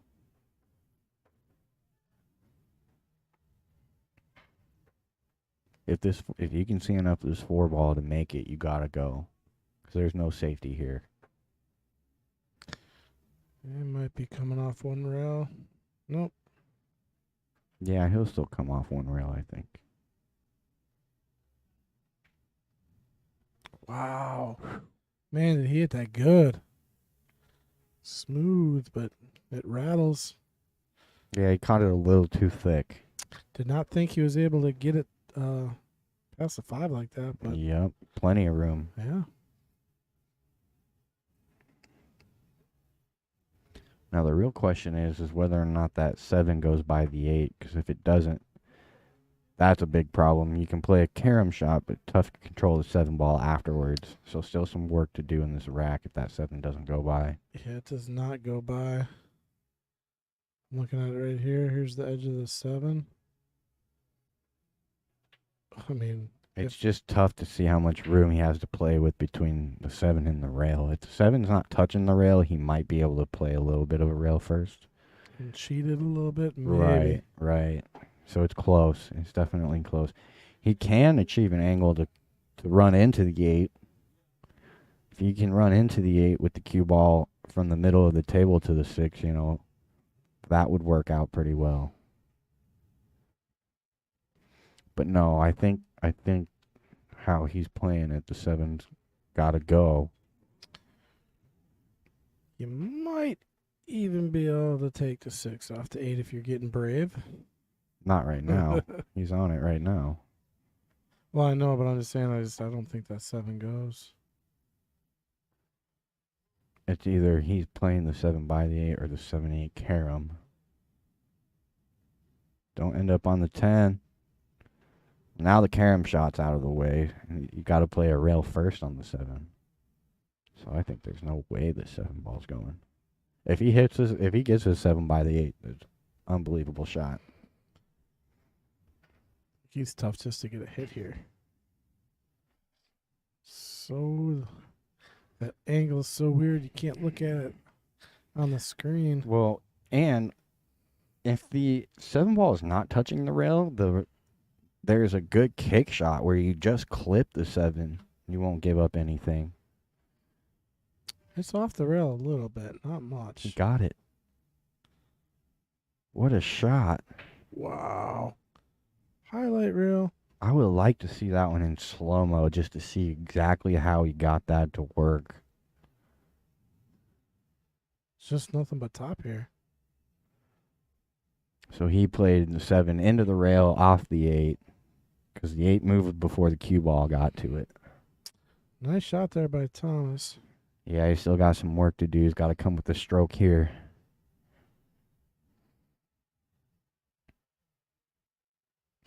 He can really juice it up with top.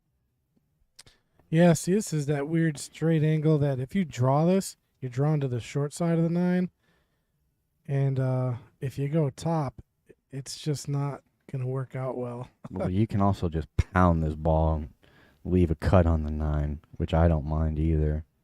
Yeah, a lot of left maybe. Let's see. That makes this shot missable. Yeah, that's what he did. A lot of left, and it just made the shot missable. And he got over a lot more than I thought he was going to. Right, that's really why he missed it. Yeah. He just hit it too thick. Yeah, when you're putting that much English on a ball, just the deflection comes into play so much. You actually, when you're shooting a shot with that much English on it, you have to actually shoot the ball as if you're missing it to whatever side, the deflection is. And it does not feel natural. You just got to trust yourself and your knowledge to make those shots. But when you're shooting it, you're going to your mind's telling you, like, there's no way that's going. But the deflection will take, and you will make the ball.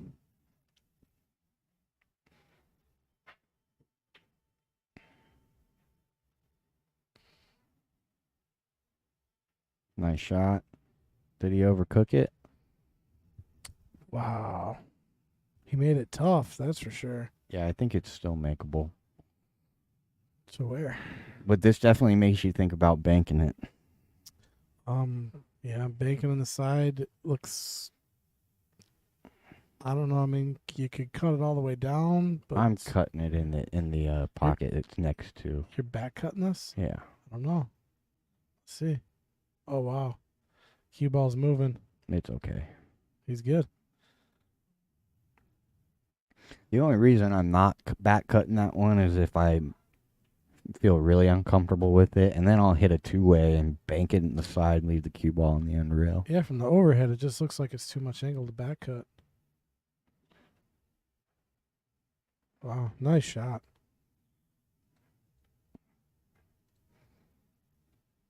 And that puts him within 1. Staying in it. It's really important for him not to let it get out of hand.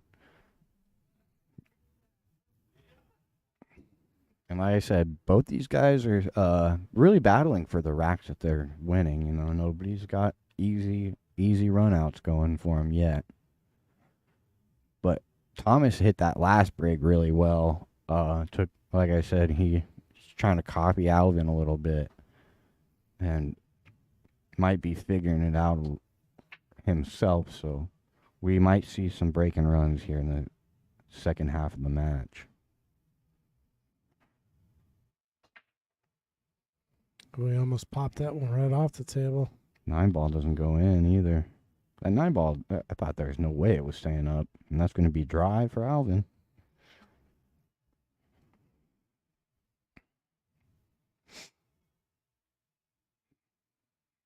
All right, so he's got a cut on the 1. You got to avoid the 5 on the way to the 2, whether you want to play it in the top left corner or in the left-hand side. I think you want to run this cue ball 2 rails back to the middle of the table.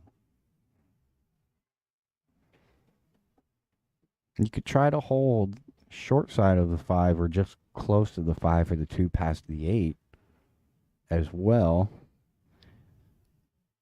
And that would work because you can play both sides of the 3 ball. You can play short side into the 9. So options on the 1.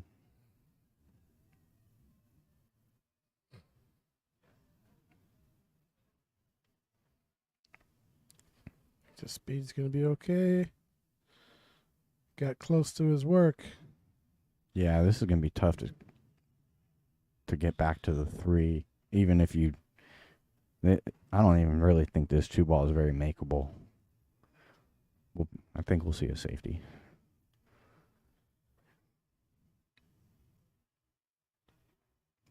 Yeah, it's tough here. Unless he wants to play like a 2-9 carom. Ugly. That's tough. Yeah, maybe with the right thin cut. Maybe. Yeah, and your cue ball doesn't Yeah. really get trapped. Yeah, I think you're right. Oh, you called it. Nice shot there. Unbelievable shot, really. Now is your 6-ball stuck. Yeah, I play that 2 off the 6. It goes. There you go. Bob's your uncle. You just don't want to push that 2 into the 4, though.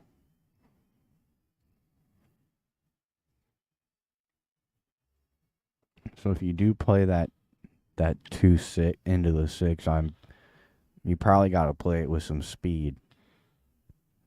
You can just draw back and get onto the 3. Or leave that angle. Right. I don't like going into it if you don't have to. I would rather try to end up straight on the 4 for the 4. I think he did try to go at it. Yeah. Well, now that 6 is going to be tough. Yeah, I think he might, because it goes in the side. It goes in the side. So if you can't get straight on it to play like the cue ball on the top side of it and play it past the 8, the 6 ball, then you got to play for it in the side. I don't see how. I mean, what angle can you get at it to play it in the side? Almost in line with the 8. Maybe. That's. Between the 7 8, it'll go. I think his best bet here is getting on the rail. Shooting the 3 and getting on the rail, and then playing the 4 and then the 6. Oh, he's in trouble now. Yeah, this is tough. This is not easy. Oh, safety here. You got the 8 he can use a little bit. Bump that 4 out. Hide behind the 8. Yeah, just a soft roll. Yep.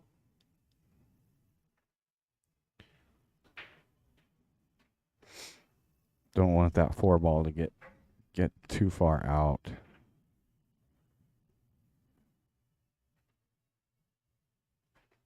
This is really touchy.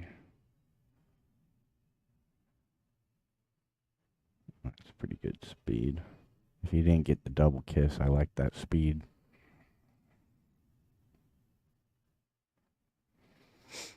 So we'll see a return safety. I don't think he'll play this 4-6 carom.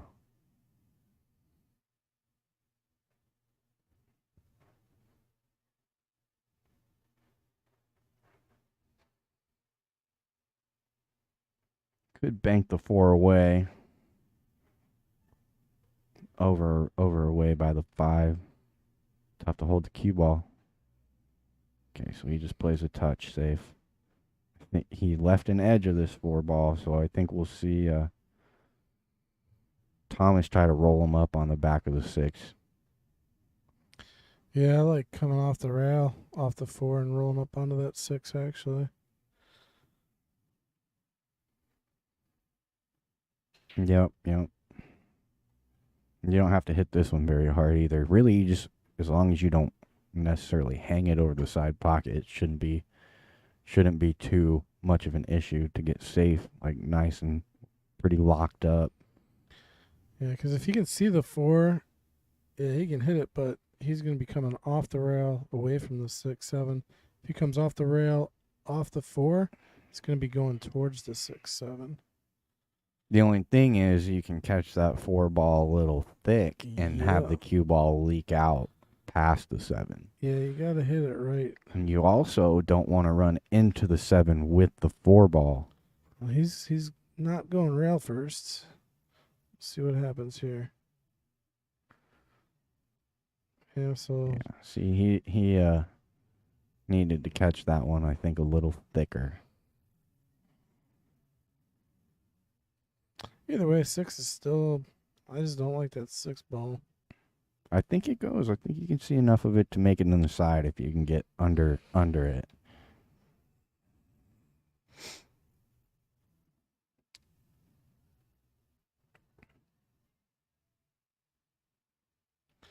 Holy cow. Fong, the Fao King Master, is at the table. Yes, sir. He's playing out of his wheelchair.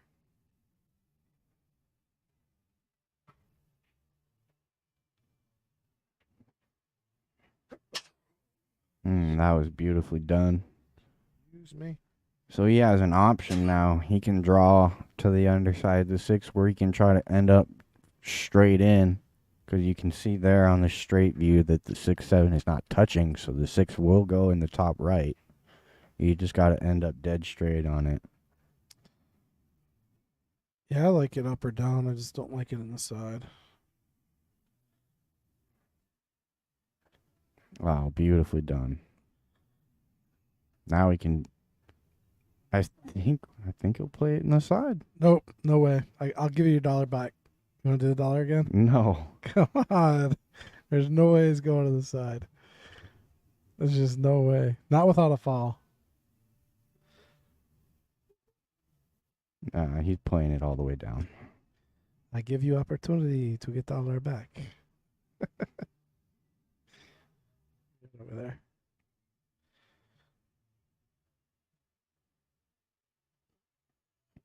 You know, if you're not comfortable with the shot, it's an easy, safe lock it behind the 7. What? I don't think it's easy. That's pretty easy. It's like you almost got to play off the point. Hey, you want to go ref the shot? Yeah. Yeah, go ref the shot. You want slow mo? Playing it in the side. Is he playing? Hey, if it goes, you want to make the. Okay, we're up. We're on. All right. Let's see. Hey, do you want the slow mo camera? Okay.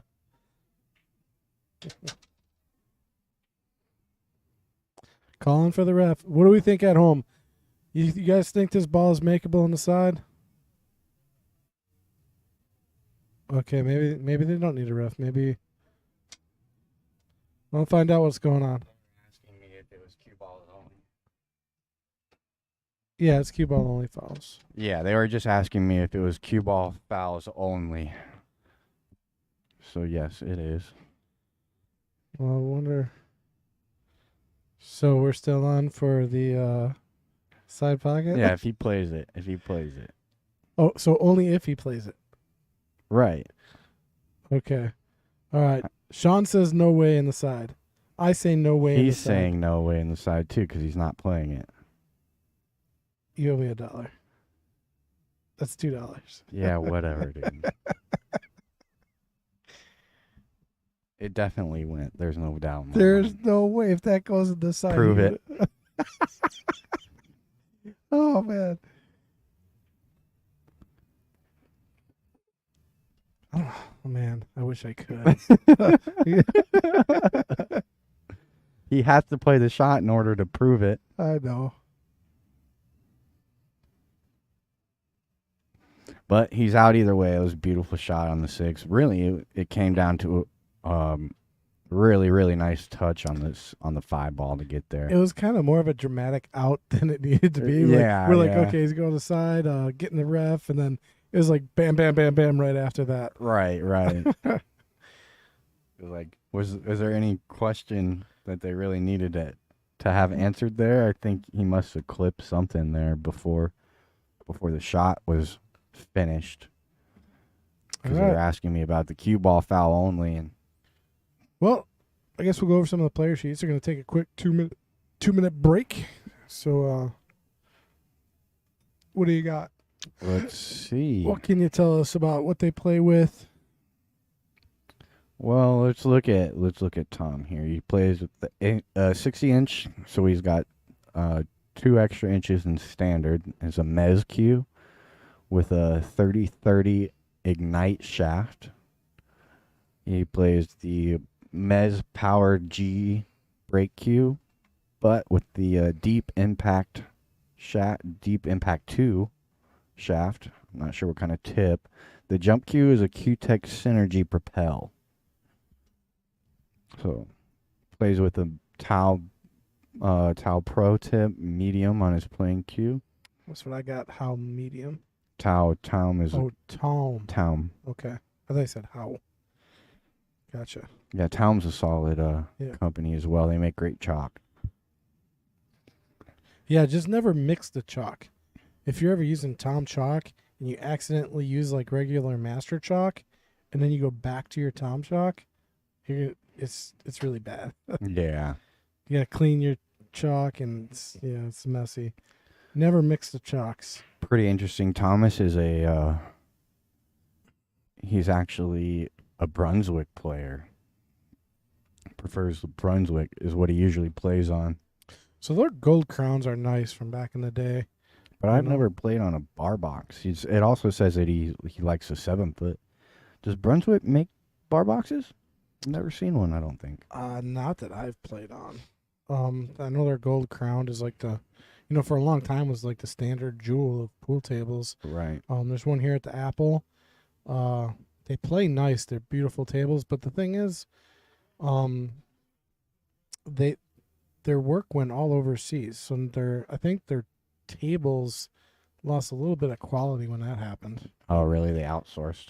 Oh yeah, they're all over. There's no Brunswicks made in the United States anymore that I'm aware of.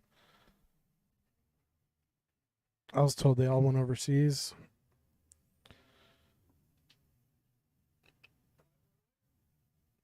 No, Olhausen, they make a nice American-made table. And I believe Diamond, I don't know if they're in the States or not. I think they are. Yeah, Diamond. Yeah, I yeah. believe so as well. They're located in the States still.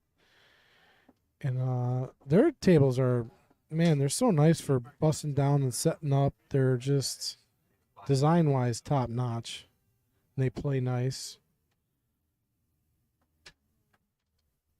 One of the tables I want to play on that I have not is a Razin table. Have you ever played on one? Nope. Yeah, I'm dying to get on one of those tables. So the big engineering feats in these tables, like with Diamond and Razan or Razin, however you want to pronounce it, Diamond, they have like these reverse shims where you kind of knock them. I think there's like 48 of them around the table, which is a lot. So you don't have to use like your own personal shims, basically. They're built into the table. Now, the Razin table is similar, but they got adjustable incremental screws all around the table, and there's like 100 plus of them. Yeah. And they adjust to within 1,000th of an inch. So, like, one click is 1,000th of an inch. And to give you an example of how accurate that is, a piece of paper is 3,000ths of an inch thick. So it really, really lets you fine tune a table in. But if you order one, you got to wait about a year, I think, to get one. Yeah. Either Diamond or Razan. Yep, I was just going to say, both of them, you got to wait a while to get brand new. I mean, Darren Appleton, he's sponsored by Razin, and he had to wait a year to get his. Mm-hmm. Like, if he has to wait a year, I Yeah, think we're all waiting. absolutely. Alvin comes up dry on that break. These are pretty good-looking table for Thomas. Yep, shot on the one.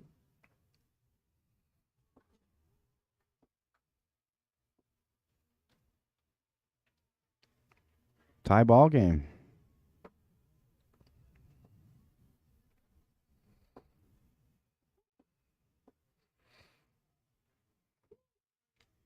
All right. See how he floats up to the 2. He's just over the 6. This is a tough shot. Yep. And I found that when you're shooting this, line up your shot, kind of do your normal thing, but before you pull the trigger, you should be staring at the cue ball. And for some reason, I don't know why, it helps. I would never, ever recommend staring at a cue ball when you take a shot, but when you're jacked up for some reason, it just helps. Cleaner hit. It helps with a nice clean hit. A lot of the times you can't gauge your stroke. You can't gauge exactly where you're making cue contact with the cue ball. Too many Sundrop sodas for you. I know, right? Actually, too many. What am I drinking? I'm drinking I love this soda. The Orange Dream by Sprecher. So good. Is that orange cream soda? Yeah, it's like a creamsicle. Yeah. I tried this. Somebody told me like Sun Drop was so good, and I tried one. I was not a fan. It's like a lemon lime almost, grapefruity, Yeah, it's kind of like, citrus. yeah, it's like a hybrid of 7-Up. Yeah, it's a citrusy. Great shot there to end up on the 4, but now he's got some traffic to work through to get to the 5. I think he would like to play this 5 in the side pocket if he can get there. I feel like any other pocket that he plays for is just as hard to get to and just as hard to get to the 6.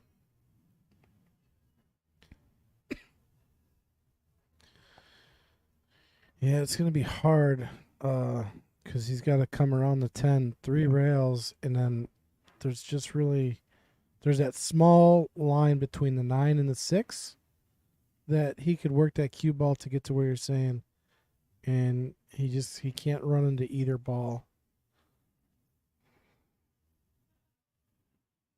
I'm just playing safe. Very interesting.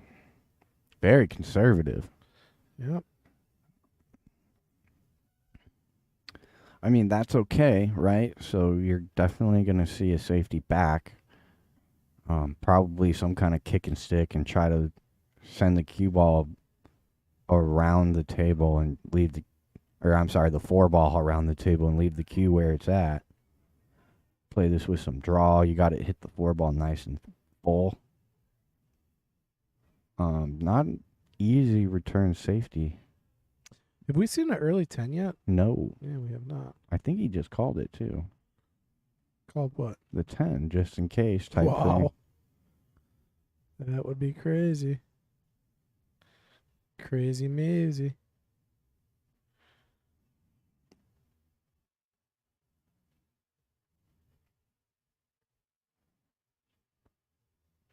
So yeah, he's trying to stop the cue ball. He's going to get behind the 10. Well, not quite, but he didn't leave an easy shot. Left it on the rail. Lifesaver shot. Yeah, and this is gamble getting to the 5. If you do end up going at this, you're kind of running into the 6 ball a little bit, maybe the 7. It could work out pretty good if you can get one of them pretty full, but if you glance the 6 or the 7 here, it could end up really bad.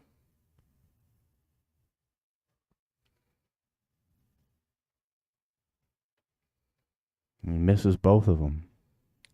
Wow, great shot. Ends up beautiful on that shot.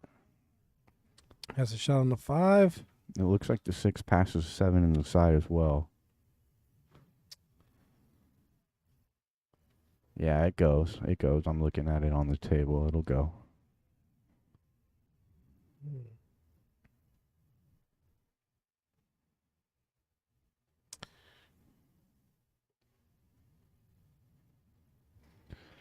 So I like playing a little bit of draw here.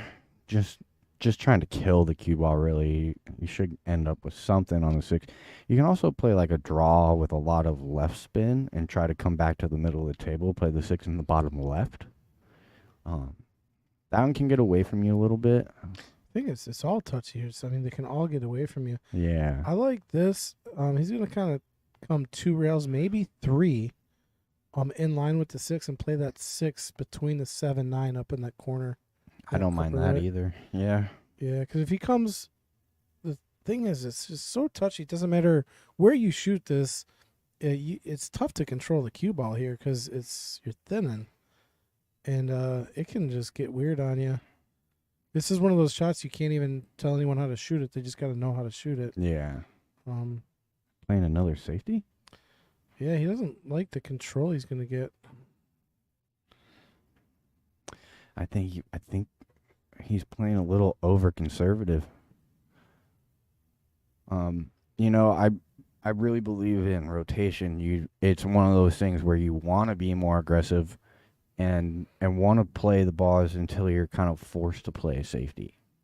If you're between them, because what happens there is, if you got a tough safety and a tough out, well, you might get back to the table with the safety. But if you hit it bad, they're equally as difficult. Then you're kind of giving your opponent a really big opportunity back at the table. Really good safe opportunity here if he wants. I don't like it. Like I said, I feel like you should be aggressive and not allow your opponent at the table if you don't have to. He's trying to cut this in the side. Yeah, I like it. Ooh. Tough. I like cutting in the side, but even I'm kind of. Oh, he touched the ball. So now, if he moves it again, or hits the ball, it's ball in hand.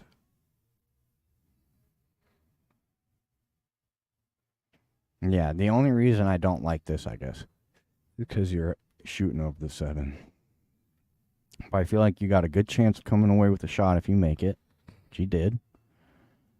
And you don't allow your opponent back at the table. And so you might say that was a good safety from Thomas because he's back at the table, but really it's just because Alvin kind of made a mistake there. It wasn't necessarily a forced error.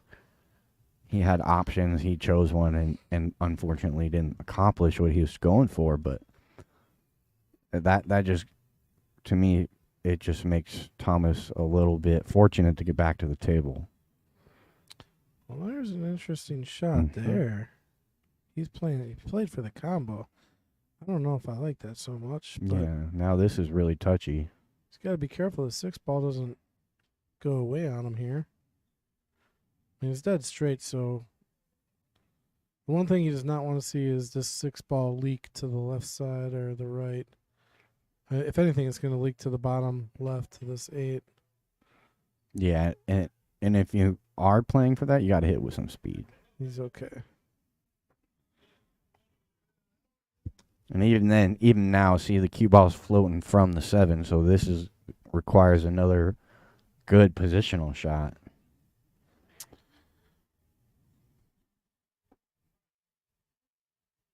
I think he can go forward here and go 3 rails and try to come in line with the 7.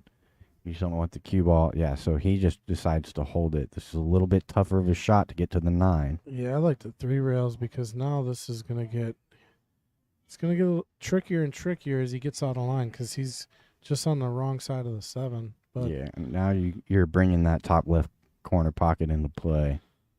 he's going to have to make a decent shot here to get on the 9. Yeah. Where's it going to end up? He's going to leave it tough. Yeah, this is really tough. Not going to be easy here. That's one thing you don't like to do or see when you're sitting in the chair, your opponent's at the table, they miss a shot, like they're taking an offensive shot, they miss, and then you come to the table with like squadouche. Yeah, and that's another reason I like being aggressive. Because you can get lucky being aggressive. You can't really get lucky, playing defense. I can't get lucky. I never get lucky. See, he's cutting it.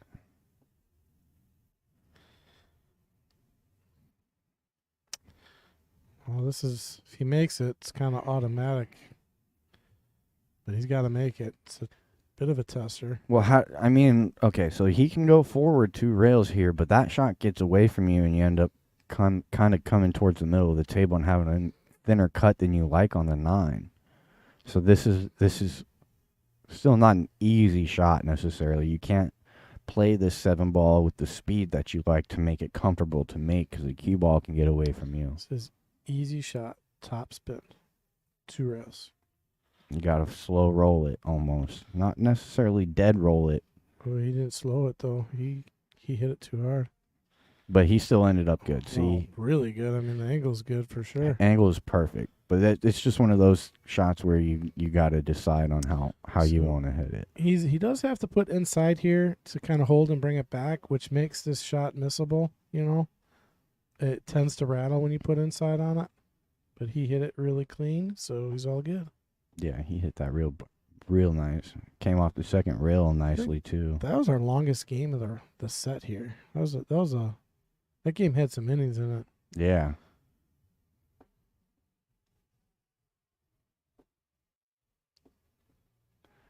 All right, so he's able to get his lead back. He reaches the halfway point first. Yeah, I mean, at the speed that we're playing right now, we started at about 4:30, so we're a little over 2 hours in. If we go hill, we're looking at 8:30. That's one of the longest matches we've ever had. Yes, sir. Yeah, and that just kind of saying how much of a tactical match this rotation game has been, which you don't see a lot. I think both guys, like I said, I'm just waiting for one of them to catch a gear though, and start running some tables. I think we'll start seeing them settle in, and when they get one opportunity at the table with an open look, I think we'll start seeing them take a little more advantage of it in the second half of this match.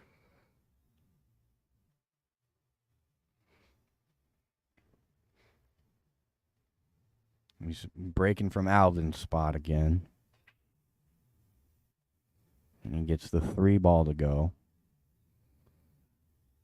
And the 8. And he's got a shot on the 1. I think it'll squeak by the 2. Wow, you'd have to hit it dead perfect. That's tough. Shape to the 2 is even more difficult, really, I think. Yeah, paper says 10 ball be like that sometimes. Yep.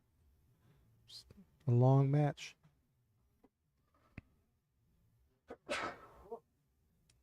Man, why am I sneezing so much? The seasons are changing. Yeah, it's weird. I never get allergies.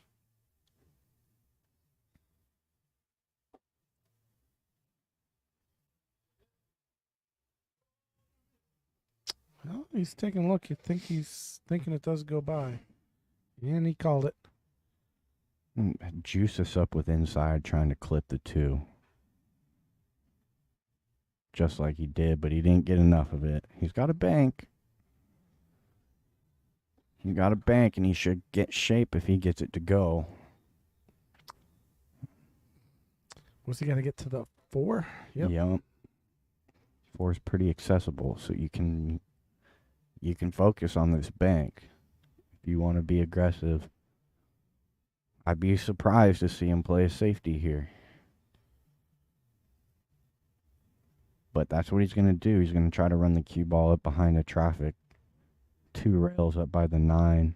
Between the 9-10 is ideal. You get behind the 5? Nope. You only got on him.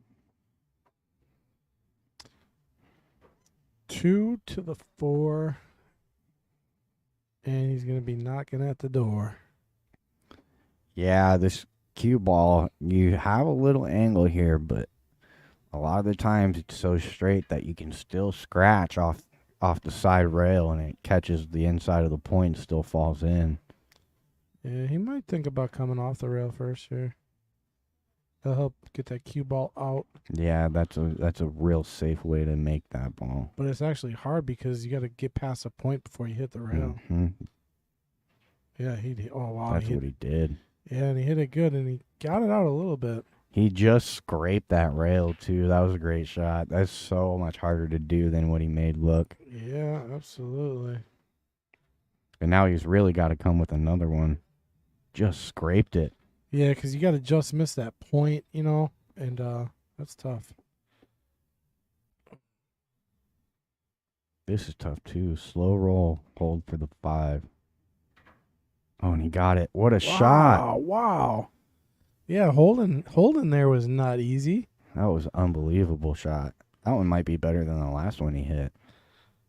They're both great shots, yeah. Now, he's got to make a decision if he wants to try to stroke this and cheat the pocket and work around the 6 for the same pocket as the 5, or play the 5-9 combo. I think he goes 5-9 here. I'm sorry, 6-9 combo. Oh, no, you're right. This is okay. This is okay. The 7 ball passes the 10 on the top left, which I think is where the cue ball kind of wants to go off of this cut. This is one of those weird back cuts again. Yep. He's almost flirting with this bottom left corner. Man, I don't know. Can he back cut this or not? He can make it. but he's got to let the cue ball go, so he's going to play safety. Or he might be playing the bank and calling a double shot. I think he's hiding behind the 9 here. Me too. Hiding behind the 9. Oh. Not hiding behind the 9.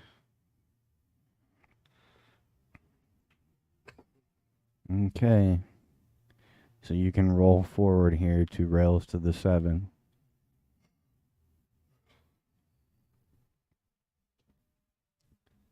Might be even straight. Yeah, see, you're almost flirting with that side pocket here for the second rail. So you can pop it a little bit, but from this distance, it makes the 6 pretty hard, and it makes the speed control pretty hard. You would like to just roll this 6 in, but you're going to be flirting with that side rail in the side pocket. Tough shot. Tough shot either way. Well, D.O. was saying such an easy save there. I don't know. Yeah, maybe. But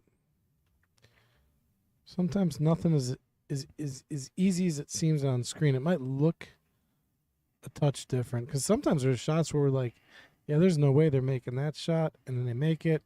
And then there's times where you're like, oh, they can make that all day. And then there's just no room for it. I mean, appearances are deceiving on the monitor. Okay, so this is a tough shot too. Easy to make the 6 in the side, but shaped to the 7. I'm not sure it goes by the 10. I don't think so. It goes by a 10 in the upper left for sure. Upper right is where I'm talking about. Oh, yeah, though. upper right? No. probably No, not. I don't think so either. So shaped to that top left, you got to either juice it up with a bunch of right or and avoid the 7. You don't want to catch the 7 coming in. He can also try to hold. See, that was beautiful. See what I'm saying? That was so hard to do. And not push the 7, miss it on the way in and out. He actually hit it. Right. Yeah, he actually did touch the 7. Barely. Moved it like a centimeter, but. Still some work to do. Tough to hold for the 9 here. You're probably taking some kind of cut on the 9. So he's trying to kill it with inside spin. Yeah. Go. Nope. Wow. Oh, might have sold this rack out. Can you play a rail first here between the 9 and the rail, or you have to go up and down? Yeah, might have to go. Yeah, where the 7's hiding. It's hiding on that weird part of the pocket that I don't think he can go rail first here and get it. If he can, it's going to be very, very touchy. I think he's got it. I think the 7. I mean, if he's going to go rail first, he's better off kicking and then going rail. Because if he's going to go rail first, just try and shoot her on the 9, that's going to be tough. Yeah, I see what you're saying. Yeah. 2 rails. Yeah. Next side rail that he's closest to. Yep, you kick right off that right rail. Then you don't even really have to play 2 rails if you don't want to. Yeah, you could just hit it full and be right on the 9. Yeah, I like that. Yeah. I like that, but it's a tough shot to see. This is going to be tough to keep on the table. A lot of players tend to jump off the table here. Short little jump shots. And position's not going to be guaranteed hitting the 7. Might lose a cue ball. Might fly away. There it goes. Yeah. Did he make it in? It wanted to go off the table, but then it just decided to go in the drink. Yeah, that one's gonna hurt. Yeah, I like the kick shot there. I think that would have been the better shot to take. Tough shot to see, But, I mean, I would have liked to play just a little rail first off the end rail, but seeing that side rail you're closest to, it's not necessarily the first one you look at. Yeah, what do we think at home? Do you guys go with that jump shot or do you go with the kick shot off the rail? What do you do?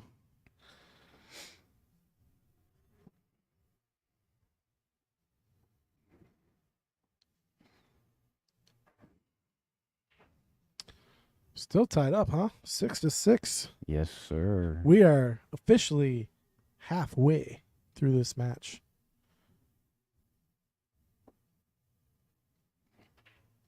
Yep. And I think Alvin's getting ready to to warm up here. I think if he dials in a break, we'll see a break and run. On this one, I'm calling it.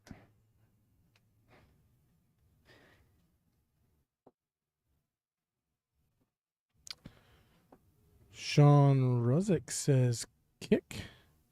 And he's actually going to be playing here on our Knights division on, I think, in June. Sometime in June, right, Sean? You're going to be up here?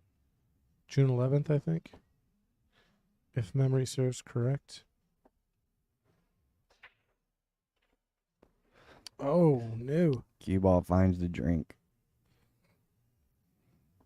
He is consistently making balls on the break, though. So if he can get that, I'm saying, if he can get that figured out, I think he's a little bit of a favorite.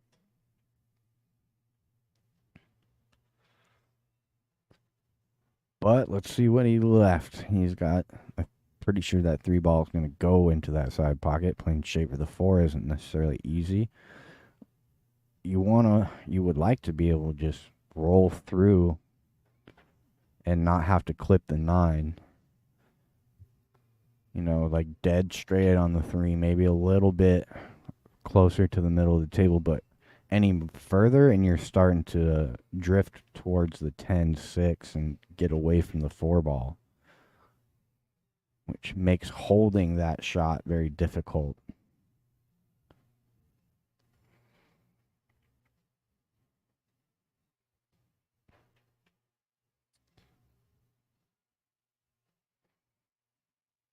Yeah, so he's going to try to just pop this in, flow over about 2 or 3 inches to try to end up straight. Okay, he just used top. And so now he is going to have to negotiate that 9 a little bit, I think. Clipping it a little bit isn't too bad. You can still roll through it as long as you don't get too much of it. You don't want to have to worry about speed control after contact with the 9.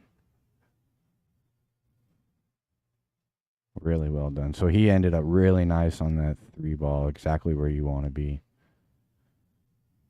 Still came away with a little more angle, I think, than he would have liked, because now he's over the 6, and you would want to hold a little bit. You don't want too much angle. You got to either play for the 6-7 combo or try to come around short side. Kind of off the mark on that shot. We actually have a button reserved for that shot. I give it to everybody. No, I'm not going to do it. It was tough. It wasn't easy. He's trying to go 2 rails to get kind of somewhat straight, like a little bit of an angle to come back for the 6-7 combo, I think is what he was shooting for. I think we'll probably see some kind of kick and stick or a bank away onto the set. Ooh, he tried to play onto the 7. It leaked out.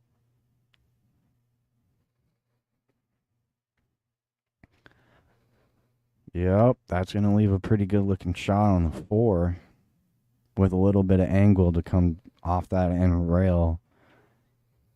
And he can really make a lot of angles work from where the 5 is at now. Whether he wants to play that combo or if he wants to try to get short side. So don't worry about the cue ball too much here.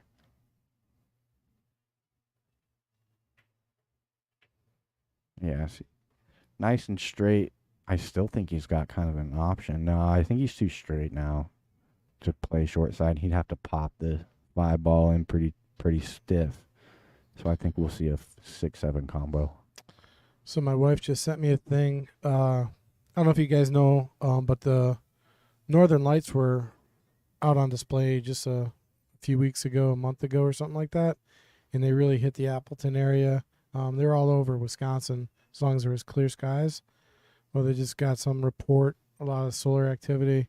They might be coming out again tonight, but we ain't going to see nothing if the clouds don't go away. So there may or may not be some Northern Lights tonight. Ooh, what a shot there. Now he's got a nice angle.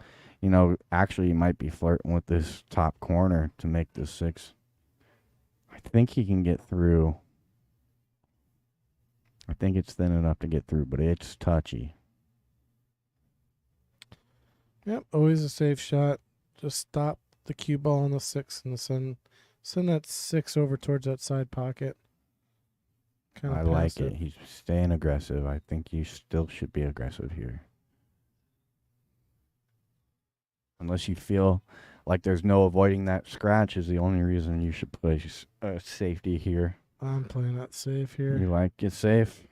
Yeah, it's pretty simple. I mean, it's just a stop shot, and that 6 ball. There's such a big window to put that 6 ball in, below the side pocket. I mean, because that 10 is like a beach ball. Right. I mean, you could actually even draw the cue onto the 10 if you wanted to get really, really fancy. Yeah, he agrees with you. Pete Besta, what's up? Missed you here today at the Sunday, but he did roll it onto the 10. Yeah, that I was like it. actually very well executed. Hit that really nice. Saw you here yesterday, but where you at for the Sunday Weekly? Or Pete, were you here yesterday? I can't remember.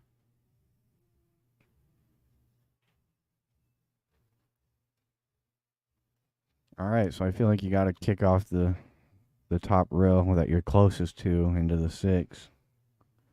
Not seeing another good route to the 6. Yeah, I really like the safe he just played. Played it better than I would have played it. Yeah, he played it very well. Yeah, because rolling it to the 10, there was definitely room to mess that up somehow. Hit it really good. But then just a great kick shot here by Alvin. Not going to leave anything but a bank. An aggressive bank at that. A bank in the side? Yeah. Or I don't know if it goes by the 8. It could go by the 8. It'll go by the 8, yeah, but it's a back cut bank, so the cue Yeah. ball kind of runs away from you more. Tough to hold the cue ball for a shot on the 8 either way if you were choosing to bank it. So if he didn't, He's calling in the upper right corner. which is going to let the cue ball run even more, I think he might play short side if he makes it for the 8 in the bottom left. But this cue ball is going to be running a little bit. He might be Interesting. trying to safe on the 8, run into the 8 with the cue ball. Okay, so changed his mind. Not surprised there. I think if he didn't like the last shot, there's no reason to play that shot aggressive. But he played a real good safety here. Okay, so yeah, you and Tanya were here yesterday. Gotcha.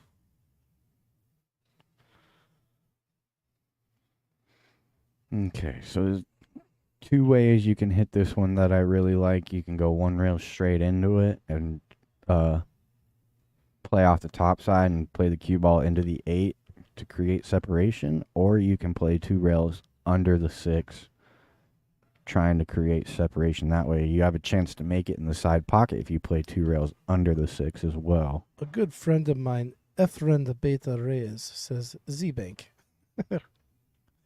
He's go for it. Go for broke here. Oh yeah, dude, easy. No problem. Just hold my beer. He's going to go 1 rail here, like he said.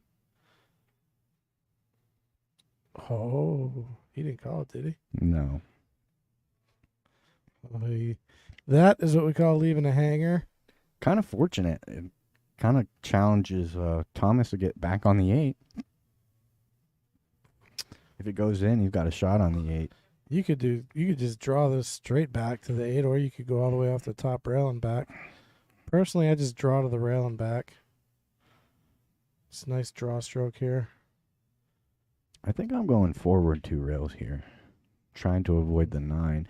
The 9 does come into play pretty big off of 2 rails forward. I just draw straight back here, straight to the rail, and come in line with the 8.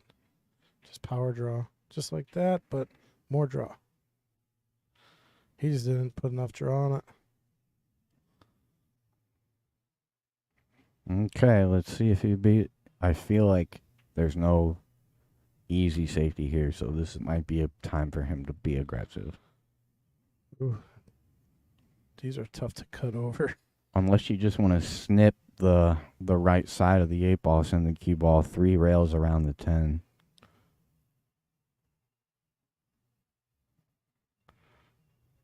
Yep, I'm probably liking that shot. He Yeah. does too. That's what he's going to do. Yep. Just don't let that 8 ball get off the rail too much. Try and keep it there if you can. It got off the rail. Now you got to get safety.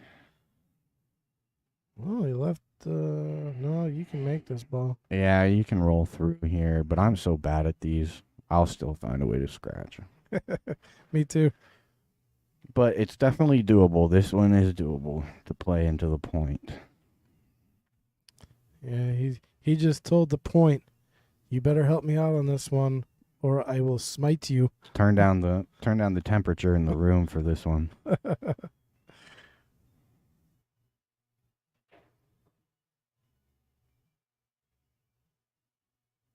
Well Hey, done. Ooh, look at that. Very well done.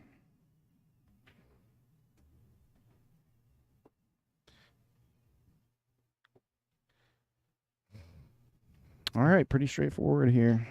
Probably just make this ball and drift over for the 10 in the same pocket. You can put a stroke on it and play it in the other pocket. But I think this will be Alvin's first lead of the game since he was up 1-0, and then Tom took a 3-game lead at 4-1, and that's been back and forth. Alvin battled his way back, and been back and forth, and Alvin back on top for the first time since game 1. Kyle's gonna step out, take a break, so you guys are stuck in the booth with me. If you want to say hi, keep me busy, please do.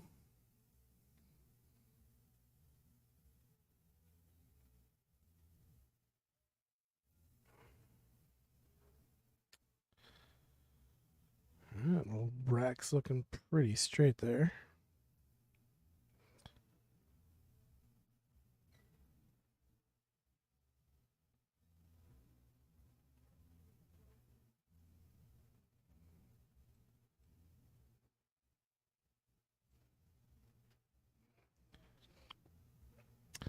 All right. Alvin getting ready to smash him. Watch the pop on the cue ball. He does do a good job.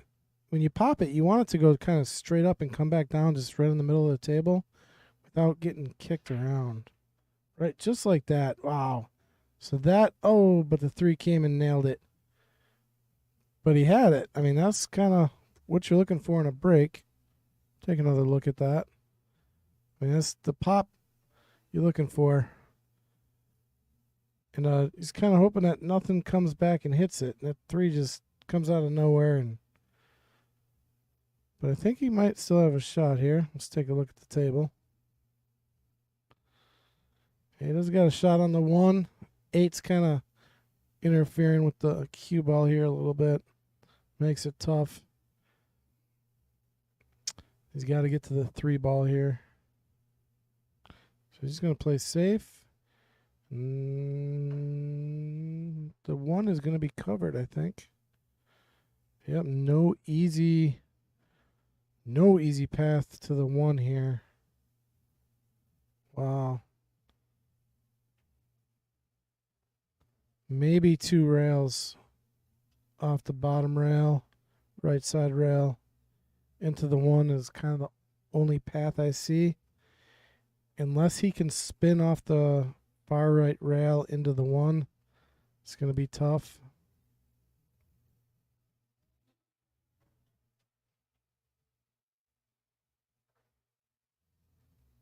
Oh, he might have a piece of it, I guess.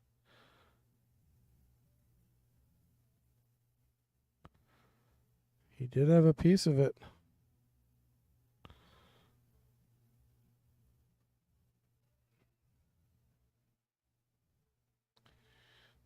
Take a look at our tournament bracket here as well.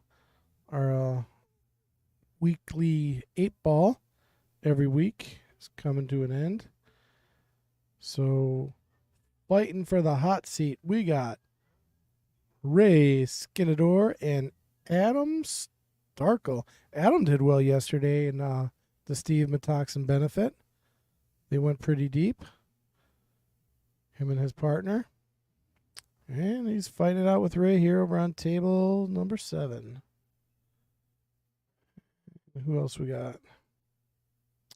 Oh, wow. Tom Foucher made 5th and 6th place.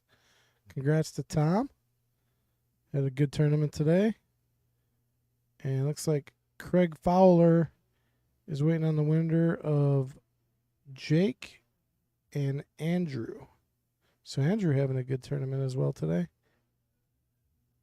Andrew Stumbrass, who has played here before on the stream. Holy cow, was that a great attempt on the one ball? I have to save that one for Kyle when he comes back in the booth. That was a really good effort on that one ball.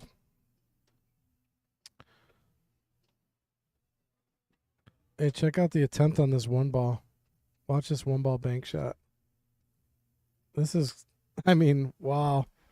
You see that? Yeah. I mean, if that goes in, you're like, that's pro time. Super draw into it. But Thomas with a pretty decent looking table.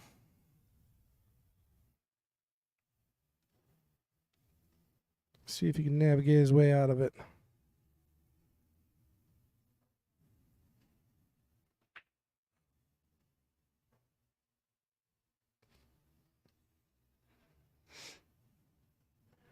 Yep, let's see here. 6 ball could be a little bit of a problem. 5 to the 6 is very difficult if the 6 doesn't pass the 10. Other than that, I don't see a whole lot of problems. Oh, that's a... Okay, we can hit the button on that one, right? Yeah, we're gonna hit the button on that one. Don't ask me, man. Oh, man. He hit that ball terrible. Sorry, Thomas. I had to do it to you. I was in the Marines. You were in the Navy, and you hit it bad. So. Yeah, it's a military thing for sure. No, we use that button on everybody at least once a day, once a game. I mean, Yeah, once a once a match. match. yeah. If you miss a wide open ball, you're getting the Taylor collar bite. At least at the Knights level. All right, he left basically the same situation for Alvin. Come off this end rail. See, he's looking at the 6-10. Ooh, do you flirt with that? I don't know. Right now, no. Well, I mean, I don't do you roll up on the 3 a little bit and go for the 6-10? I mean, I no, you got the 4 down at the bottom of the table. Oh yeah. 4 and the 5 are still up. What do you got me? You got me all focused on a 6-10. I'm like, Well, that's the only problem in this rack, really. The rest of the table looks nice. And like I was saying, the 5 to the 6 is no joke if you do end up wanting to play the 6 by the 10. got another Navy vet in the house, John B. Thank you, sir, for your service. Appreciate it. What years did you serve? We know that Tom served around 96 time frame, and he was on the John F. Kennedy. And what was the other ship that? It's in the chat here. Does that Awesome. bounce out? Okay, I think he still got a kick at this, though, right by the 7. It was a really nice attempt, though, to lock him up on the 7. But I think he can squeeze this by and at least get a hit. He's going to call it, too. He's going to call the kick. Oh, John B. served around the same time as Thomas.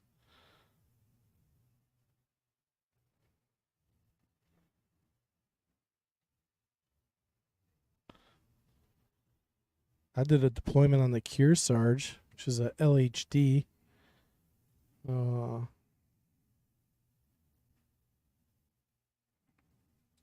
you got a clean hit on that. That was nice. Yeah, and he doesn't leave anything easy at all. Oh, he left an easy cut on the side. Yep. Easy cut. No shape on the 6. I think you're not really trying to make this one. There's no big feature in this one. But the safety isn't straightforward either. You can almost like banking this ball between the 7-9 and trying to get the cue ball on the 9 ball. which is really touchy.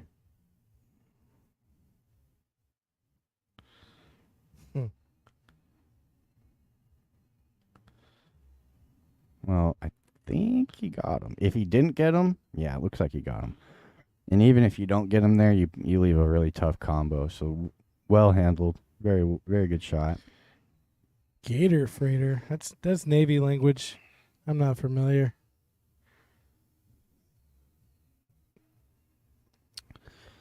He's got a 1 or 2 rail kick to make this 5 in the side. Still gonna lead problems for the 6 though.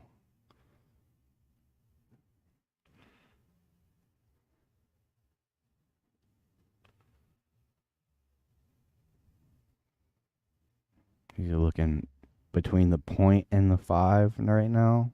Past the 9 maybe. I don't even know if he has that. I think you got to go off the end rail by the 7. That's that or the 2 rail, but I like just going 1 rail here and do it. Chance you actually make it if you want, Yeah. but there's not much left on the 6. Then you got to then you got to shoot like a long rail bank. So he's going to play between the point and the 5, I think. This is scary. Did he have enough to see it? He saw it. He saw it. Yep. He Thought for almost made sure. Does he got the right angle here to float over to the right for the 6 though? Does Alvin have that angle? Or does he have to follow all the way up? I think he's got to follow all the way up here. I think you're flirting with the point at that point. You are flirting with the point at that point. Correct. I like the way you said that. Same word twice, same sentence. Ain't nothing wrong with the English language. 5-10. Yeah, that's coming right up. 5-10. That was coming right up. Here you go. The problem here is you don't want to leave the 10 hanging, so I'm hitting this with a little bit of speed. Yeah, the 5 gets away from the 10 though here, I think. Yep. And so you're not too worried about leaving it safe if you miss it. Yeah, I just don't want to leave the 10 hanging. Right.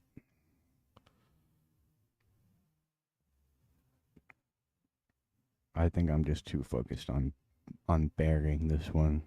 This is a tough shot, not an easy shot here. No, not at all, really. I definitely agree.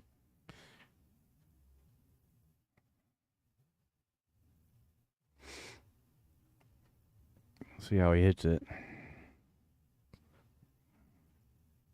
God, he hit it like a champ. Look at that. All right. Tom, we'll take back the Taylor Bite sound clip. We should have one like, wow, he hit that amazing. Yeah. We only got the negative one. That's a good point. Now, let's take another look at that shot. What's going on? Did I not get the replay on it? Oh, I did. There's a replay. Yeah, he hit it really well. Yeah, nice shot there. Not a lot of room to work with, and you're dealing with those cramped spaces with the combos can get very tricky on you. But he hit it sweet. It's going to tie our match at 7. We have a short race to 5 left. Still neck and neck. Nobody's busting out yet. Still haven't seen break and run either. Nope. We had one of the Jesters, Josh Cady, breaking and running. Ten ball's tough to break and run on a bar box. Well, the break, I think it's mostly coming down to the break. It's tough break to control. Not getting the rack tight here. He's trying to find his rack. There it is. Okay, he likes it.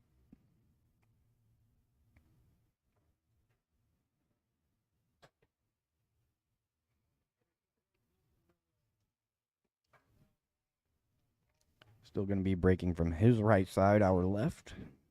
I think Alvin kind of paved the way for that one to work.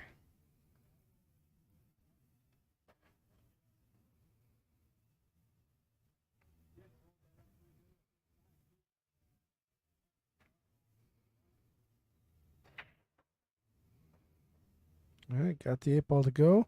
He's got shape on the 1. Where's that? 2 balls good. 3 balls, decent spot. See if we can identify some problem balls here. 7-9. Yep. Not even sure that 7 passes the 9 in the short side. So he can use the 3 to budge that if he needs it. So I guess his focus is to get from the 2 to the 3 with that angle so he can just budge that 9 a little bit. And the 4 is down there. It's kind of a pretty easy ball to get on from the 3, you know. Yeah, So- actually, there's a decent amount of work to be done here. It's tough to even get on the 2 if you want to right now. Cue ball wants to kind of end up behind the 7-9, so you got to hold it, but with that thin cut, there's no holding.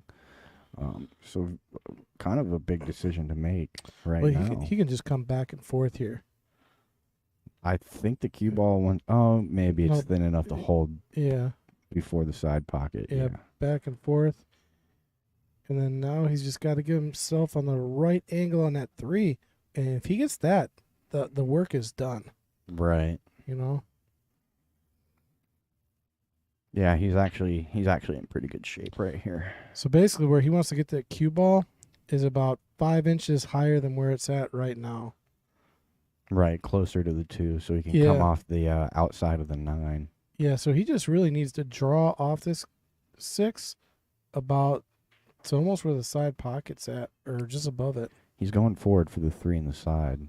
Okay, that's interesting. See, now he could get in trouble and cover up the 4 ball shot after here. Right, I was just going to say, coming into it this way, you can get stuck. Yeah. I kind of liked pulling back and bumping into that 9 and clearing that mess out that you pointed out. And then you're automatically kind of on the 4. Now he is Well, here got some work. he might play a safety here and just get the 3 ball to the rail and lock him on the 9.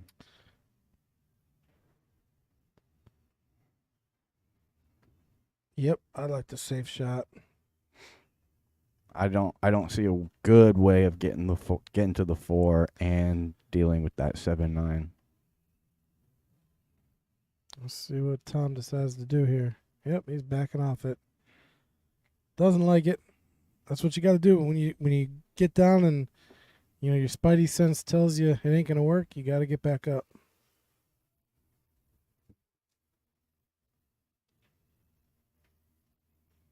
Yeah, he just played it safe. Well, he left the 3 ball, and I think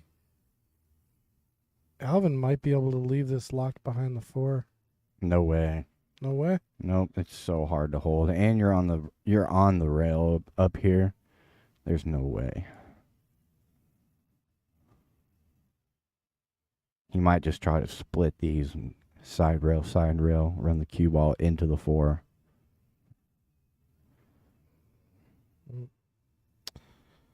I think if he would have hit that, That was a tough Right. safety. That was a good safety from Tom. It was always tough to return that one.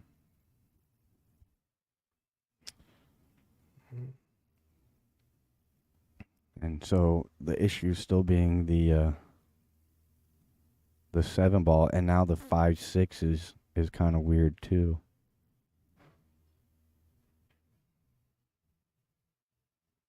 yeah, he's gonna have to come with a shot from the 4 to the 5, and the 7 is still in trouble here.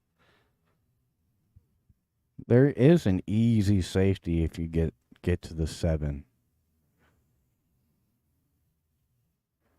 Trickles that ball in nicely. This is a good angle to come 2 rails for the 5. You want to play about to the middle diamond above the side pocket. That diamond in the middle of the rail on the left side above it. You gotta dial in your speed though. Speed control is crucial for that shot.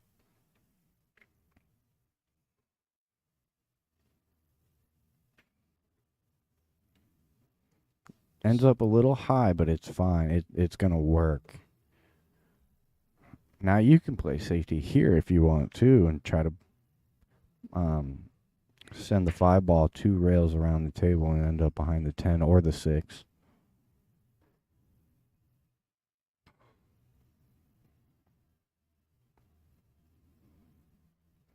But yeah, I don't think we'll see a run out attempt from here. He might make this 5, but the rest of the out is going to be pretty difficult.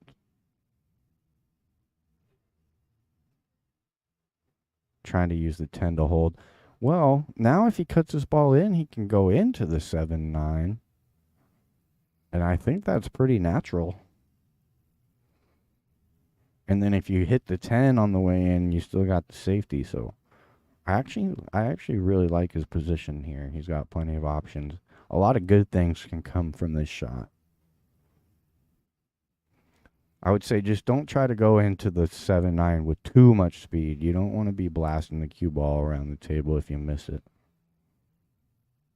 Just a nice medium pace.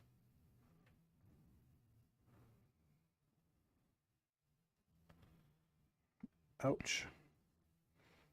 Yeah, and he can see a piece of the 7, so it's not the end of the world. It's not going to be makeable, though, and the safety isn't so easy. I think you got to try to end up behind the 9 somehow. Tough to get there. 2 rails down the corner. What about kicking at the 7, playing the 7-9 in the side? I don't think it's wired for that. Me either. I think it's aimed a little low towards the bottom of our screen. I'm just kind of smashing that 7 over to the left side of the top rail and praying I can get it 2 rails in between the 9-10 down in the lower right corner. Because I don't see a good safe here either. I mean,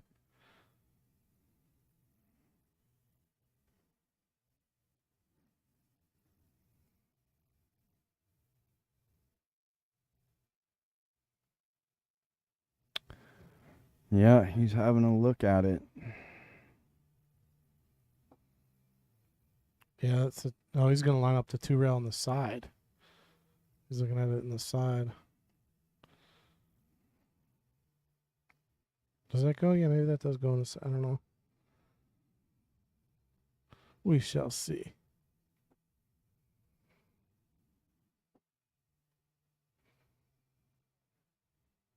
Wait, he called it on the left side? He's calling the 9 ball, baby. Did he? You got to be calling the 9 ball. See what happens. Interesting. I think he's calling the 7. What? Oh my god. Well, it wasn't too bad of an attempt, really. It was heading towards that way, but to back cut it like that would be insane. That'd be the shot of the year so far. Yeah, I would give it a shot of the year if that goes in. Just for creativity.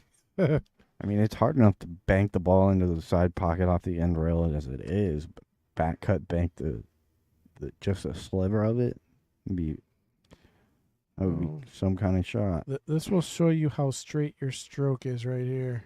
Yeah, this is a stroke test. Alvin already hit one of these pretty well, too. It's going to end up okay, I think, as long as it doesn't bounce out too much.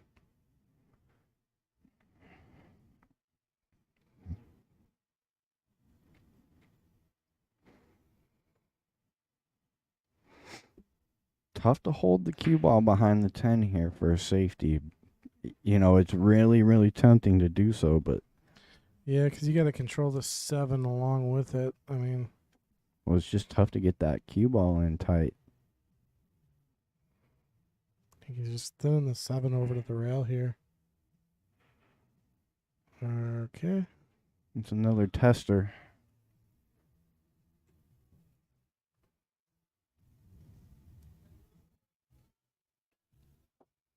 Another tester, and if he makes this, he's got to hit another good shot on the 9.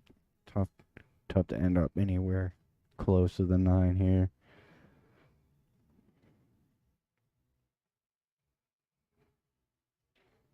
Looks like he wants to put some power into it. Yeah, actually, that was really nicely done. But he's still got to come with a good shot here as well. And this ball kind of wants to float over to the left side and make you cut the 10 ball into the bottom left. Look how much outside he's putting on this ball. Yeah, why so much? Wow.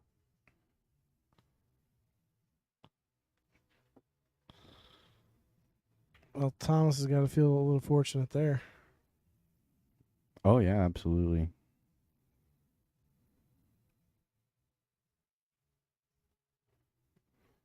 Yep, that was kind of a gift. Unfortunate that 9 goes in for Alvin. Alvin took the lead back, and now Thomas is retaking the lead. So we are flipping back and forth here like it's cool. Definitely a neck and neck match. Nobody's pulling away. See Tom Fauci over there sitting at the table after his tournament. Can't tell if he's listening. I think he might be listening to us. If you are, Tom, wave over at the booth, say hi. And congratulations on a good tournament. I think he took 5th, 6th.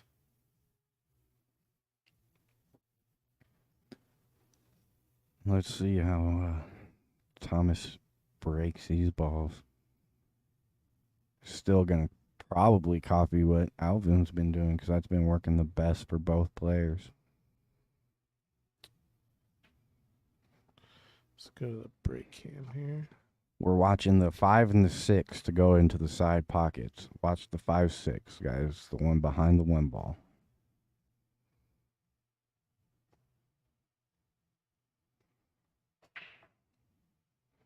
Okay, so that was a dead rack. My favorite lines of all time.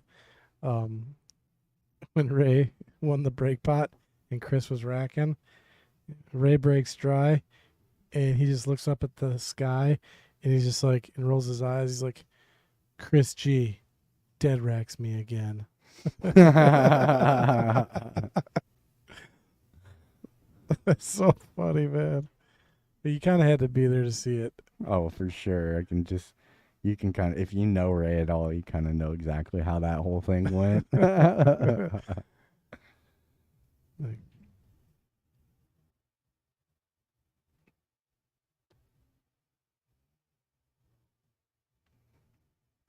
Okay, I was going to say, do you slow roll this? He got the 2-5 if he wants it.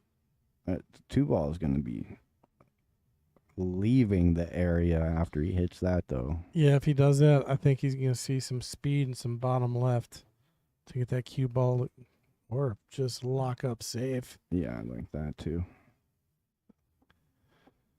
Yeah, this is a tough hit. I don't know how you hit this one. Well, it's easy. You don't. Right, I mean, right. I don't see. Yeah, how do you get to the 2 here? This is jail. You're probably right, looking to tie something up or make the run out harder.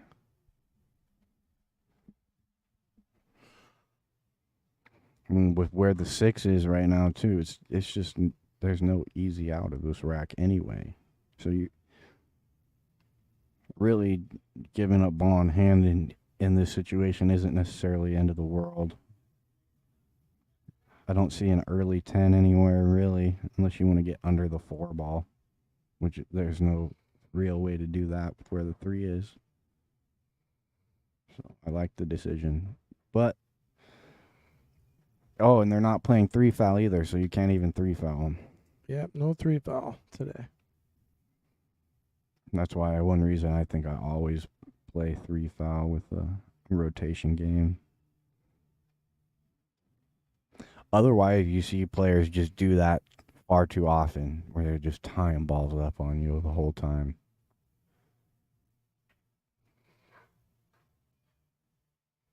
I think you might have left a shot here. Yep, definitely left a shot. But you got to play a 3-5 next.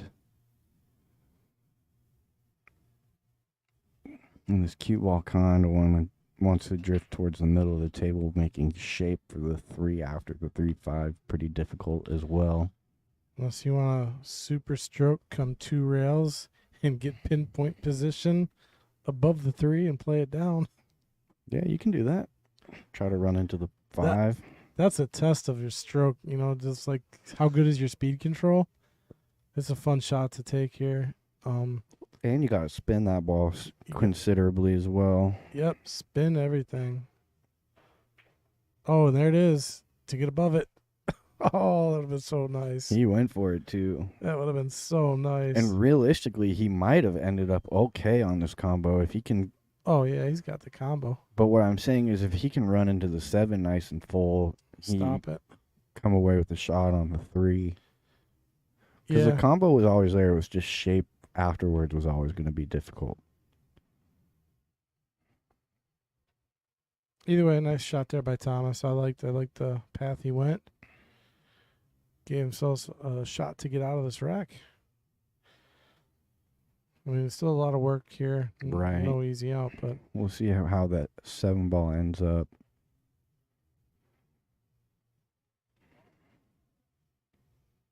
man, I've had these headphones on. They're starting to hurt my ears. Yeah, I know. when you're pulling out there, they definitely get a little tiring.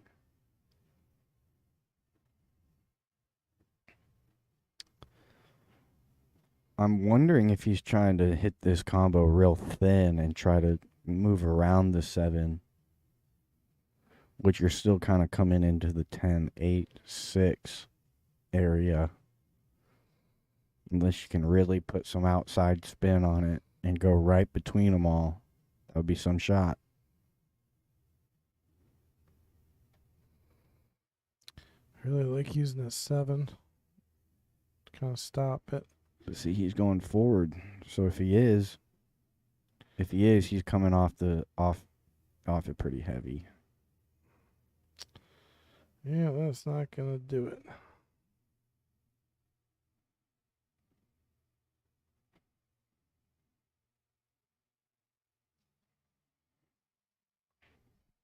Did he go into the 4 ball and then the 10?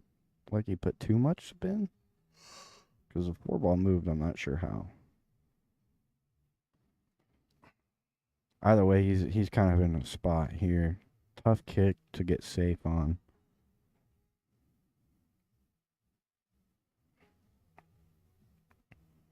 Yeah, he's going to play an aggressive kick here.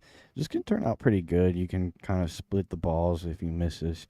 If you miss this, you don't want to miss it on the side of the 9. You want to miss it towards the top rail and hopefully have it come 2 rails behind the 9 afterwards. Even if you make this shot, you're going to be pretty difficult on the 4. I mean, might be able to play it safe.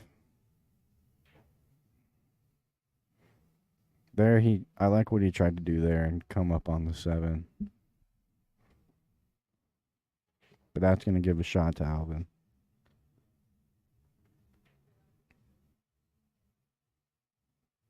Still, shape on this 4 ball is not necessarily a guarantee.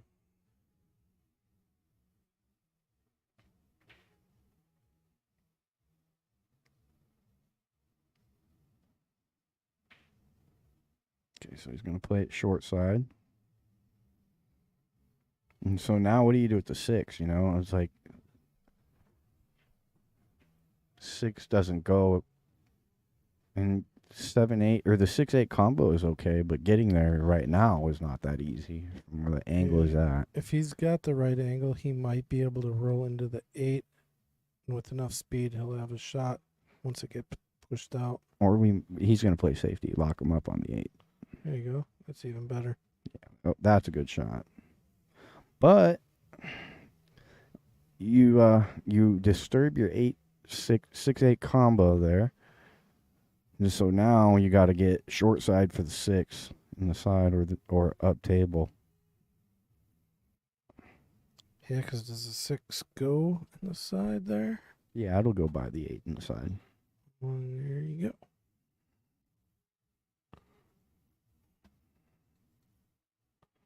Oh, yeah, there's a lot of room there. There's space in between those balls. Mm-hmm. So, yeah, Thomas just has to find a way to get a good hit here, or he could be in trouble.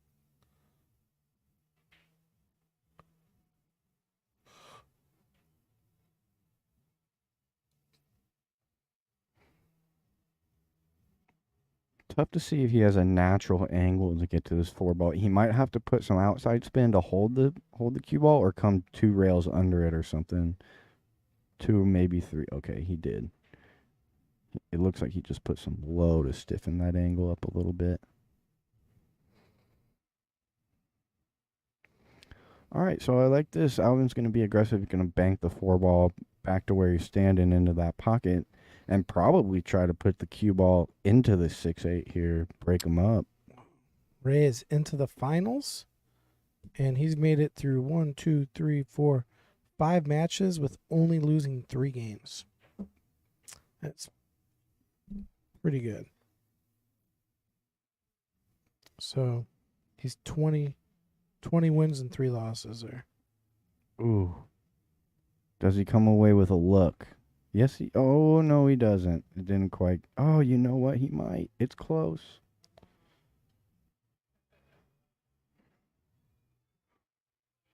I think he's must. He looks pretty excited over this ball. It's tough to say. We know he's got an edge, but can he make this shot? He's going to try to spin it in. Nope, he didn't. He made a long shot here on the 6. Yeah, that was actually a really nice touch. Tough to make the 6, tough to get to the 7. You know, you can't do a whole lot with the cue ball with where he's left it. Yeah, I almost just like a little bit of top. He's calling it, but if he plays top and comes off this 6, gets that cue ball above the 8, it sends the cue ball down to the bottom of the table with not much.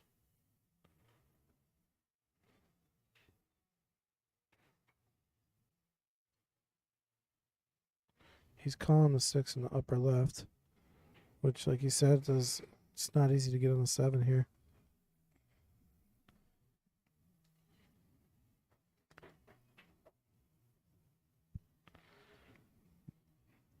I think he's going into the 7. This is the only chance really here. All right. And he gets away with it there.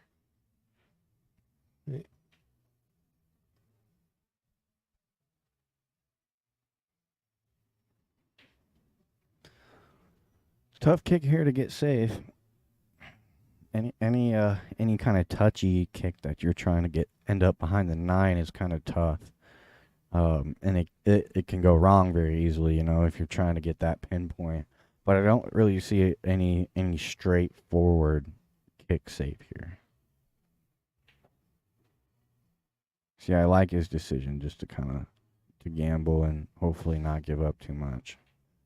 But he did. This is a good opportunity for Thomas.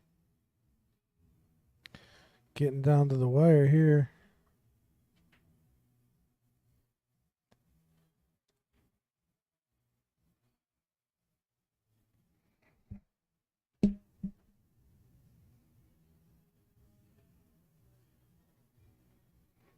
Let's see.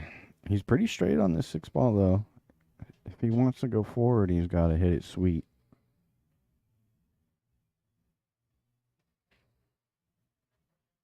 He just stuns. And this is perfect. This is a great angle just to come 1 rail between the 8, 10. All speed. Any angle from on the 8 is going to work from the 8 to the 9. Oh, he's going a lot of heavy left here. I think you need to do that. You just go middle ball here. Speed was really good, though. Yeah, really well shot. That's actually perfect angle for the 9. Well, he might have got straight on it. No, Can he shoot over? He's got plenty of angle. Really, he can go forward here and come under the 9 if he wants, or he can just stun out and stay above it. So he's got options. He's stunning. Yep, he had a little more angle than I thought there. And again, so now he can stun this to the middle for the 10 in the top right, or he can just roll this in for the 10 in the side. I like the top right. Really? I would have taken you for the side pocket all day. I think he'll Not take after the side. not after yesterday's performance. I think he'll hold for the side.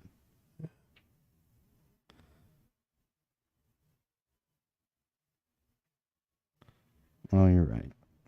And when I'm right, I'm right. And you know something? I'm always right. Movie? No, I don't know. Spaceballs.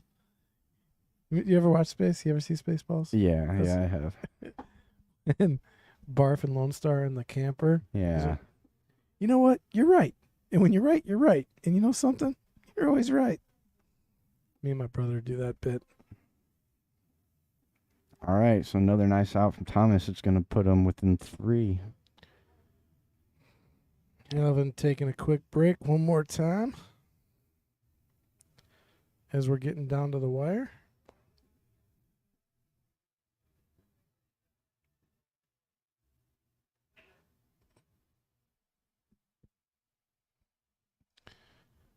Well, since we are on break, we got nothing to talk about. We've already went over the player profiles, huh? Yeah.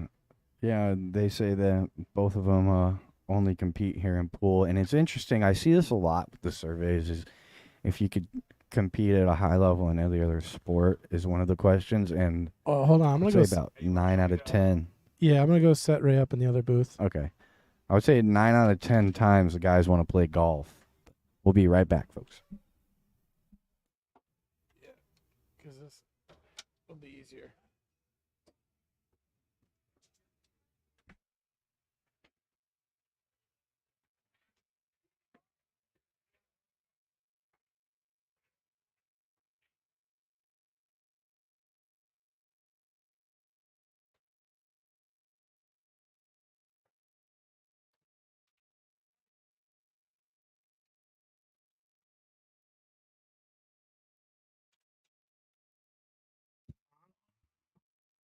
Ready to go?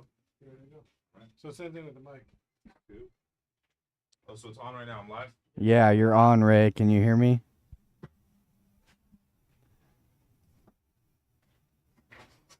Hot mic.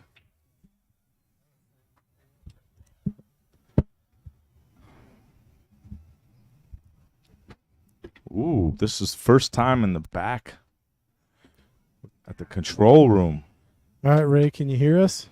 Yes. Oh, yes. man, we left you in the booth by yourself, I think. That could have been dangerous. Who, me? Both of us. We let Ray at the mic all Oh. by himself with no way to muzzle him. What's up? Mason's back here too. I've never been back here. This is the That is the producer booth. That's, producer booth. Okay. Yeah, so you have the helm, basically. And we're on a player break just to catch you up with what's going on here. And we got a burner of a match. We got Alvin, current knight. And this guy likes to dance around the table. Like he likes letting the stroke out, moving the cue ball around the table. And it's been back and forth. Alvin won the first game. Thomas won the next 4. So it's 4-1. And then Alvin caught back up, took the lead at 7 at one point. And now Tom is back in the lead 9-7. So flip-flopping, getting ties. So we're going to probably be here for a hill match. Perfect. I got a little break here too, so I could probably finish the match with you boys. Yeah, man. I not to toot your horn or anything, but, I like keeping track of who's doing what at the weekly here. And I just look at the tear that you're on today. Feeling great today, yeah. You've got 5 matches and only 3 losses. So that means you got 3 games, that is. 3 games. Yeah, 3 games out of your matches. So that means you're like 20 wins and 3 losses. That's incredible. Yeah, last 2 weeks, I don't know, it was weird. Didn't feel good, but today, it's just how it is. Different days you're up and down. Oh yeah, man. Your eyeball and your speed, and like this game's so hard. There's so much that goes into it. I had an off day yesterday. I even told Kyle, I was like, man, I'm just not feeling it. And some of the shots I was taking, it was painful. It was painful to watch. Everybody has their days. I play like God all the time. You guys are crazy. Well, it's easy to play like that when we're in the booth. Yeah, my favorite commentator, my two favorite commentators are Jim Mattia and Raw Hanna. Raw Hannah. I actually met Raw in Arizona. I've only heard him a couple times, but he's scary good. I don't even like.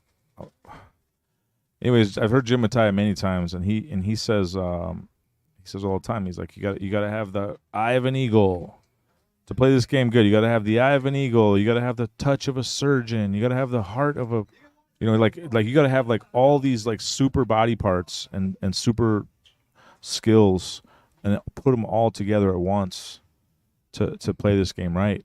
And he's right. He's right. It's so easy. One small thing can be off, and next thing you know,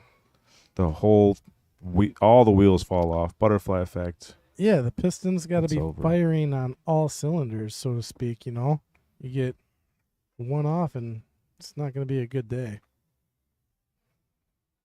Golf is, very similar.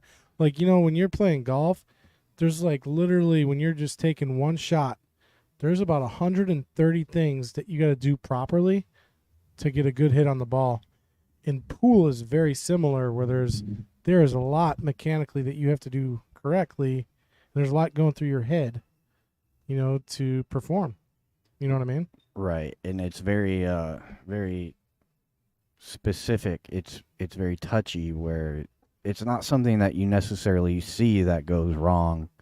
It's more of a feeling, You can't. It's hard to point out. Oh well, your backstroke went off by half an inch, quarter inch, or you decelerated through the cue ball. It's things like that are hard to see from the outside. Unless you know exactly how it feels to do it correct, it's hard to pinpoint exactly what you're doing wrong.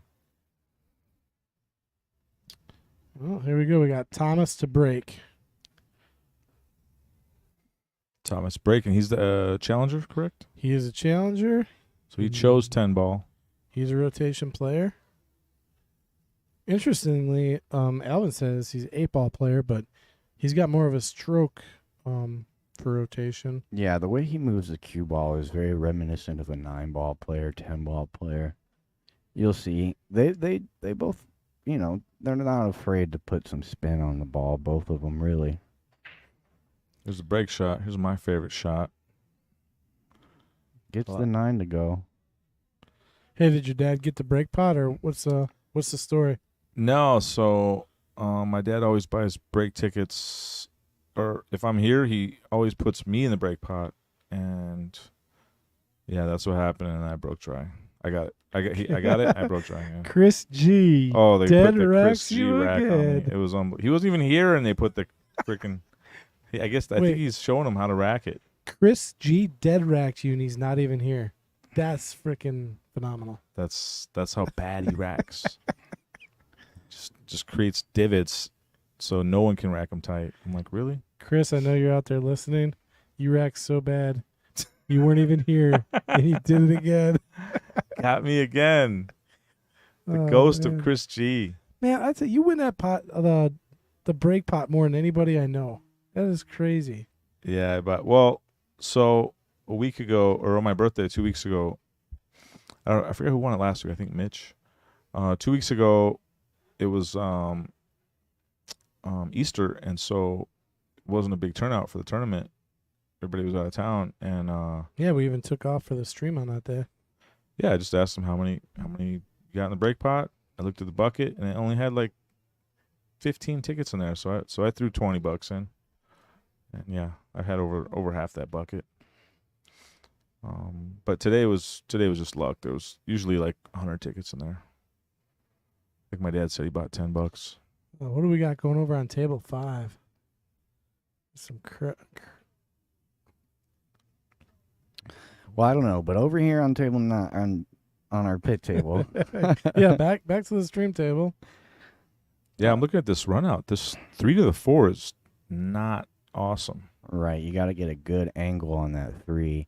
I don't mind drawing off the 10 ball if you get that angle as well, but it's just tough to negotiate.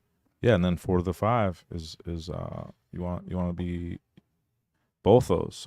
So if anybody gets, whoever gets to the 3, I want to see if they get. I'd say they're an underdog to go from 3 to the 4, 4 to the 5.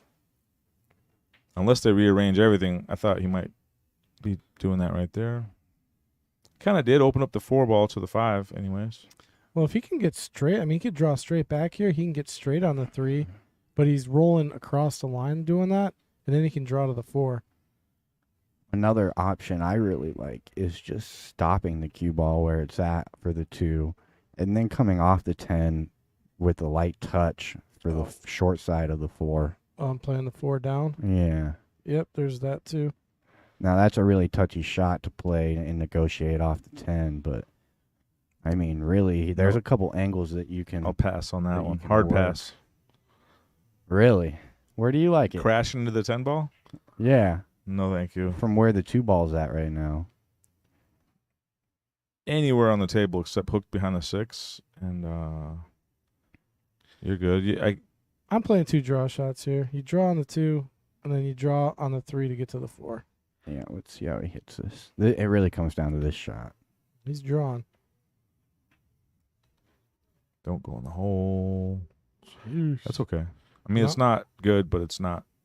Like you said, there's not a lot of great things you could do. You have crashing the 10 is not that bad, but I just don't like how the angle, how kind of fat it is when after you hit the 3. Right. Well, you can't that's thin why it. You got to kind of hit it thick. That's why I like just leaving the cue ball where the 2 ball was, so you have a lot of angle going into the 10. This is tough. This is actually really tough. Yeah, this is. Yeah, I'm just drawing the hell out of this thing and hoping I get a shot. That's what I'm doing.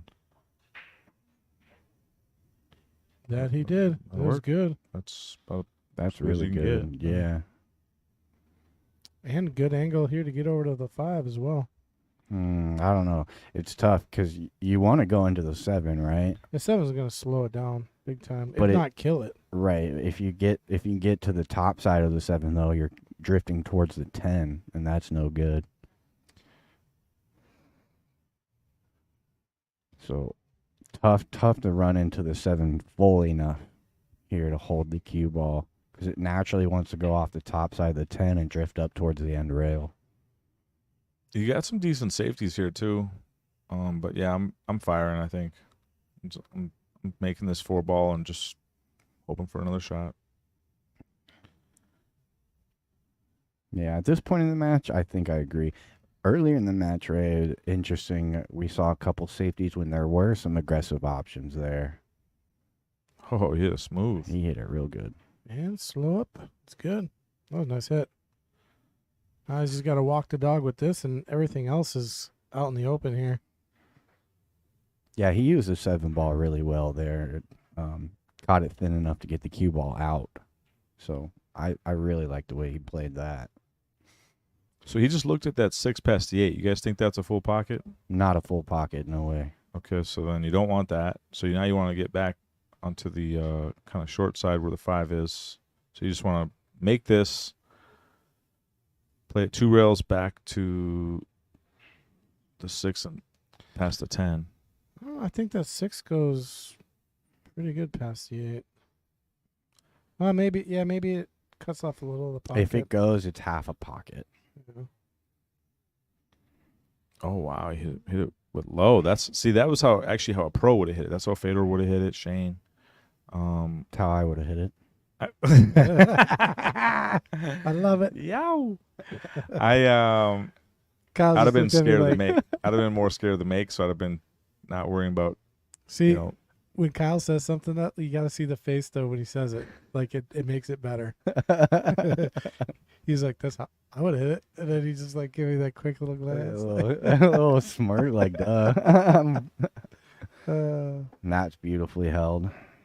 right, yeah, he's running it nice right now. Should be no problems from here. He looks like he's in smoother stroke, like Ray, you call it the synth stroke. Earlier, you could tell he was lacking a little bit of confidence on some of his shots, and he jarred like a simple shot like the 7. He missed a 3 ball earlier that was just, you know that he doesn't miss that shot 1 out of 1,000. You know, Well, this ball's missable here. Yeah. If you're trying to put some inside on this, I usually hit it fat. But the way Nope, he's hit it good. stroking right Yeah. now is what I'm saying is like he's more confident. He's more in tune with his stroke right now. Nice. So Settled in. yeah. Yeah. Like he's got the confidence. Like there was at a point in the match where you could tell he was a little shaky on some of his shots and he wasn't trusting it. But right now the way he's moving the ball and stroking, like you can tell he's got a good rhythm. he's got it dialed in now. He's more comfortable. And I was waiting for that, you know, I was pointing it or hinting at that and earlier in the match, you know. Yeah, you said it was gonna be Alvin. It seems like right. it's You're going- very right. And it looks like it is going Thomas's way right now. You know. And I thought that was going to be the difference. Whoever was able to get the break dialed in and start letting their stroke take the match over. You know, nobody's going to outthink each other at this point, I don't think. Well, hang on a second here. Alvin is the champion. To beat the champ, you got to beat the champ. And, Preach. You know, I watched him last week. He looked great. Oh. I know he's down right now. I know he's in a little hole. But you know, nobody really puts packages down in 10 ball, so you're gonna have some shots. You're gonna have some opportunities to grind here. Absolutely. And this is a similar situation that we had in the last match where you're starting to get a little far behind in this kind of stage of the match where I'm starting to let it slip away. If I'm Alvin, I like to think about two game differences. And I say, all right, I'm really going to bear down and make sure I win these next two and then reassess where I'm at in the match, you know. I think after losing each game, you got to reassess where you're at in the match at this point if you're Alvin being this far down with only a couple left. He's got a full look at the one here, but not an easy shot. But yeah, one thing you don't want if you're Alvin is you don't want Thomas getting on the hill. I mean, if he wins this one, he's on the hill, Yep. and then it's tough. I'll tell you, I noticed. So Tom, my favorite shot's a break shot. Tom hit the last two breaks that I saw very similarly, so it's consistent. Obviously that's good. Well, him and Alvin both have a pretty good. Alvin has a really good break. I really like the way he pops it, hits it symmetrical, and he's just not dropping a ball too often though. One thing I would say if I was Tom, like say I just had his last two breaks, they're pretty good, but he's getting a little bit too much top, I think. The cue ball is kind of holding center table, which is what you normally want, but the one ball went both down table both times. So when your one ball's doing that, you got to get your cue ball down in the kitchen as well. So if you can, just take a hair of top off your break. Yeah, that's an interesting point. Controlling the cue ball with kind of determining on where the one ball's ending up after you're hitting them. Yeah, the zoning it. Like Yeah. obviously center table is ideal for most everything. You put the cue ball center table, you're almost going to have a shot on almost everything all the time. But a lot of times on the break, like he's speeding it where the one goes kind of center diamond down in the kitchen. Mm-hmm. And I do that all the time too. So that's really how I know the problem, because when I get my break going, when I get consistent, when I got that eagle eye, when I got that surgeon touch, when I got it all going, that one keeps sitting on that bottom diamond, and my cue ball is squatted right in the middle of the table. I got no shot. I gotta battle instead of put down packages. Mike Gaines says, I left the stream up, and then I'm in the other room, and I hear the people's chant Let's go from the other room. Let's go. Let Ray speak. Hashtag let Ray speak. All right, so he played safety there. He gave away the edge of this one ball, so he can play this combo if he wants, but controlling the shot afterwards is definitely not easy from here.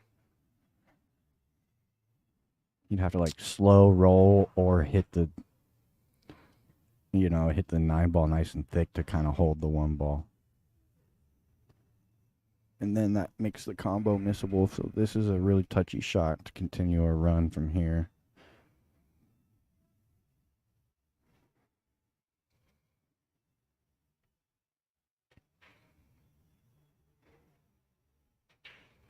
Beautifully Nice. done. Yeah, see, he got it. He got it done Very with a good nice. speed. Now All right. I'm wondering if he has enough, as a little angle enough to dodge that 7. Play this with a little hair inside, come out 1 rail. Oh yeah, I think so. I think he can get by it with natural. It does look pretty wired to go right into it. If he does, he's just gonna miss it. These are the little angles that you can never really tell from the booth. Absolutely. Like when you're at the table, you're like, yes, I know pretty much I'm not going to 7, or I know pretty much I can't avoid the 7. There you I go. brushed it both. Yeah. Hit the 7 and just barely hit a good speed. So even if you do kind of graze it, you're still going to get out pretty good where you want to be. Got to play for this combo. Yeah. The 2 two's ball, 3-4. the 2 squeaks by this 5-10, and then you got to hold for the 3-4, which looks pretty good. But the cue ball really determines Hold. on cue ball is going to determine on how you hit that 3-4 combo. So you got to hit it good here. What movie is that, chat room? Braveheart. Hold. Oh, dang it. You got it. You got it. Yeah. I'm too good with movie quotes, man. You can't go there with me. There ain't no movie quote. If you say it in just the right tone or something with I'll get it every time. All right. I will test that. I Oh. will test that. It has to relate to the game, though. I'm gonna bring up another quote when it hits me. I was trying to get with Kyle. Here, let's see. Kyle goes, "Oh, you're right." I'm like, "I'm right." You know what? When I'm right, I'm right. You know something? I'm always right. Do you know the movie, I Red? don't know the movie, no, but I like that quote. Baseballs. Oh, Spaceballs. Yeah, when he's like, Love it. "Boss, you know something? You're right." When you're right, you're right. You know something? Oh man, Oh, me and my brother do it to each other all the time. It's fun. All right. So interesting here. I think he played a safety on that too. I think he did too. Yeah, that was weird. Either it skidded or it was a safety. Yeah. And I don't know why, because I thought that was pretty sweet angle he had there to make the 2 and then go for the 3-4. Maybe that 3-4 is weirder than we think. Right. It looks pretty straight if you get on it right. Well, he called the 2, so he's kicking this 2 in, which isn't gonna leave him a whole lot on the 3. You probably see his safety afterwards. Uh-oh, controversy. What? Just mark it with chalk. There, he's trying to clean the cue ball. Ooh, how do you guys feel about that? I'm okay with Let's it. talk about it. I'm okay with it. I am not. Why? No? You're not good with cleaning the ball? No, ma'am. Why? In the middle of a game, Yeah. They clean the ball in the Moscone Cup all the time. and as the shot clock runs, and Yep. we saw Jeremy Jones screw the whole country over because he wanted a perfectly cleaned ball. Weren't you there for that? Not that one. No. That was so funny. I was there But- day 1 when we were winning. He got hosed because they weren't running the clock when the other guy cleaned the ball, which was weird. I pretty sure that was what the ref said. He said, "Nope, you got to remember, we did not stop the clock for the other guy," But because they that was did- that was but- Jeremy's original argument. But they did. When they went back and watched, they stopped the clock. When they cleaned the ball for the Europeans, they stopped the clock. And that's why Jeremy Jones was like, "Well, Are you sure? I'm positive. Chat room, I'm jump pretty in here. positive. I know I saw a clock stop. And you know what? Even if I'm not right, I'm right. because you're always right. Because I'm always right." Just gonna try to tie this one up. That's gonna leak out. That's gonna leave a mark. Still nothing on the 3, unless you want to try to run into the 3-4 right now. I mean, there's a sweet safe there. Stop. Right. Kind of, yeah. you could kind of get anywhere on stop shot with this 2, and then just shoot a stop shot on the 3 and send it up table. You got That's- blockers galore. Definitely the play. It's definitely the prudent play. Prudent. Yeah. It's pithy. Yeah. That's a good one. See, I mean, he does have an angle to come 2 rails around into the back of the 4 and pop the 3 out, but cue ball's got a good chance to either hang up on the 4 or end up behind the 10 afterwards. So it's a real aggressive route. Oh, he went for that. Wow. You know what? I just seen him queue up. I remember this from last week too. You guys ever heard of Kid Delicious? We had a Seen him Marine. play? We had a Marine that we called Delicious. We gave him the nickname. Whoa. Yeah, I'm we're out- not talking I'm about out of that. that one. I'm not. Guys, let's go ahead and mute. Kyle, you got the mute button. Hold on. How do we mute Patrick? Hold on. We will be back in 5 seconds.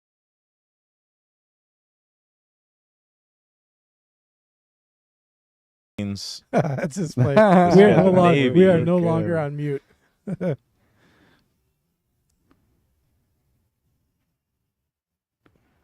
Ooh, he's going to be okay here. Yep. Going to be good. That was a good shot. Tough to kind of predict on how that one ends up. I think he had a pretty good idea and negotiated it pretty well as well. Over the 5 though, so if you want to play this one in the bottom left corner, it's a tough shot. No. Play this on the side. Go up and down. Just speed it for. Basically, don't leave yourself a scratch angle when you're shooting this 5, and You don't draw this onto the 5? And jacked up over the 5 is why. It's the only reason why I should say, really. I feel like side pocket all day. I think it's a thin pretty one in the side. You got to let the cue ball go. You're probably ending up under the 5 if you play it in the side. What do you simple- think Shane Van Boning is doing right here? This shot right here, draw and hold, just like that. Yeah. That's the Okay, shot. you're right. You're probably right. That was pretty sweet. He hit it good. Hey, Ray, and you know something? He made it I'm look always right. easy. And I'm always right. Oh man, when he shoots it like that, I gotta agree. Yeah, that was sweet. Yeah, that was a shot. I like it. Oh. See what I'm saying, Ray? Muscles. See, that's See what what- I'm saying? Yeah, that's the. That's his style. That's, Yeah. that's Okay, how how he about here? How plays. about here? You roll this in and take it down table. You come 3 rails. The way he hit that last one, I like 3 rails. But with this shot specifically, I just like to try to hold this one and just I slow like the it 3 over. rails actually. three, it's like just- playing the 6 all the way up. No. 6 In on the side, and then you just power the cue ball Oh, forward with a little bit of outside and come around 3 rails. that's tough. See, the problem, yeah, he's got to play it past the pocket, which can be tough. This is why. So if the 7's froze, I really like this shot. If the 7's anything except froze, a hair off, there's a baby gap or anything, Yeah, the shot's way tougher. I think it's froze. Hopefully it's froze. Uh-oh. No, he He's got it. good. Oh, He's good. That was a big shot too. That would have put Thomas on the hill. So this could be the start of a little comeback for Alvin. We get to see him hit another break. He's been breaking them pretty good. Yeah, and a nice, let's go. nice run there as well. Who wants to see a hill thriller I mean, in Manila? at this point, it's got to go hill. I mean, we've been in it for 4 hours now, almost. So we might as well go all the way to the end. Hill. Absolutely. All right, this is my first look at Alvin's 10-ball break. Oh yeah, watch how he really pops the ball up. For the majority of the time, he's been keeping it right in the center of the table, unless every now and then some ball will come screaming in and just kick the cue out of the center. But he does a really good job controlling the cue ball off the break. I'll tell you, before I even see him hit the break, I'll tell you something I like right now. And it could be random and it could not be, but this is some breaking 400 class. You guys ready? Go. He's got the 2-3 up top. Yeah. So those balls should be going in. All 3 of these top balls are going to go up table, either in the side pocket or up into the kitchen. Watch the pop on the break, right? Oh yeah. Oh, he didn't know pop what? it. He didn't pop it. I remember his break from last week because they were playing 8-ball, Mhm. and I loved his break. I actually love both breakers' breaks, and that one went forward quite a bit. I don't think he's trying to do that. Nah, he caught the top edge of that one. He topped it, like in golf. You ever do that? Yeah, he sculled the ball. You call it sculling it. You skull it. Ended up coming out pretty sweet though, but he's got to move this cue ball to get a shot on the 2. That's if he can see enough of this one to make it. Yeah, one's a little thin here. I don't Oh, think 7's cutting it off. I think he from my angle looks like it's this one ball's. in the side. You're crazy. From Ray's angle? Ray, we're looking at the same angles here. Oh, see, you guys. This is my first time in the back where I can only look at the cameras. You guys might have a perfect angle from the booth. I'm not sure. No. Oh, no. We very rarely do we get a line on the ball. We just look at the monitors. You telling me this ain't straight in the side? I'm saying he's got a... He's lining it level up like cue. it is. Yeah, Nope. it obviously Oh, wasn't wow. because... Yeah, he's going for the side if that goes. And he hits that shot. Oh. Oh my gosh, I thought it went in. Wait, what just... Did that ball move after it stopped? Hold on. Watch this one ball. Watch it cruise down. Deep. I think I just hallucinated, but if this one ball stops in the pocket, I thought it started wiggling again. Nope, I was It's hallucinating. down there, yeah. I was hallucinating. What the heck? Yeah, drugs aren't legal here yet in Wisconsin, Pat. Take it easy. I don't do drugs. Oh, yeah, me neither. Just marijuana, crack, and, the simple stuff.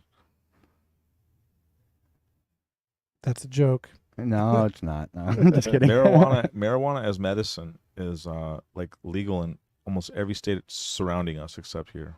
All but 3 states now, I think. Really? Oh, wow. Well, that there's like some form of legality in it. Something, yeah. And Yeah. here we got nothing. Yeah. Oh wow, look at this. He's kicking between the 7 He's- 10 all the way down. Yeah, the jump is tough. That was actually I think that was that actually a really good leave. You got kind of lucky. I think it was a good time to hit a Massey shot. Be ball in hand here from Mr. Alvin. Gee, no problems on the table, really. 1, 2, 4. 2 to the 4 could be weird. So your first shot here, ball in hand. Anytime you got a ball hanging, and the deeper it is, the worse it is. And this ball looks really, really deep. It's hard to play shape. Yeah, that's definitely Well, right. he's going to use all spin here off the rail. He's going to come 2 rails, just skimming the 8, just missing it. Just nudge the second Yeah, rail. he's just going to use the spin of this ball to carry it.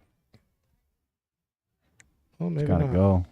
Maybe See, I not. would have put the cue ball like right on the rail next to the 8, and went thinned it the other way. Across it, yeah. But I like that route that he took. well, if you're not on the right, he is not on the right side of this 2 ball. Now you either have to just kind of roll it in and take a longer cut on the 4, or now you got to move this cue ball. I'm rolling this in. I think just taking a longer cut on the 4. I agree with that. Nick's still with us saying, great match and hello, gents. Could go hill. Look at this. He's drawing this ball. This is gonna be a power draw. Yep, you got to avoid the 6. Oh, unless he plays it beautifully. What? My eyes deceive me. What a shot. Wow. That shot will make the highlight reel. Did you guys see that one going up there? Not as See, my first choice. if you don't mind back cutting balls blindside, Look at that shot. man. that's what Shane does. That's what Fedor does. That's what Kopini. All the tops. They don't really miss that ball. Right. They don't miss balls. All they see, every ball is a rail. And so when you don't miss, you can play that rail that way. Every ball is a rail. There you go, Ray. Oh, it's and we're just not there. We're not there. Hope we get there one day, but we're not. And I wasn't even looking at that. Man, he hit that sweet. Yeah, he hit that did. like a true pros pro. And look at the rest of this rack too. It's just wide open. Wide open. The only issue if you want to create one is the 8 to the 9. You know, you got to make another It's decision. an issue. Yeah. If that 9 is froze, I like it more. If it's not froze, I'm probably coming around 3. I'm looking to come around 3 rails. This is very similar to the last rack. A Mhm. similar situation. Hey, Ding's in the house. Mark Bell. What's up, Mark? Mark Bell. Ding, ding, ding, ding, ding. Mark Bell knows every ball is a rail. I'll tell you what, if you guys want any Mark Bell money, all you got to do is come down Monday nights. He's been playing these ring games like they're going out of style, and he just will not win. He can't win. But he loves the game. But he loves it. It's a win-win. Come on down. Monday man. nights. Hey, Mark, you got to back that one up. Come He'll- on. He'll be out of the tournament real early and then jump in the ring game, and there it is. Been doing it every Monday night. I'm unfortunately I'm not going to be here tomorrow. I'm going to Las Vegas, Nevada, Nice. just to drink and gamble, and get out of this cold. When's it going to get warm up? I gotta go out of town just to get warm. Talking soon about as it, you leave. 40 degrees out today. It's super warm. Look at this. Does he have to? He's got to masse this ball. Yeah, he's hooked. Is he jumping? Does it? he not have a jump It's a cue? jump shot. Oh yeah, you're supposed to jump here. That's no good. That's gonna hurt. Wow. So I can't believe it. He ended up. I was gonna say he ended up on a little bit funny of an angle with the 7, where he had to make a decision, and it looks like he just never really committed to either way, and ended up right behind the 10. You know, you could have went 2 rails around back to the middle, or just 1 rail with some inside. You know, you definitely had to hold that ball the way he went. How about right now? What you guys doing? Mark How Bell about said, Mao? I'm drawing up for the 9 in the same pocket if you got the angle. Just a straight draw. I think you go forward here. I'm doing I'll straight throw- draw as well. Straight draw. And that's Yeah, weird 'cause drawing I out normally, one rail. 'cause I normally draw. Yeah, see, if you got a good angle here, you just draw it straight. Even a little bit of angle on the 9's not gonna hurt you. Hey, Ray, Mark Bell says EZ money because he can't spell easy. Easy. Easy. And then Mike Gaines should have saved that hit. I like the Massey shot too on that last one. I like spinning the ball though. All right, so this is probably 2 rails straight across the table. Don't try to do anything too special It's here. all make here. I'm not concerned with shape at all. I got to make this ball. And if it's Oh, Oh, you got it. okay. It's gonna be a tough shot here. This is this is a big 10 ball if he gets it. Puts him on the hill. There's no scratch angle. This is just make it. Yep.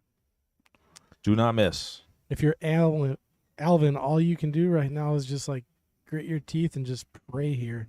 Praying for a mistake. Yeah, like do not make this ball. But as the shooter, you got to be focused on nothing in the world except making this ball. Playing it to the top right, looks like. I think he's going top left. Oh, you're right. Wait for it. Oh, 5-second rule. 5 second rule. man. 4, 3, 1,000. Is 2, that a 1,000. sellout 1,000. shot? Wow.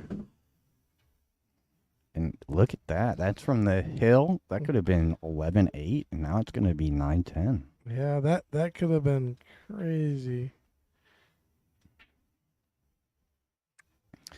Wow, that's going to be a big point in this match. Somebody Oh, mark man. that. Yeah, it was. He left the hanger. He bumped the hanger, and it didn't fall.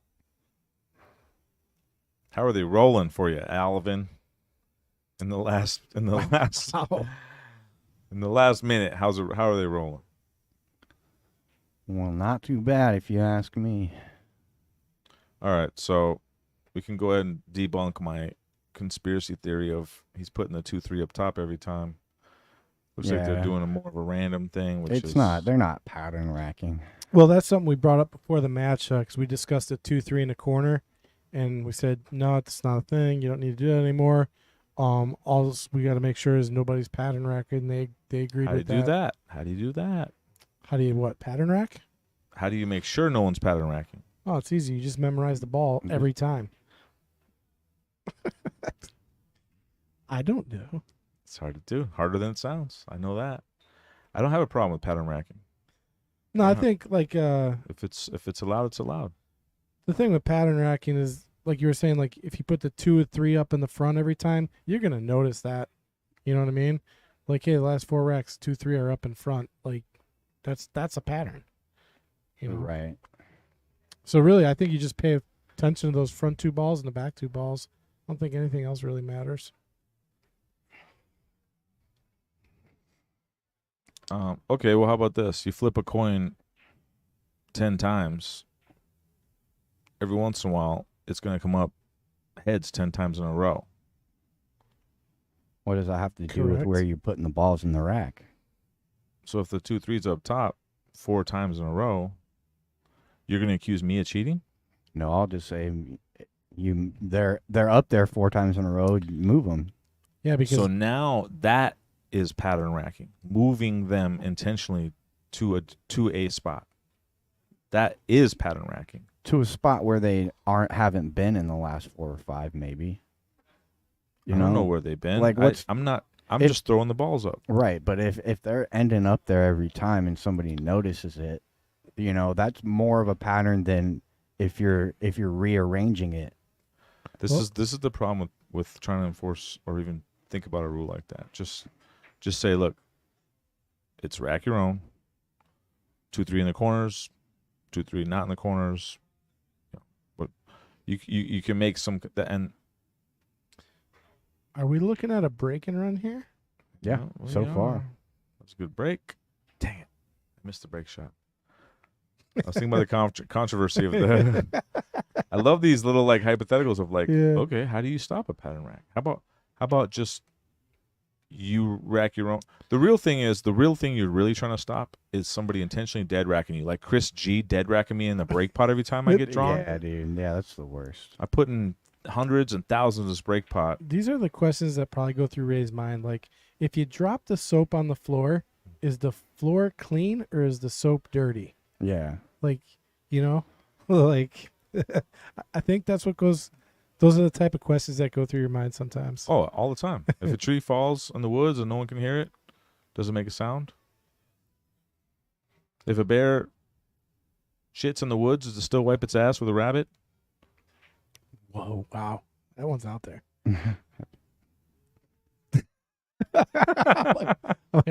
First off, how does the bear catch the rabbit? Yeah. I mean, I think I would probably be using poison ivy before the rabbit, but Oh, wait a minute, we got a little trouble here. Is this cuttable? I don't think so. I think I'm playing safe, right? no, you can bank this 5. That you can definitely do. You can't cut it though.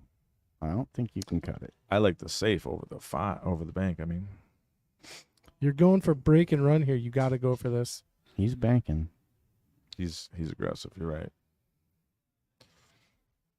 Everybody has a tendency to under. Oh, he played the safe. Ray was right.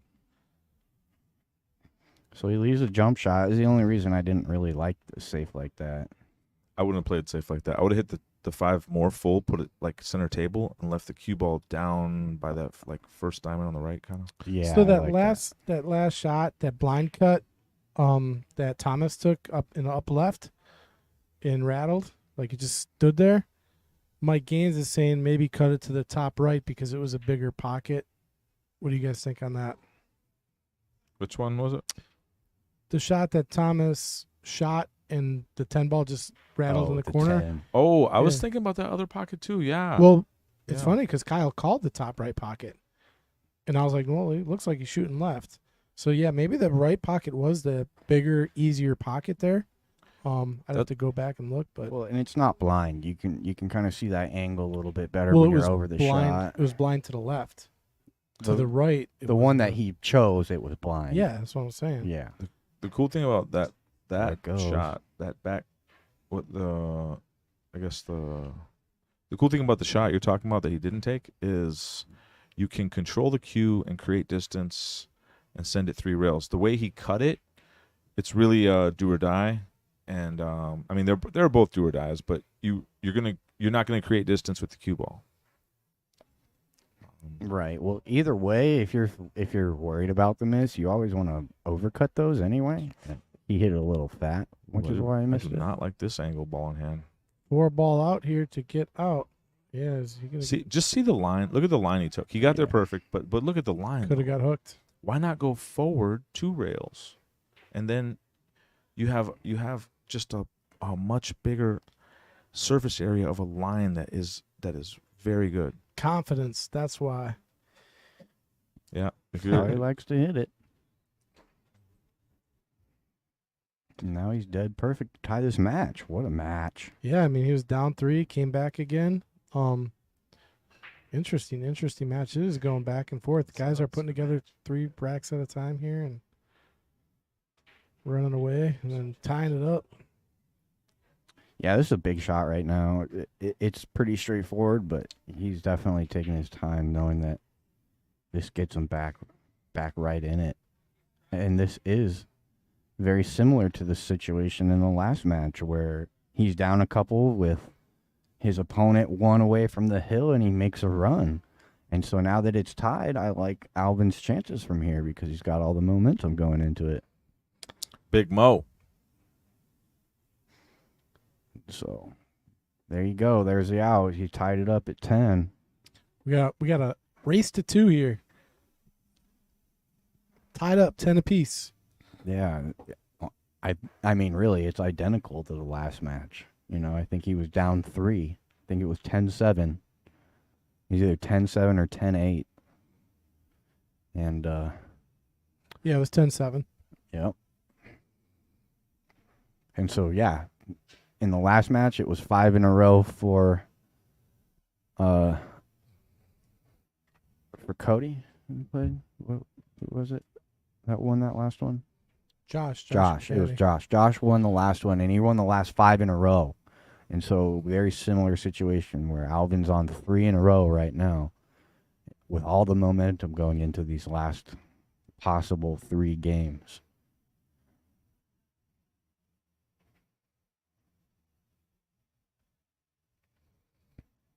See how he hits his break. Ray, pay attention. Here we go. Good look. 6 goes. He hit it sweet.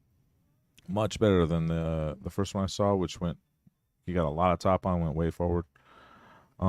Still, if you notice where the 1 ball ends up a lot on most people's breaks, when you hit them pretty sweet, kind of a harder cinch stroke like that, it ends up near the center diamond in the rail. So I like getting a little bit more lower on my cue ball to get down near the kitchen instead of center table. He's fine right here though now. Right. You playing the combo, though? Absolutely. Mm. I just won 3 in a row. I'm out. You're out. What do you do with the 1 after? Combo the 1, play with a little bit of outside. You know, don't hit it, don't blast it. Hopefully You're creating a come in. natural angle. Yeah. Yeah, come into the 4 or something. Leave the cue ball kind of back. It could find out right where it is right now. You're And if you make that 1-3, you're going to get a better shot on the 1 than you think. It's going to be a real good shot. You got to make this ball, though. Just put a hair of outside.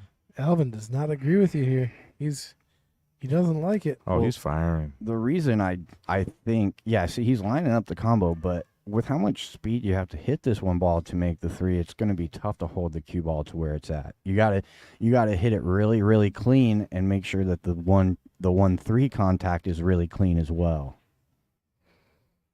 See what I'm saying? See where the cue ball ends up? If you play that any softer, it makes the combo really hard to make, right? You have to hit super clean between the 1-3 contact. And so I really think the only way he could have held the cue ball is running into the 4. But that's behind us now. You got lucky with the safety. I don't know if Ray's going to be able to finish this match because Adam and Mike are almost done with their match on table 7. Oh, I got the winner of that one. Yeah, I'll let you know when they're done. They're still going right now. Thanks. Yeah, I'm in the back. This is nicer, I would say, than the sweat lodge you guys are in. Well, that's what I'm saying. I was like, Ray, let's put you in the other room where we're not sweating. Sweating to the oldies. Yeah. Oh, man, Richard Simmons, delete. Oh, you got a hit on the 1. Yeah, he almost man, he made hit it. that good. He almost made it twice. Jumped over 2 balls, rattles, and it didn't really sell out. No, Got he didn't. A little bit lucky but it looked like it sold out at first, but then it just twisted out of the pocket enough where this is pretty tough, actually. Yeah, I'm not even sure he can kick this with where the 3 is at. Like the three takes away the easy one rail kick make. Now you got to negotiate the cue ball with some spin to even get close to making that one. Easy saves here. Just punch the 1 into the 7. It stops on the 7, and try to get the cue ball behind the 3. I like it.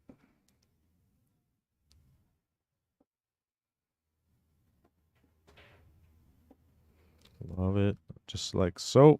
He leaked out a little bit. It's fine. Yeah, that's okay. You don't give away anything offensive. You'll see a return safety here. Probably trying to get around, separate the balls, and get the cue ball up there by the 10. Yeah, but that's safe. If you hit it a little bit too soft or a little bit too hard, you aren't selling out anything. Oh, the one that you called? Absolutely. Yeah, the one. Yep, exactly what he did. It was. I mean, it's all. The only thing that can happen is something really good's going to happen. You're gonna block him, and he has to kick 2-3 rails, or best case scenario, he's gonna be looking at something like this. Like he can bank this ball cross side as well. Bankable. Not for my money though. He got behind the 3. We're gonna see a short cue here. Yeah, I think you got a half a ball to go over at least here. Yeah, half a ball. No more than half a ball. I think you got to jump it. There's not necessarily an easy hit outside of the jump shot either. If there was a kick, he might look at it, but I don't see any easy kicks to the 1 either. Well, the biggest problem with the jump shot is you're a little bit on the wrong side of the ball here, so you're almost impossible to get shape on the 2. Right, unless you can draw it. So it's like a no reward jump. Even if you can draw it, I mean, at best, if you hit this like Fedor, you're gonna still have a cut shot, a down table, and with a 3 back up table. Yeah, he hit that good. He hit it sweet. And again, this is even if you hit that good, what are you gonna get out of it? Right, now you got to stiff this bank or really, really open it up and cross it. Replay. That was yep. I'm just looking at saves. Boring. This is what they said of Moscone Cup. No, yeah. When you're shooting, when you call extension or you shoot a save, boring. But you got to do it. It's 10-10. Oh, this is I'll let the crowd call me out. I'm gonna be boring here. I'm not going offense. Sorry. Yeah, I try to float this cue right up onto 8-10. Come off onto the 8-10 here.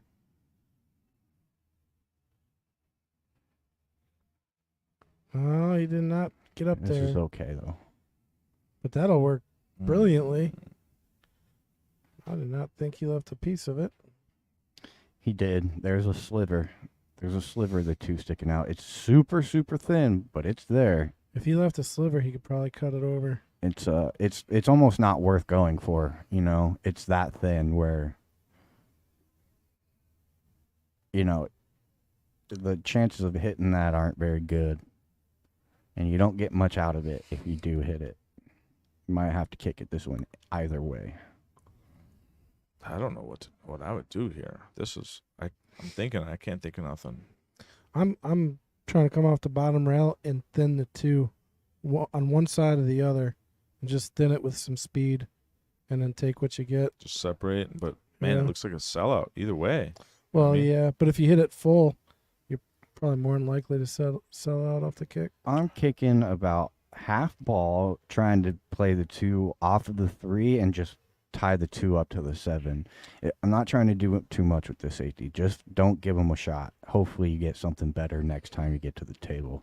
Well, Get the 2 by the 7, yeah, but you got to get a rail out of here. If you're That's going what I'm rail saying. first, The you got to 2 hit this pretty hard. The 2, see, Oh. he tried to make it. hit the 3. 5 ball is a problem. Yep. Where's What? 5 balls easy. well, it goes by the 9. it goes in either of the sides if you can get there. Yeah, it's got 4 pockets. 7 to the 8. 7 to the 8 is interesting. Yeah, no angle. You can't have any angle, or you have to end up short side on the 8.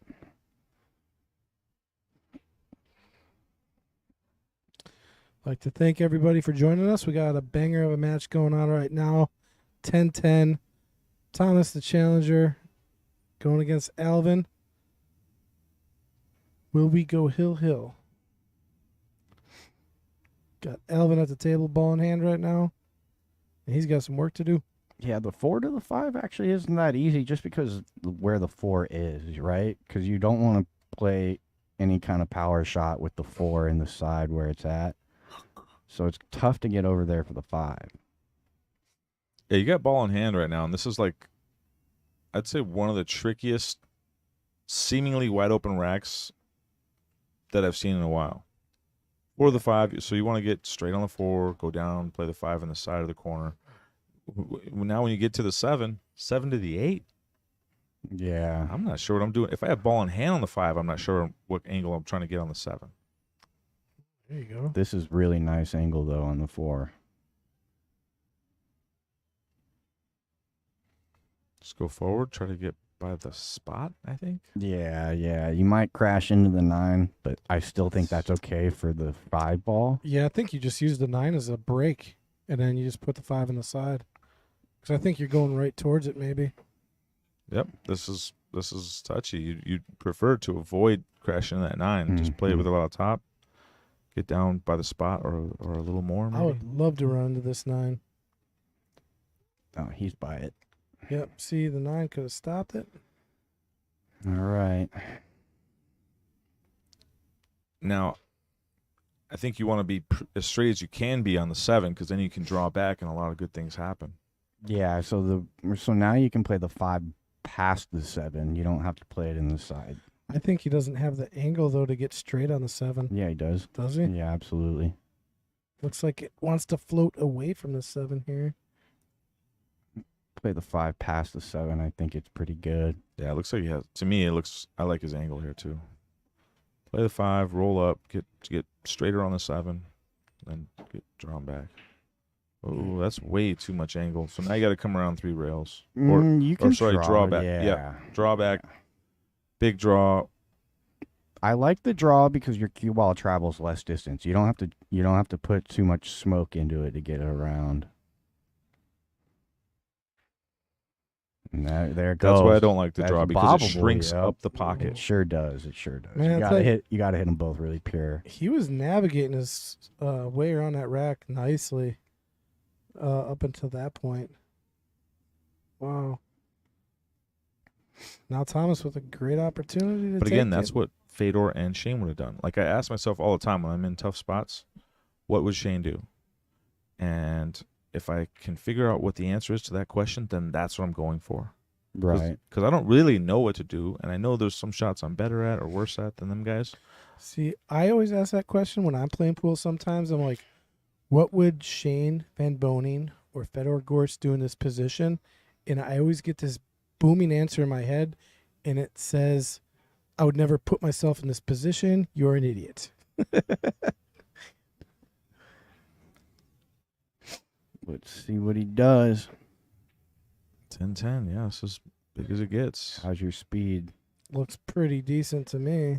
Decent. Not bad, but I hate this shot. I hate his 50-yard line. It's just not one of my favorite shots. Right. I know what you mean. Like Especially kind of on the because 50, but not here in this situation where the 10 is. It's just a tough cut in the top left. Well, and we're getting down to the wire, too, so the pressure is mounting on each and every one of these shots. You know, so this shot in the beginning of the rack is kind of I would say a simpler shot. It's a little bit tougher now. He's using low inside. Yeah, I'm using low outside there. Rattle that same pocket. Got him a couple games ago. Ooh. Okay. This is a good opportunity for Alvin now. He's a little straight on this 8-ball, but close enough to cheat the pocket. Kind of get to how he wants to get to the 9. Got a couple options. I think you're up, Ray. I think Adam is done. I'm up. All right. Well, he's going outside to smoke. Oh, he's going outside to smoke, so yeah, he'll be. I'll just watch into this game. Maybe the next break. Yeah, we'll let you know when he comes back in. jacked up here. Yeah, this isn't a gimme. You got So it looks like I you're mean, going to play Adam. awesome. What just Look at this happened? leave. Look at the leave, though. Yeah, you got away with that one, huh? McFly. Back to the future. McFly, Back to the future. why don't you make like a tree and get out of here? It's make like a tree and leave. Oh man. You gotta like that leave when you. Hey, you When know you they're blow- making a sequel to it, right? No way. Yeah, it's got Christopher Lloyd and Michael Keaton. They're back for another movie. I saw a preview for it not too long ago. I couldn't believe it. I was like, "What?" Michael J. Fox. J. Fox, Michael J. Fox. Sorry, yeah. All right, bank shot of your life right here. Yeah, you got to be happy to get back to the table. You're kind of whatever. You got to roll, but you just got to Nope. make this He ball. got it. No, he didn't. Oh, that pocket does not. I tell you what, that pocket is not being nice to Thomas right now. He hit that good. You hit it as good as you could without making it. Wow.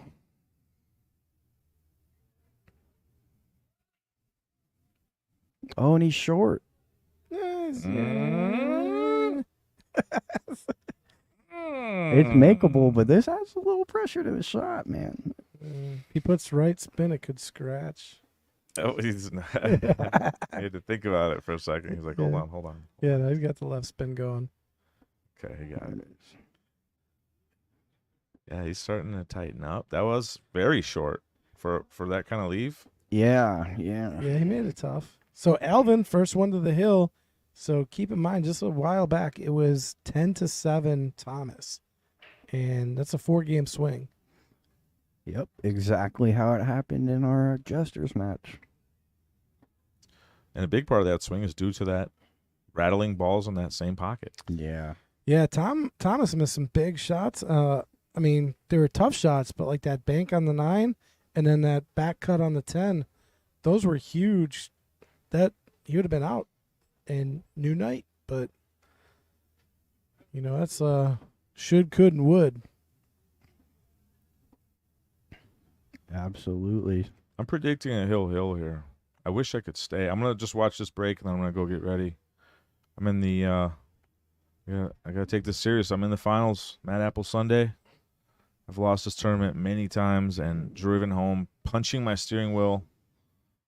Don't want to do it today. Well, you got the hot seat, so Adam's got to double dip you.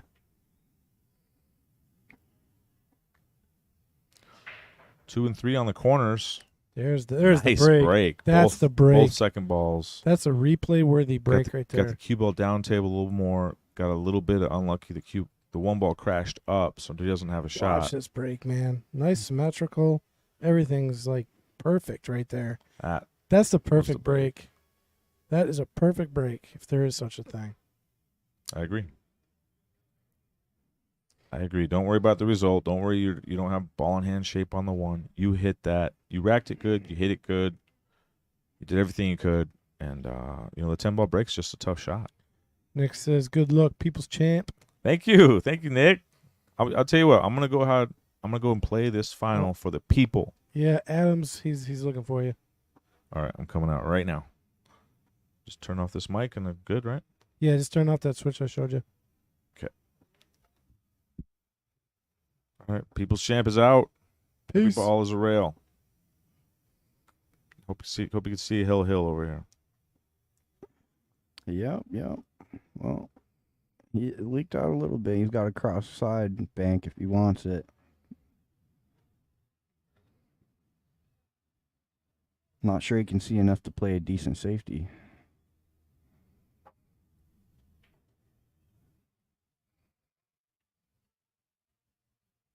Oh, he did just play a safety. He gets by the 10. That's going to end up good. It's a real good, smart shot right there. Yep. I think we'll probably see another short stick.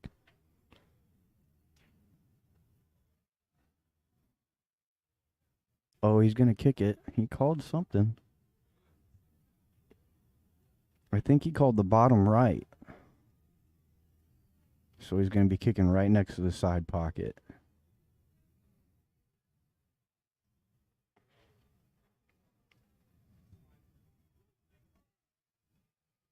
Oh, he's going to double the angle here.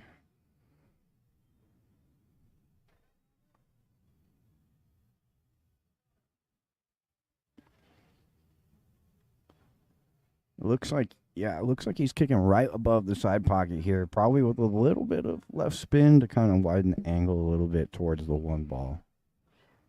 He's calling it the bottom right.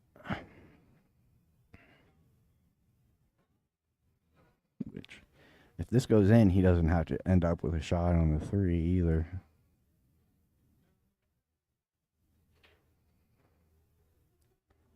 What? And he needed that one to go in. So that's going to give a good opportunity to Thomas.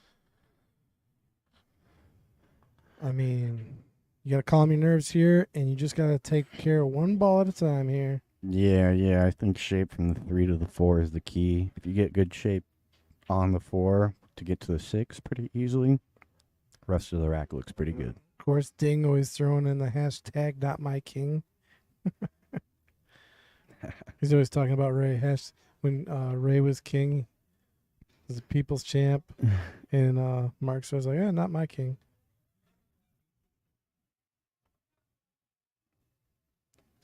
All right. So I think he's going to... Well, you know what? He kind of ended up a little weird here. He might have to come 2 rails and play the 4 in the top right.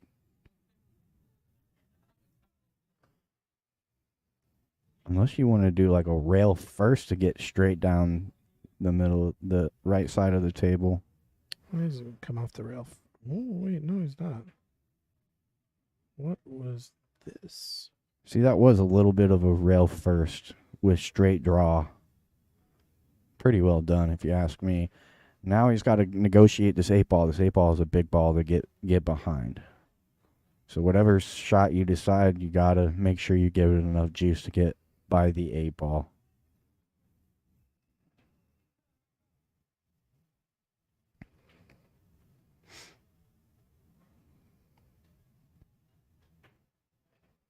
Oh, he hit it good. Yeah, he ran into the 10. I didn't think he was going to do that. Thought he was going to go around the other side.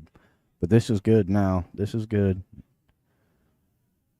He can draw back a little bit, trying to kill the cue ball for the 7 in the bottom right, or he can punch this ball with a little right and play the 7 in the same pocket as the 6. Yeah, he's got some tough shots. I mean, this 6 ball to the 7 is not entirely easy. Right, Just from this distance, absolutely. Yeah, making the 6 is no problem, but he's got some work here. See, that's gonna hurt. That's gonna hurt. So I think in that position, you almost got to just focus on making the ball and taking the tough shot on the 7. Right, whatever you get. And again, I think this shot is going to be the key shot. 10 ball's hanging, so if you can get good shape on the 7 to the 8's pretty easy. This will be 2 rails for the 7 on the same side. I'm back. Oh, he overcut it. Oh, Ray is back. Wow. So Alvin just missed a pretty wide open opportunity to take down the match after Thomas had a key miss, but Thomas is back at the table with a chance to take it hill. Let's go, Tommy. Give us a hill. He's got to make this 6 ball. Make the 6 a little outside. Yeah. Avoid the 7, and you're going to like all your shots. That's what he's lining up. Just got to focus on making the ball here. Just make the ball one at a time. There it is. No good on the 7. Tough on the 7. Mm. He's got a bank shot. The first thought is I'm playing a safety. I'm trying to put the 7 on the bottom center diamond, and I'm calling the 10 ball carom shot, trying to get behind the 10 maybe, but Well, I think if you play it with that speed, the 7's going to go away from that diamond you're talking about. I'd be more concerned with the 7 than the 10 ball. Just get the 7 center diamond. Or you could just say, I'm going down swinging. Yeah. If I got to go down, I'm going down swinging my sword. I'm going to bank this. Thomas, It has eyes. you were in the Navy for 4 years. You got the confidence to bank this ball. Let's do it. And take it hill. Drop the anchor. I think I'm hitting the bank too, but I'm trying to miss it short. I'm playing it in the corner and I'm missing it short. So if I do miss it, it does end up on the back rail and you Ooh. get the distance. Kyle called it. That's the shot. You bank it, and if you miss it, you leave it on the Leave it short. Yeah, you leave it on the bottom rail, and that Don't- cue ball's going up. Right. Don't try to overspin this ball, like twist it in and end up wide. You don't want to end up wide here. I'm playing safe. He's banking. Drum roll. Safe Go all 10. the Go way. 10 ball. Oh Ooh. no. Ooh. That one's going to hurt. That one's going to See? hurt, folks. Ray, look at what happened. You tried to get behind the 10 and you scratched. Well, I would have walked over there and just to see if a scratch is possible. That's a really unlucky scratch, by the way. It 'Cause was. Even if it was possible, It was. it was barely possible. Yeah. Almost impossible. You- And it just went by the 10 by a fraction of an inch and caught the side of the pocket, the only side of the pocket that he could to scratch. And that's his pocket, by the way, that no ball's going in except just now the cue ball. All right, 2 shots to remain the night. Ding's asking, what did you do? Split the pot, Ray? So Adam wanted to go to Chipotle, and I guess they close at 9, and so he said Gotcha. he would take second place, and I said, well, I'll throw you some extra money. Well, that's it. And yeah. That's the match. Alvin remains our king. Thomas gave a good fight. We appreciate you. You played great. You had some good runs there. And we will be back next week. Well, on Friday, we got King of the Hill. We got a rematch coming up.